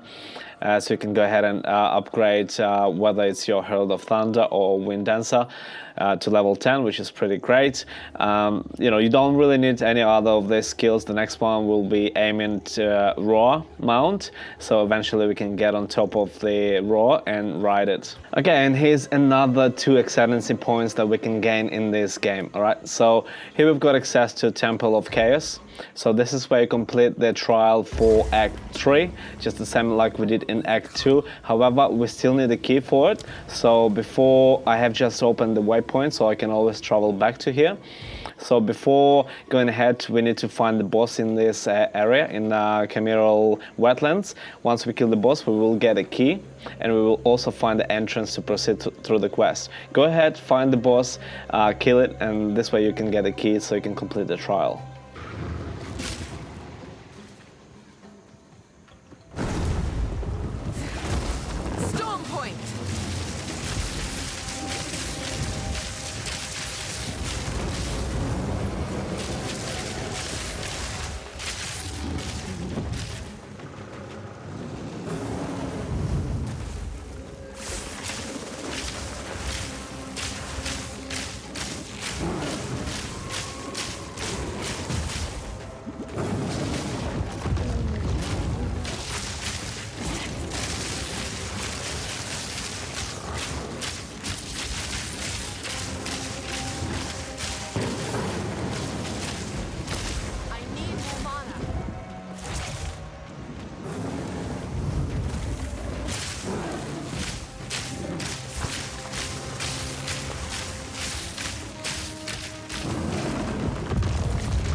It's so very important, once you kill this boss, you can pick up the key for your trial, and he's also the entrance to the Machinarium, so you can continue with the quest.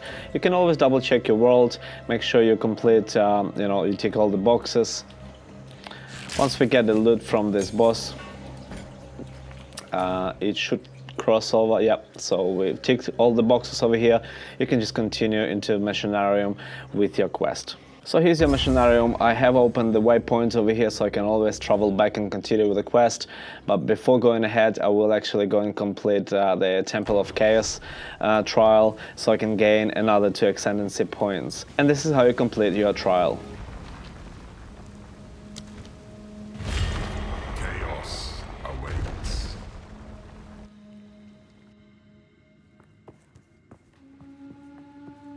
Surely, things will be different this time around. Suffer the elements.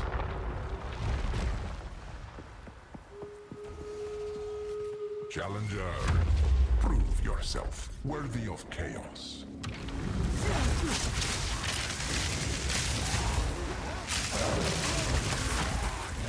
I shall overcome.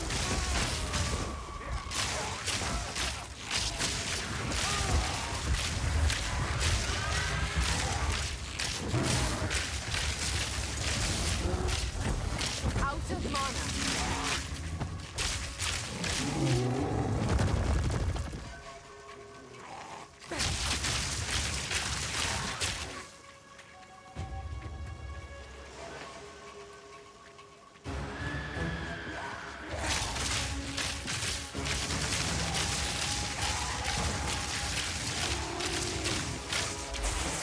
I need more mana. Too weak, too slow.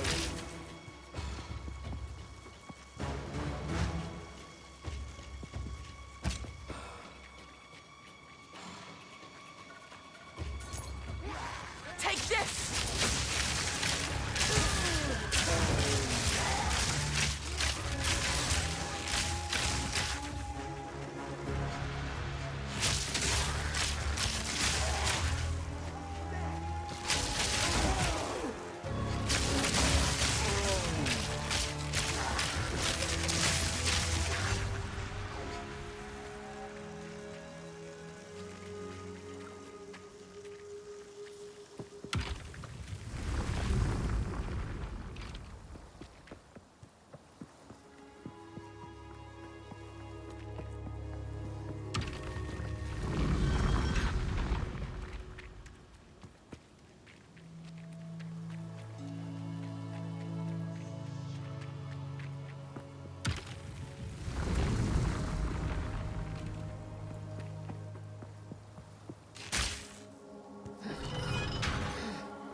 Don't get overconfident. Just because you beat the first two are more frail than you know.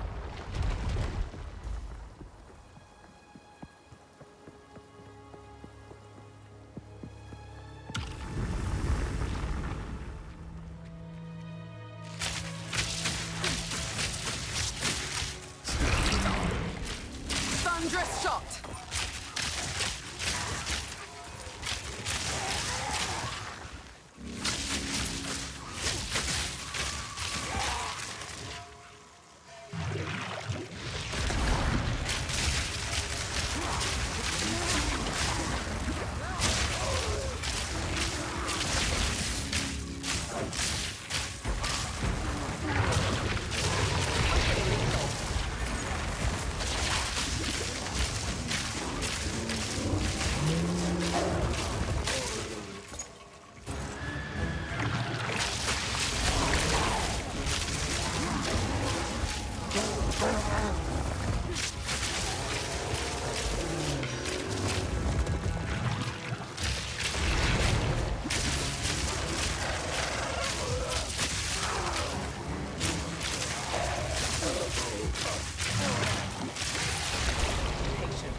Now this will come in handy.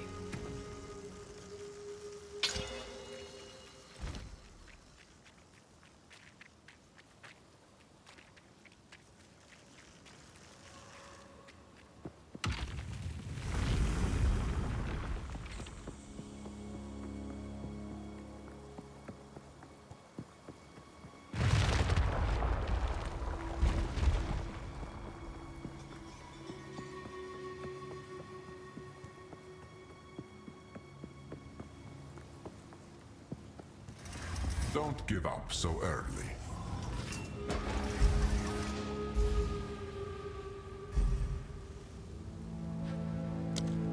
One cannot outrun time. Seek out the cores.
This is just a warm-up.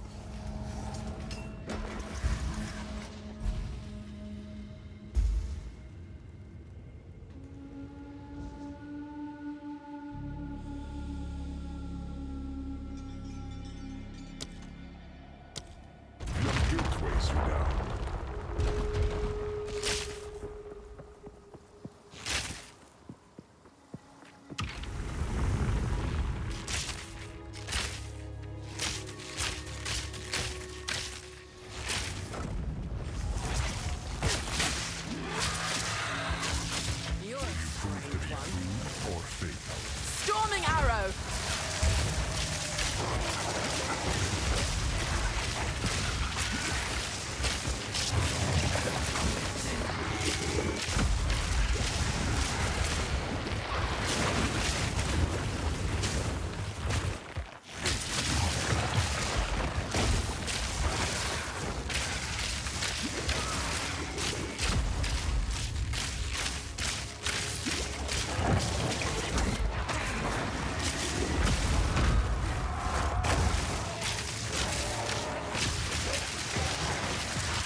This is how you complete the trial, and then we'll go ahead and get 2 ascendancy points. Okay, so first of all, you can claim all your rewards over here, so you will get the main thing. Please remember, this is really valuable item, so you will get you know, anywhere from 100 to 200 exalted orbs for this one. Keep this one, don't use, this is just your another rune, even though you know, in our case 15% chance to cause bleeding on hit, it doesn't do much to us anyway. Keep it, this is very valuable items, so you can actually get a lot of exalted orbs once you get to your cruel difficulty. Keep it. Just the same like we did with our chaos orbs, keep this one as well. I will show you. So once you get to your stash, remember how we kept all our chaos orbs, keep this one as well. This is very valuable item, very valuable, all right? So keep it all the way until we finish Act 3. And obviously don't forget to come over here to the altar and claim your ascendancy points. So now you can go ahead and learn 2 more points. I will continue this way and just finish off this line over here, even though it's not as huge as the Gathering Winds. However, we just gain another 4% to our skill speed, which is, you know, like another 50 DPS, and then also 3% less damage taken per Tailwind, right? So because we built 10 charges of Tailwind, so 30% less damage taken. All right, once we have all those charges, this is pretty much just how we sustain those fights even better. Right, just a quick update. Straight after completing the trial, I have checked Oswald what he had for sale, and I did buy this bow from him with physical damage up to 104. I did increase quality and also inserted 2 runes, one for leash 2% of physical damage as life, so this is pretty good. It will work as a life steal. Every time we hit, we will get back 2% from the damage that we deal as life, okay? And also I had another rune adds 1 to 10 lightning damage, and this is what we came up with, 1900 DPS. All right, this is without any charges, with nothing, just straight 1900 DPS. So time to time you can go ahead and check what these guys have to offer. Sometimes you will find good items from them, like I did this time. So we went up like from 1300 to 1900 just like that. Something tells me very soon I will find probably another bow just out of monsters. However, it's worth sometimes going ahead and checking what they've got. Okay, so for now I will go to Machinarium and we'll check how my new DPS works. Alright, so one of the entrances you will find the optional boss over here.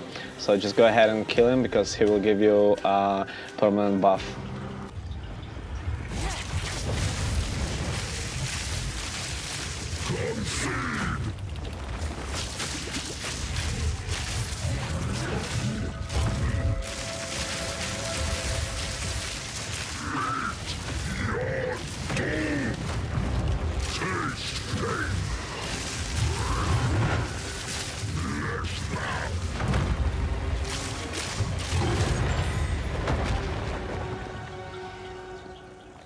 Once you clean the area, go ahead and kill the boss.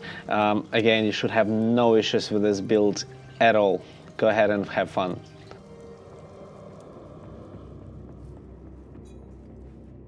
Oh dear. Now we just have to remove it from that giant construct. Good luck. I need more time. Storming arrow.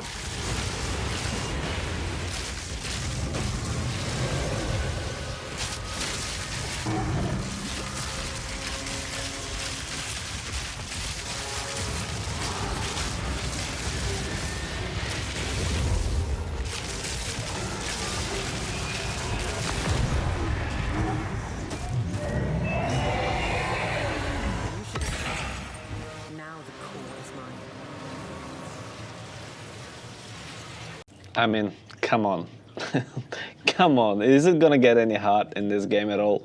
Alright, so once you kill the boss, you can go straight to the waypoint over here and you can travel to your infested barrens straight away. You don't have to go back to town unless you wanna gather materials from the loot that you had. So you will appear straight to this stone altar. Just insert your core and there you go. Here you lower the water so you can just go ahead and clean the next area.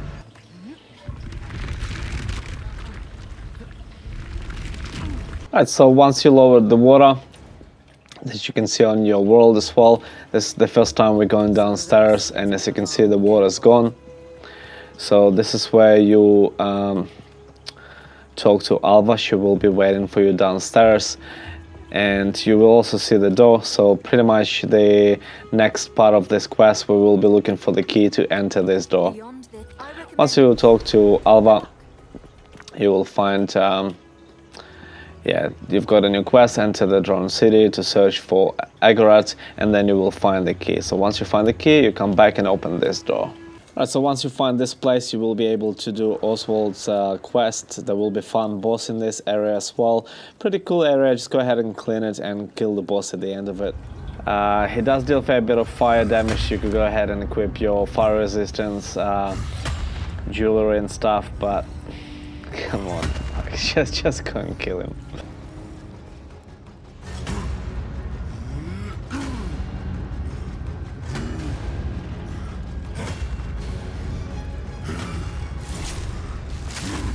Forged in darkness, I shall shape your fate! No, thank you. Take this!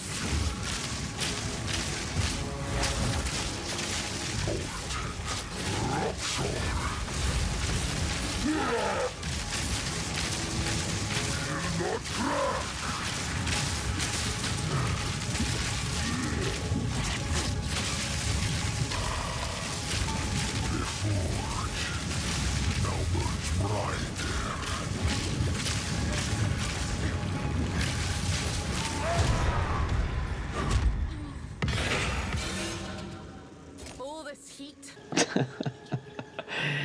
If you don't kill this boss this easy, you must be doing something wrong. Follow these guys how to get this Ranger Lightning build, and you will kill these bosses with ease, and you will enjoy the game at its every stage. Guess what just happened? I've got a bow out of this boss. It doesn't happen often at all. These bosses normally drop the blue helmet, but I've got this bow. I've just wasted my Exalted orb on the bow that we had before. So we've got 2.5k DPS. This bow, look at this, lightning damage 3 to 65, physical damage 111, and it's got the other really good modifiers like attack speed, physical damage, lightning damage, physical damage, everything we need. Unfortunately, I've just wasted runes and everything on this bow, but look at this. Bang! 3000 DPS. Bro, this is just... oh. Next target is to get enough materials so we can get this bow to the next level. Alright, so your next point will be Apex of Filth. Once you find all those mushrooms and clean all the area, you will find the boss.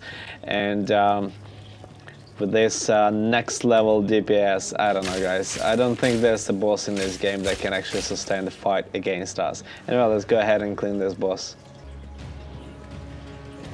My son begged me to keep you as their new parent. I think I should have the first taste. I think not.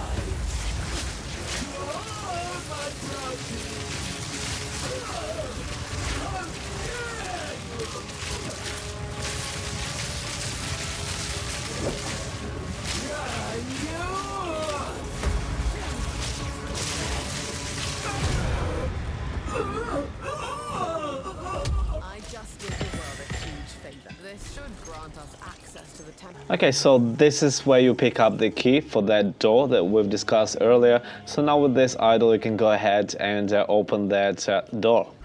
Right, once you open the door and enter your Temple of Kopek, just stay away from that light and clean this area. It will be pretty fun, and there will be some loot in this area as well. And you will meet the boss at the 3rd floor.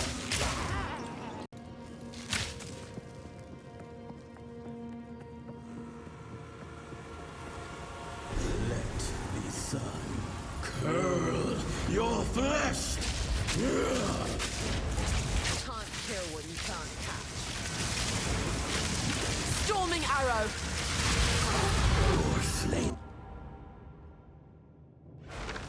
Welcome, honored guest. Let the sun curl your flesh.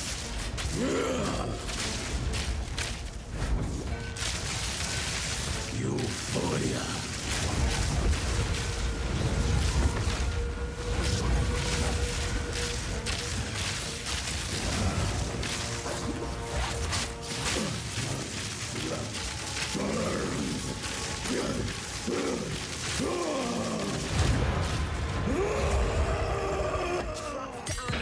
Will lose its mind.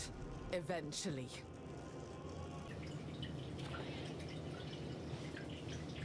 Anyway, next we just talk to Alva and see what happens. Well, no spoilers, I'll just let you experience it. Okay, so once you enter your Uzal, don't stress, like every time you need to go back to town, like don't worry. Everything just stays pretty much the same. The only thing you just gotta have your portal over here, and then you just need to go through your gateway so you get back to Encampment, do your business, and get back through the gateway and back into the portal. Enjoy. You're getting close to the finale of Act 3. If you happen to find the sacrificial heart over here in this area through your Act 3, you'll just have to carry it with you in your inventory for a little while until you get to the next area. So we will find the sacrificial place where you can actually sacrifice this heart and you can gain 2 passive skill tree points. I will show you when we get to that area. Alright, once you completed your Uzal, you will find this bridge, and this is where you find the boss for this area. This is pretty fun fight, just be careful, those warriors around can one-shot you if you not being careful, so just go ahead and enjoy this boss fight. Halt! Your rampage ends here! Don't worry. I can solve this.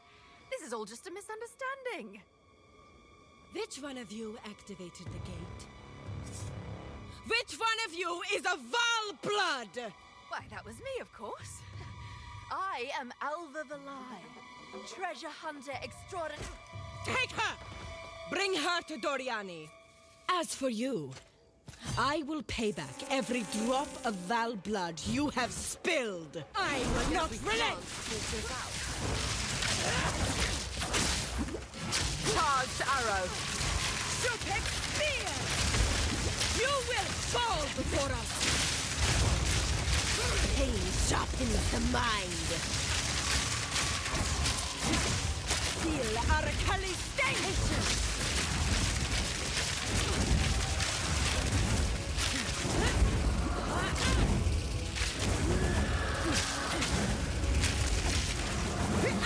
I shall crush you, insect!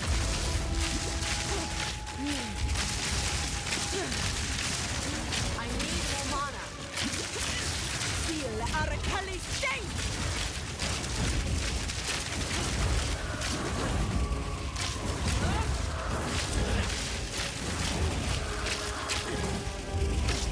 I will crush you, insect!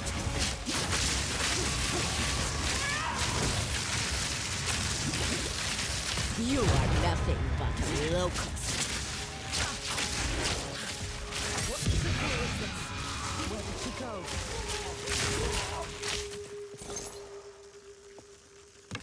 Okay, look, this boss can be quite difficult. I remember my very first time fighting, I died a few times, but as you can see, first attempt, no issues. Continue through, we get in there. You're getting close to the Act 3 finale. So throughout the Act 3, you will find this sort of items, as for example this one, Grand Idol. Once you pick it up and you read description, it will tell it can be exchanged with Oswald in Ziggurat. So do not get confused with it. It is nothing special, to be honest with you. It is just the item that you go back through your gateway. You just go back to Ziggurat Encampment, talk to Oswald, and you just literally sell it to him. In this case, for 1,000 gold, you will find similar items that you can sell for 500 or 1,500. Nothing special about it. this is just what they're for. Alright, so once you complete this area, just go upstairs and enter Ergot. Once you enter the Ergot, go upstairs, and this is the area where you will use your sacrificial hut. Alright, so we will find the place very soon, and I will show you what to do with it.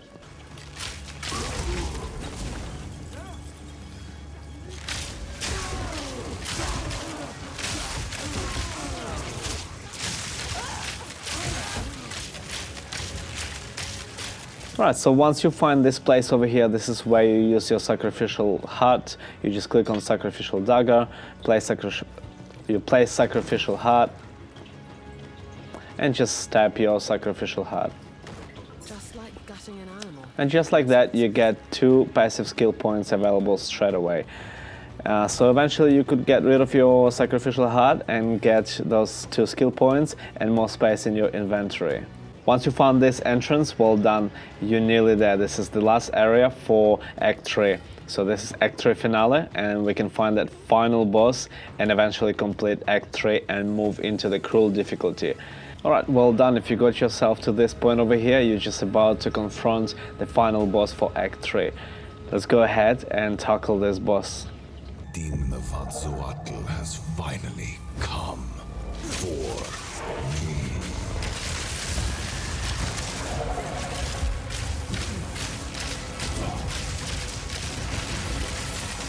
Sacrifice is the only path to survival.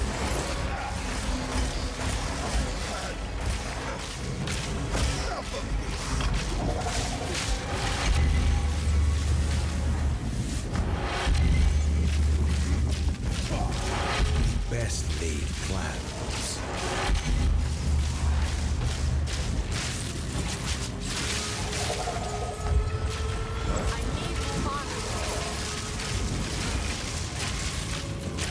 I can't give up.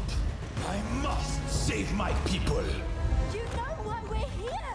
It happened! It cannot be stopped! No, I will succeed. There is no escape. Let me show you what true intellect looks like. What? How? Get up! Get up!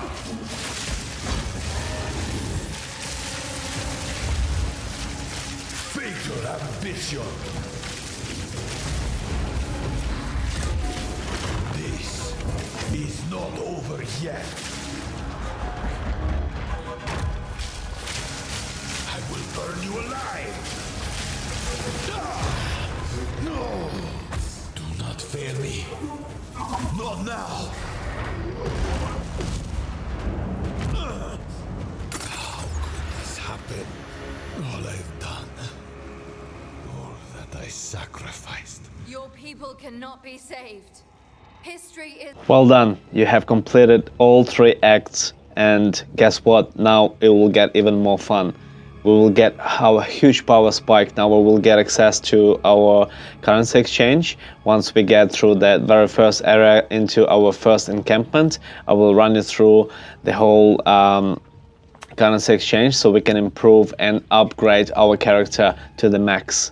Trust me, there's more fun coming up.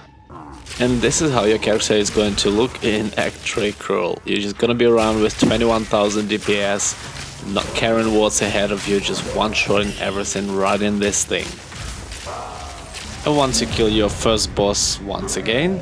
Well done, you have completed your Act 3 and now you are in Cruel difficulty Act 1. How exciting. Yay.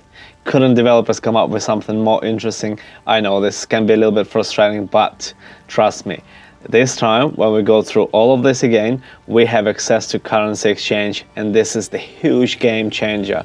I personally didn't know about it until like Act 2 in Cruel difficulty when I played for the first time, but don't do the same mistake. Access your currency exchange and upgrade your character to the next level. So let me show you how it actually works. First of all, I hope you have been saving on your materials and you have been gathering your materials and didn't sell anything that you shouldn't have. Okay, so and this is how it works. So this time you come to Finn and talk to him, you will notice that you will have currency exchange option over here. So once you press on currency exchange, this is pretty much, you can look at it as the marketplace. Okay, so you will see here I want tab and I have tab. So in I have tab you can select what you have and want to exchange. So in this case we've been saving on chaos orbs, so you can press chaos orb you have, and now you can click what you want. In this case, at this stage of the game, you want your exalted orbs, okay? And as you can see, you can get 139 exalted orbs for 1 chaos orb. Okay, so now we have pretty much unlimited access to exalted orbs once you gained you know, your chaos orbs, and also the big one that I have explained to you before, you know, the one that you kept from your Act 3 trials, this one over here. So you can get 110 exalted orbs for this one. So once you sell it all, you will have what, close to like 800 or even more exalted orbs. Okay, so your exalted orbs is going to be main currency for you at this stage. So once you get your exalted orbs, okay, so you will go and so you press on I have exalted orbs. Okay, so let's say 1, whatever, and now you just pick what you want. So, and now you have access to all the beautiful items that you didn't have before, like for example perfect jeweler's orb. So now you can have 5 support gem sockets for your character. Now you can buy more of the gem cutters prisms, so you can improve quality of all of your skills. You can improve your flasks with glass blowers bubbles, and you can have as many armor scrap as you want, and your blacksmith whetstone. So anything really that can improve your character to the next level. And even let me show you my character at this stage. So at this stage, I am at the end of Cruel Difficulty 3, so I'm pretty much completed Cruel Difficulty Act 3 at this stage, so I'm ready to move into Endgame. So this is how my inventory looks at the moment. As you can see, all my jewelry's quality improved to 20%. Except for this one, because I've just recently got it. All my equipment is up to 20% quality, okay? And this was achieved by getting access to currency exchange. So as you can see, my flasks, including all my skills, okay? So lightning arrow, 20% quality, you can see over here. Herald of Thunder, 20% quality.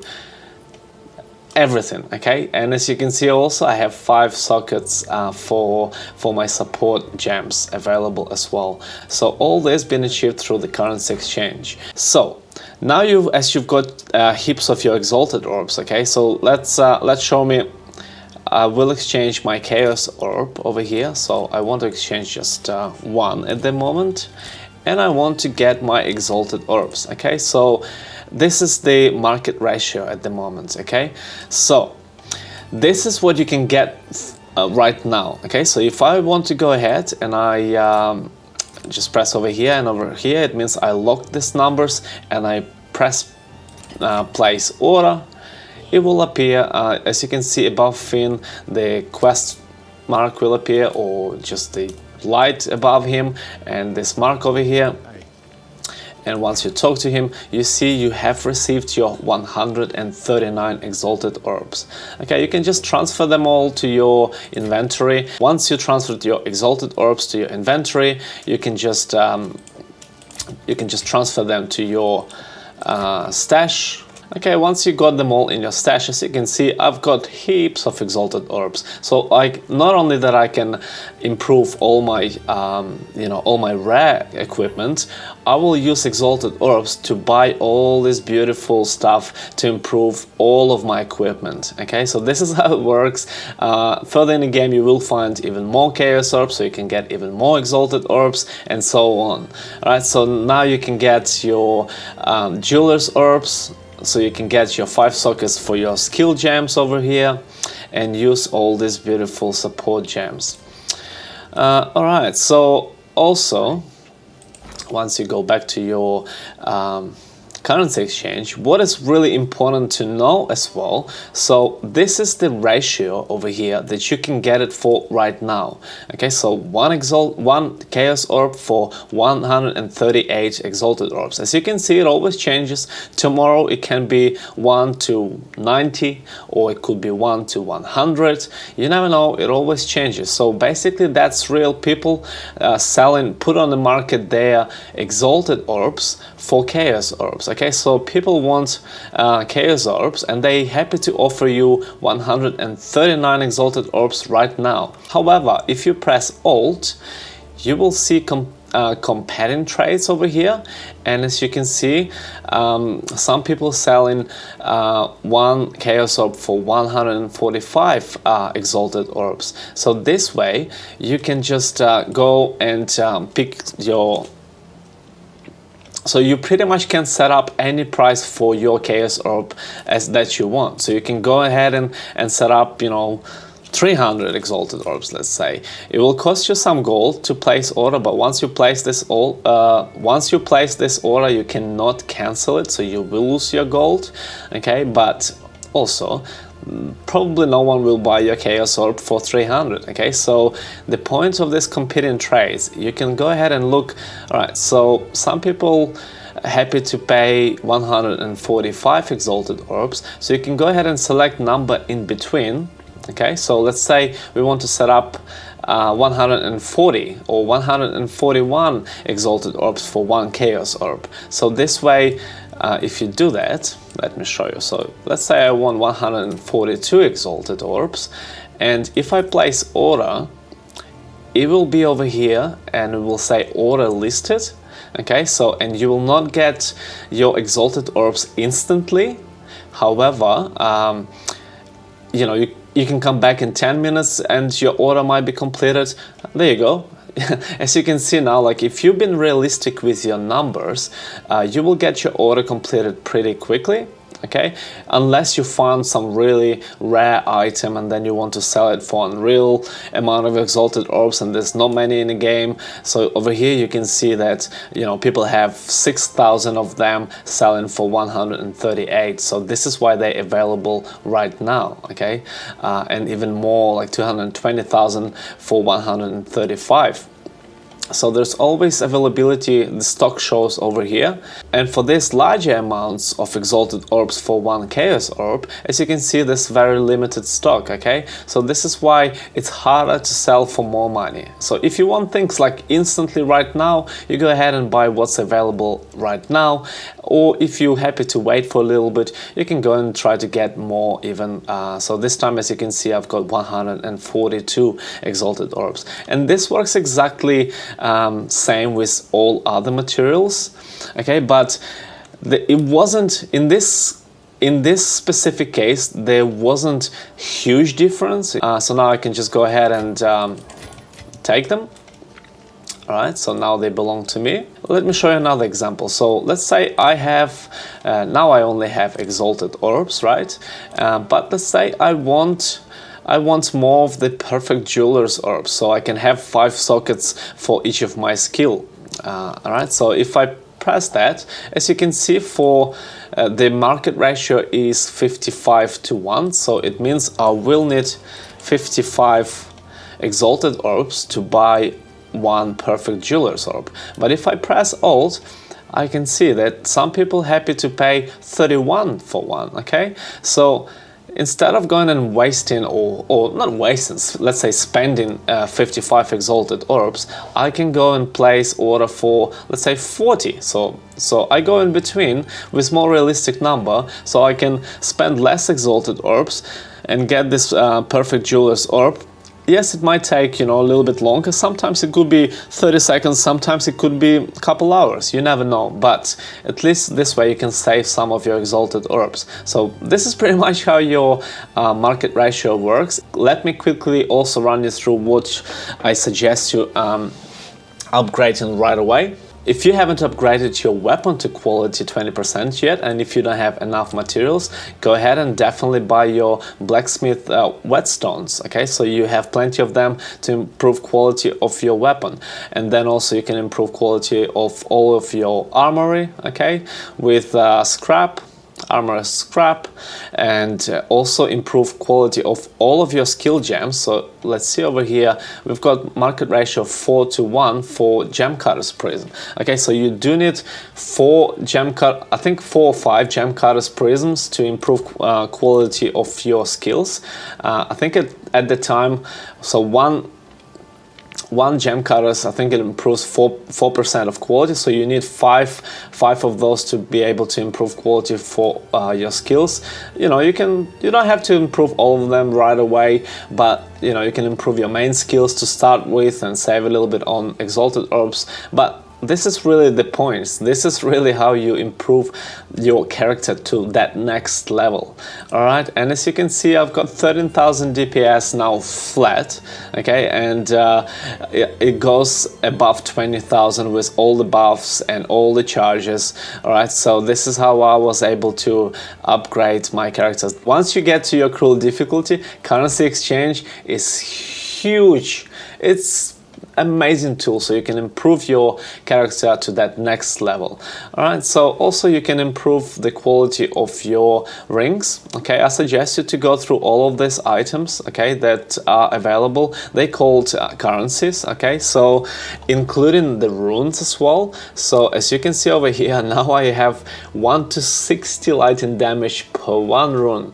Compared to only we had access to 1 to 10 lightning damage, now I have 1 to 60. So these runes can be a little bit more expensive, so they would be over here. So you can see this, all our runes that we could get through Act 1, 2 and 3 and cruel difficulty 1, 2 and 3, and here's some extra runes that we can buy. All right, so if you go through them, as you can see, they do have different runes over here that you can specifically put to your boots or gloves, and over here you can see there's also runes that you can add 1 level to all of your spell skills, or this is the one I'm talking about, martial weapon at 1 to 60 lightning damage. They can cost a fair bit of money. All right, you can see there's only 6 available for this price, okay, 246 for 1. I did spend a fair bit of exalted orbs to be able to buy them, but they are very available, and adding extra 120 lightning damage with 2 runes, this is massive, guys. All right, so go and use this tool to improve your character to the next level, so you can fly through that cruel difficulty and enjoy this game even more. But don't forget, all right, so if you want it right now, if you don't want to wait, as you can see, stock already lowered from 6 to 4, okay, but you look at another number over here, okay, so you can see people happy to pay 102 for 1.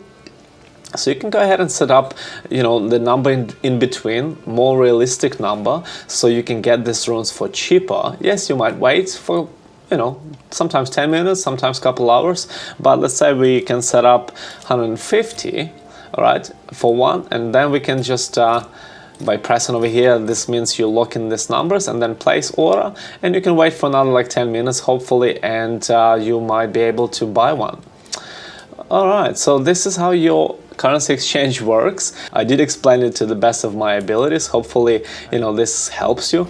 I didn't know about currency exchange at the first place, and I had to go through cruel difficulty without these improvements until I figure out what is currency exchange. So hopefully this will help you, you know, to get access to all the materials that you didn't have access to, and now you can improve the quality and the power of your character to the maximum. All right, so go ahead and enjoy your cruel difficulty 3, and look, there's no difference. Everything's gonna remain the same in cruel difficulty. Okay, so let me wrap it up for you. As you can see, towards the end of cruel difficulty Act 3, I have raw amounts now, so pretty much how it works. So you run around, so you don't lose any speed at all on your hits.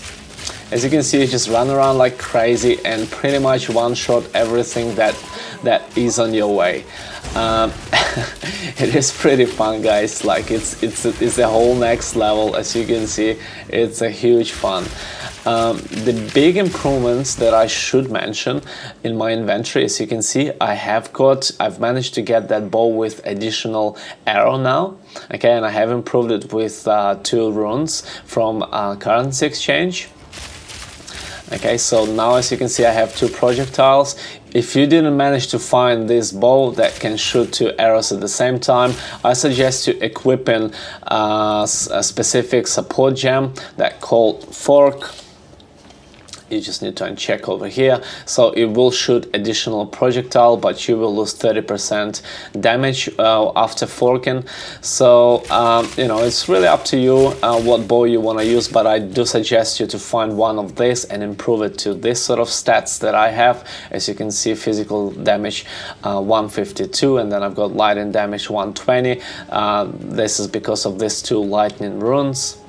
Okay, so then, you know, upgrade all the quality of all your equipment that you have. It shouldn't cost you many exalted orbs. Specifically now you have access to a lot of them.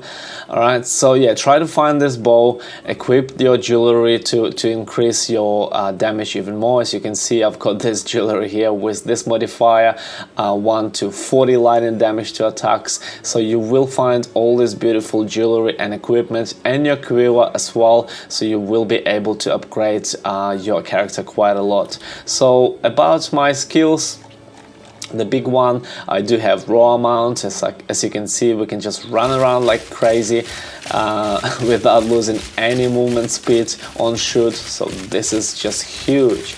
And once we build all of our tailwind, we get all the way to 15,000 DPS. Here are the gems that I have for my skills. So for lightning arrow, I have lightning infusion. Let me get rid of this guy over here. As you can see, nothing is a worry to us at all. So, and here I will show you my skills and support gems as well. So lightning arrow, we have lightning infusion, martial tempo, primal armament, ambush, and also charge shots. For lightning rod, we have conduction, execute, we have scattershot, vault, and maim. For Hilt of Thunder, we have Innervate, Lightning Penetration, Elemental Focus, Concentrated Effect, and also Magnified Effect. For Voltaic Mark, I have Persistence. I don't have any more gems at the moment because I do need more intelligence, which we will get while completing end game. But this is where I'm at the moment. I'm totally fine with that. For Wind Dancer, I have Clarity, that helps me with mana a lot. I have Cannibalism, that's a lifesteal skill. I have Blind, and also I have Long Shots. For Barrage, I have Ingenuity, I have Second Wind, I have Premeditation and Arcane Tempo. I have Holy Descent for Escape Shots, I have Untouchable, Shocking Leap, and for Raw Mount I only have Mid Shield at this stage. Freezing Salvo, obviously all your freeze supporting gems, so you know, you can, it doesn't have to be anything specific over here, to be honest. Our main skills are our lightning skills, and this is our core skills, and these are the most important gems that I suggest you to have. And last but not least, let's look at the passive skill tree. Okay, so you are familiar with this line already. So I did learn a couple extra skills over here, as you can see, while I'm deciding which way next I should go. I started learning lightning skills over here, as you can see as well. I have completed all this line that I've mentioned before, so I've got all the dexterity and then got myself all the way to here with 1% increase attack speed per 25 dexterity, and also have learned all quiver bonuses over here and all the crits over here as well. So as I mentioned before, the next point I got myself to lightning damage over here, 15% more maximum lightning damage, and then even more increased lightning damage as you can see. So this is how it looks at this stage of the game, and this is how I suggest you to skill yourself up so you can run through this cruel difficulty easy and get yourself into the end game.